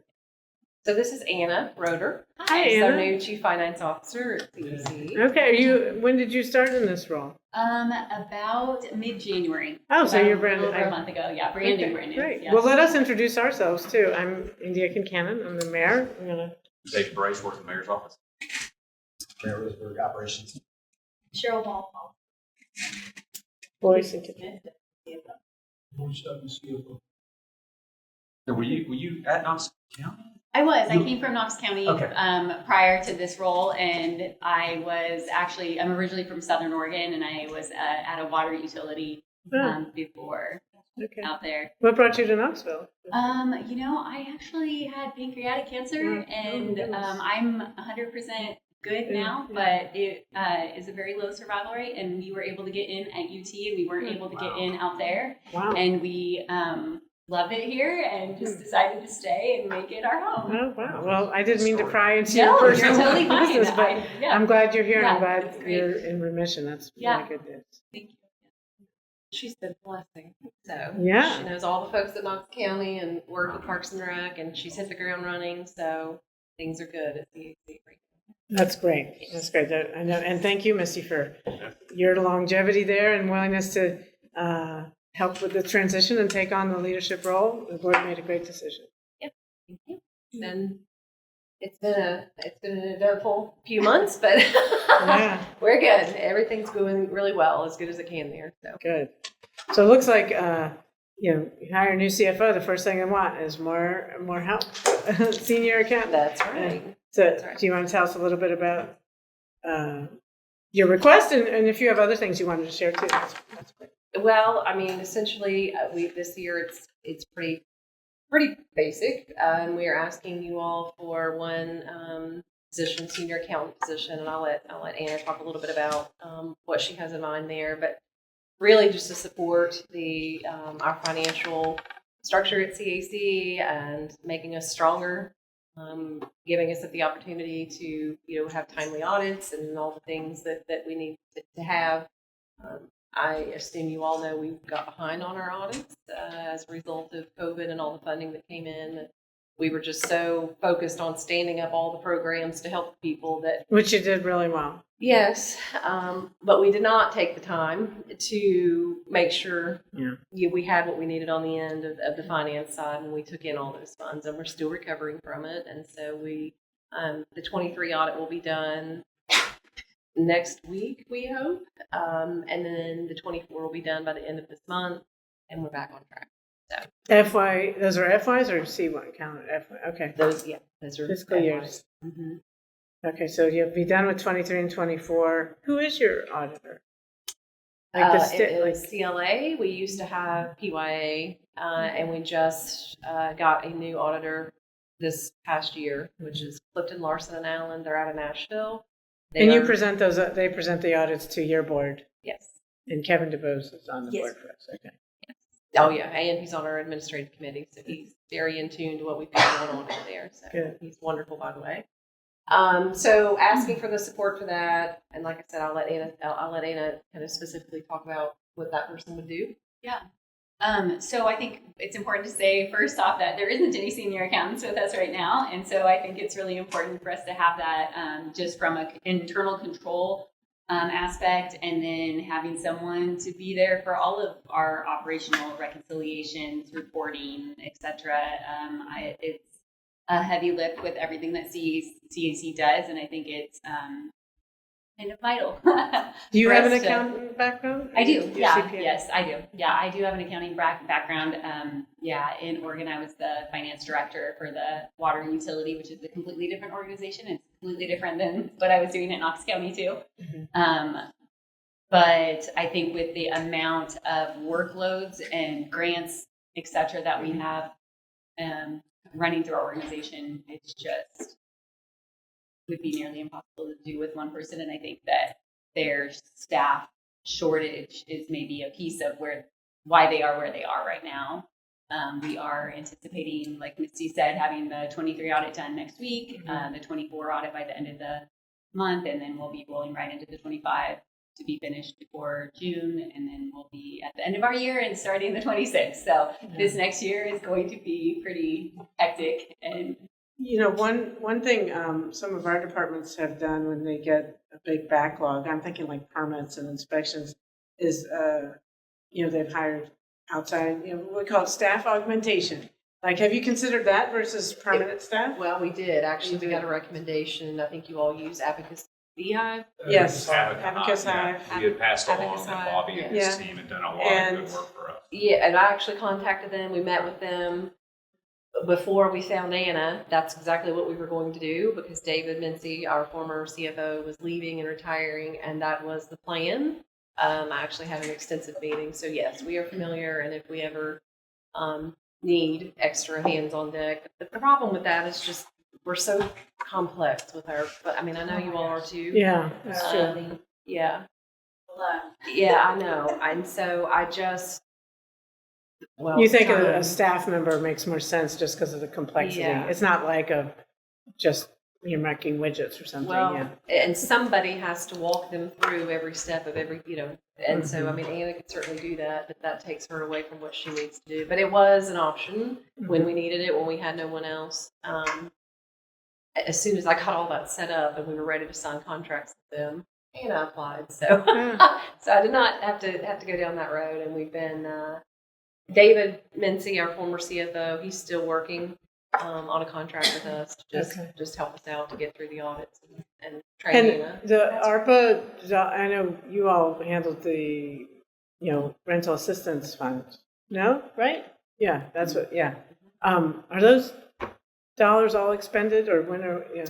So yes, the treasury funds are all expended, and I know Knox County has another pot of money through home art funds. Not anywhere near, obviously, what we had during COVID, and I think they You mean like 6 figures or 7 figures? Six. I think it's 6, yeah. I think they are still in conversation right now, kind of how they're gonna put that out. And the last I heard when I spoke with Jenny is they're gonna do that from they're gonna do it internally. They're not gonna spend any of the dollars for the administration, which is what they did before. They gave us the piece to do the behind the scenes work, and then they made all the payments. And this time around, they want to try to get as much of the funding out, if they decide to do that, to the people and to the need, rather than have to spend it on overhead and admin. And they that includes all of Knox County, including city residents are eligible. I mean, okay, good. Because what we talked about is it would have to be streamlined and in partnership with legal aid, because there's just not enough money to open it up to just everyone who needs it. I mean, it would be gone within literally day. Yeah. It's not that much money. It's really not that much money. Couple $100,000. Yeah. I mean, it's better than none, but Yeah, it's yeah. not. Okay. It was different when multiple million. Yeah, I missed that. So do the people who are struggling to pay their rent. So speaking of Knox County, you're jointly funded by the city and the county and federal grants. Do you have a similar request? Same request. Okay. To them. Okay. So we wanted to hire 2 senior accountants, and then so we asked you all to support one, and Knox County to support one, Okay. and then just we wanted to try to do something for our staff, just in terms of a raise. We did give a one-time payment of $500 out to staff around Christmas, just as we can't give you a raise this year, but we're going to look at it for next year and see what we may be able to do. So the remaining $40,000 was to go towards that. Obviously you'd love to pay your staff more. We all would, and I'm sure they deserve it. How is staffing? Like, are you have a lot of vacancies and turnover, or not as bad, or? We actually don't. Actually, last month, it was the first time in a very long time we have not had any personnel actions. Wow. To report to. To what do you attribute that? Shaky economy? Okay. A lot of positive workplace culture. I really don't know, because that's not our norm, because we're always hiring drivers, but we were fully staffed. You should take some credit. Yeah. Good job. Yes. Good job. Maybe. We will have several this month, which is just par for the course. Yeah. How many total people do you employ? About 450. No, that's a lot. Yeah, some that churn includes all is of our normal. Head Start, all of our drivers. We've got a lot of folks. Head Start's fully staffed, because sometimes that was not true. We are good on Head Start right now. Okay. So we had to change our classrooms and do more of the infant rooms, which hurt because the ratios are small. Yeah. But it was the right thing to do, and we were able to get teachers and keep teachers, and it's going well. So.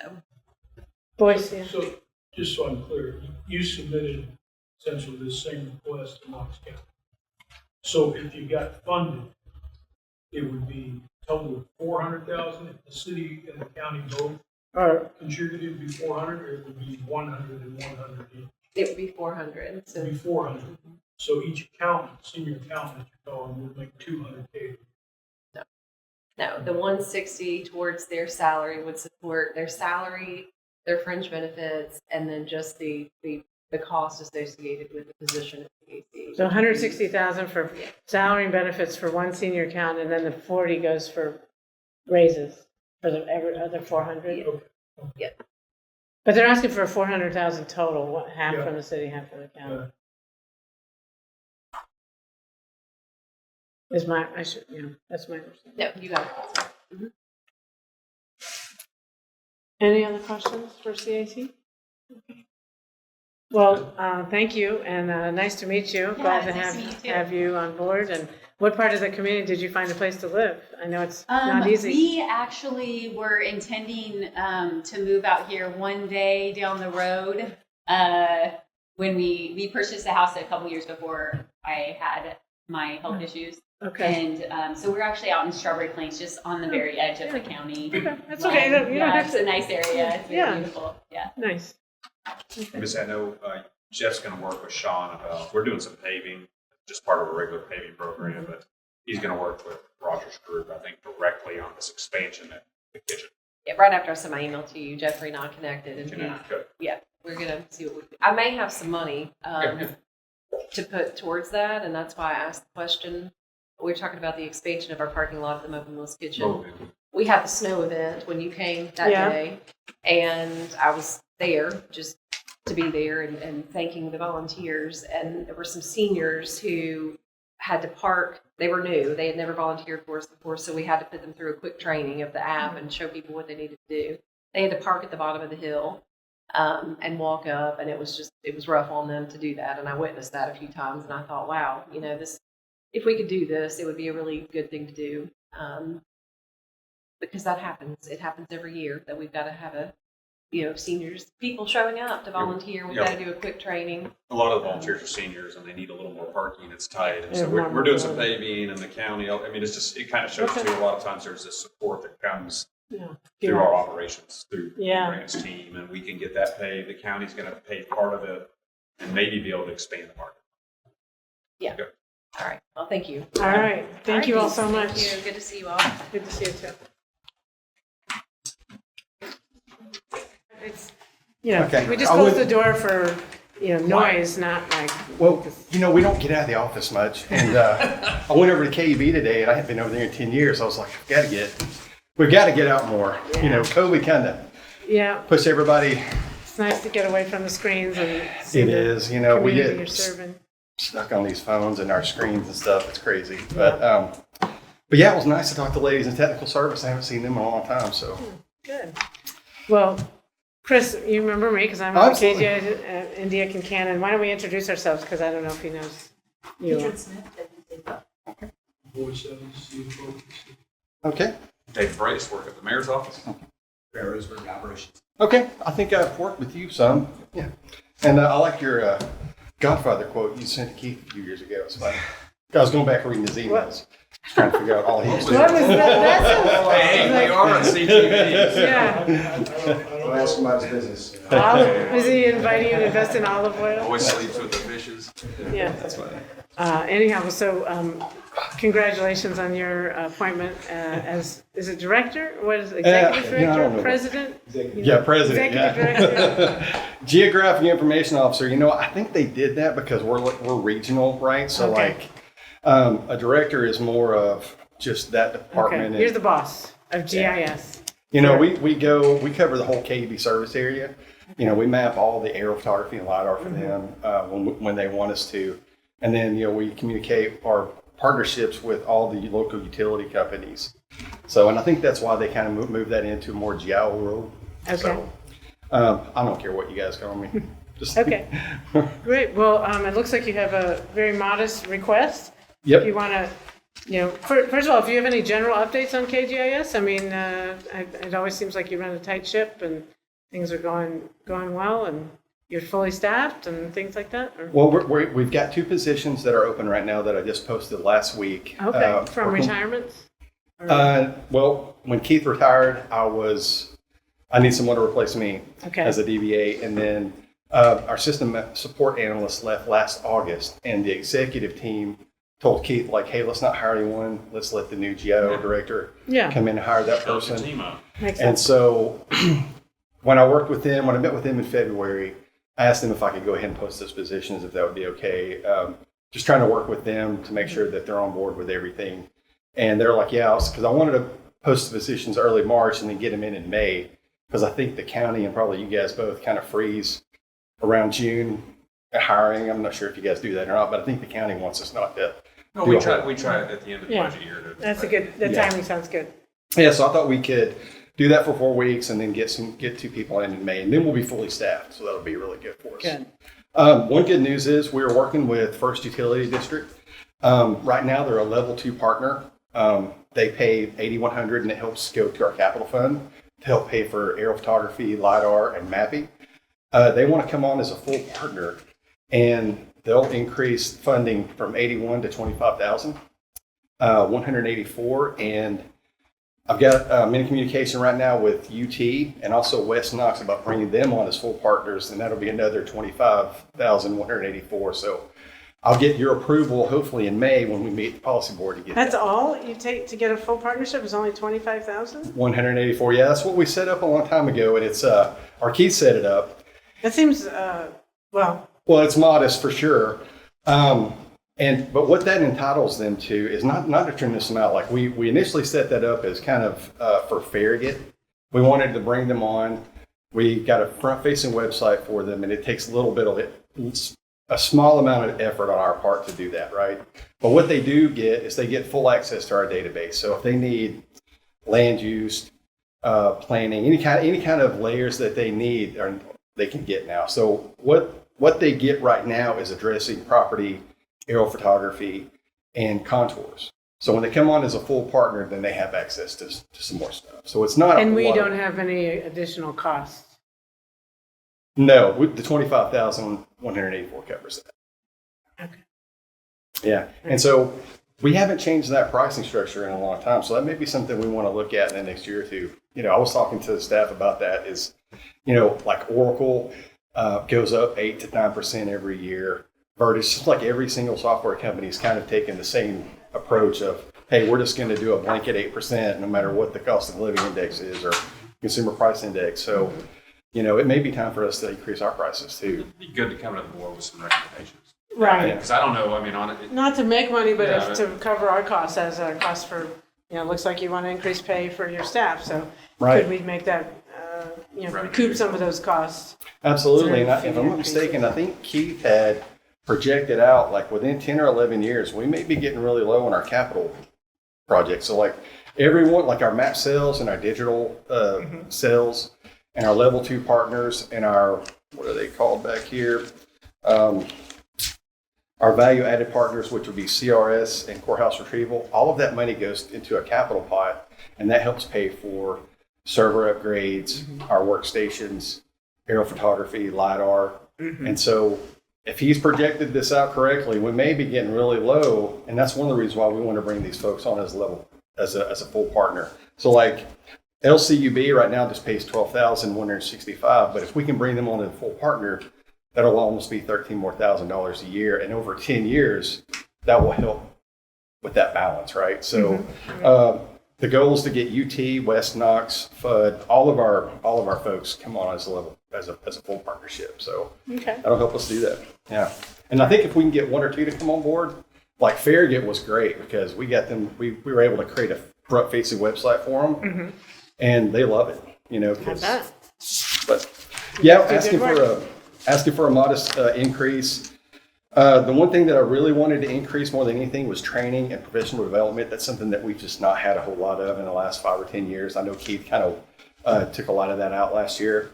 Going to conferences and being able to create those relationships, especially with some of our partners in Nashville, would be very huge for us. So I'm going to 10JIG in April, and I'll be able. What is it? 10JIG. It's the Tennessee Geographic Information Council. I got it. And they do it once a year, and it's in Murfreesboro, or sometimes it's in Franklin. But that gives us the opportunity to meet with those folks and to see how they're doing property mapping, how they're doing addressing. and just professional development all the way around. So, but our biggest drivers this year, the mayors, I think, are requesting a 3% increase for our staff. We got some software maintenance increase. Oracle goes up like 8% every year. Our rental increase is based on the consumer price index. I think it's going to be 2.4 or 2.5%. And of course, our biggest increase was to training and travel and some contracted services. We do have some equipment software costs that we're going to increase. Hey, Chris, I'm a little confused because all I have is. Are you doing capital too, or are you? Yeah, I got capital on. Yeah, I think we just had, this is operating. It's Sorry, not sure. yeah. Oh, you just want operating? Okay. Yeah. Okay. Yeah, I mean, it's just salary and.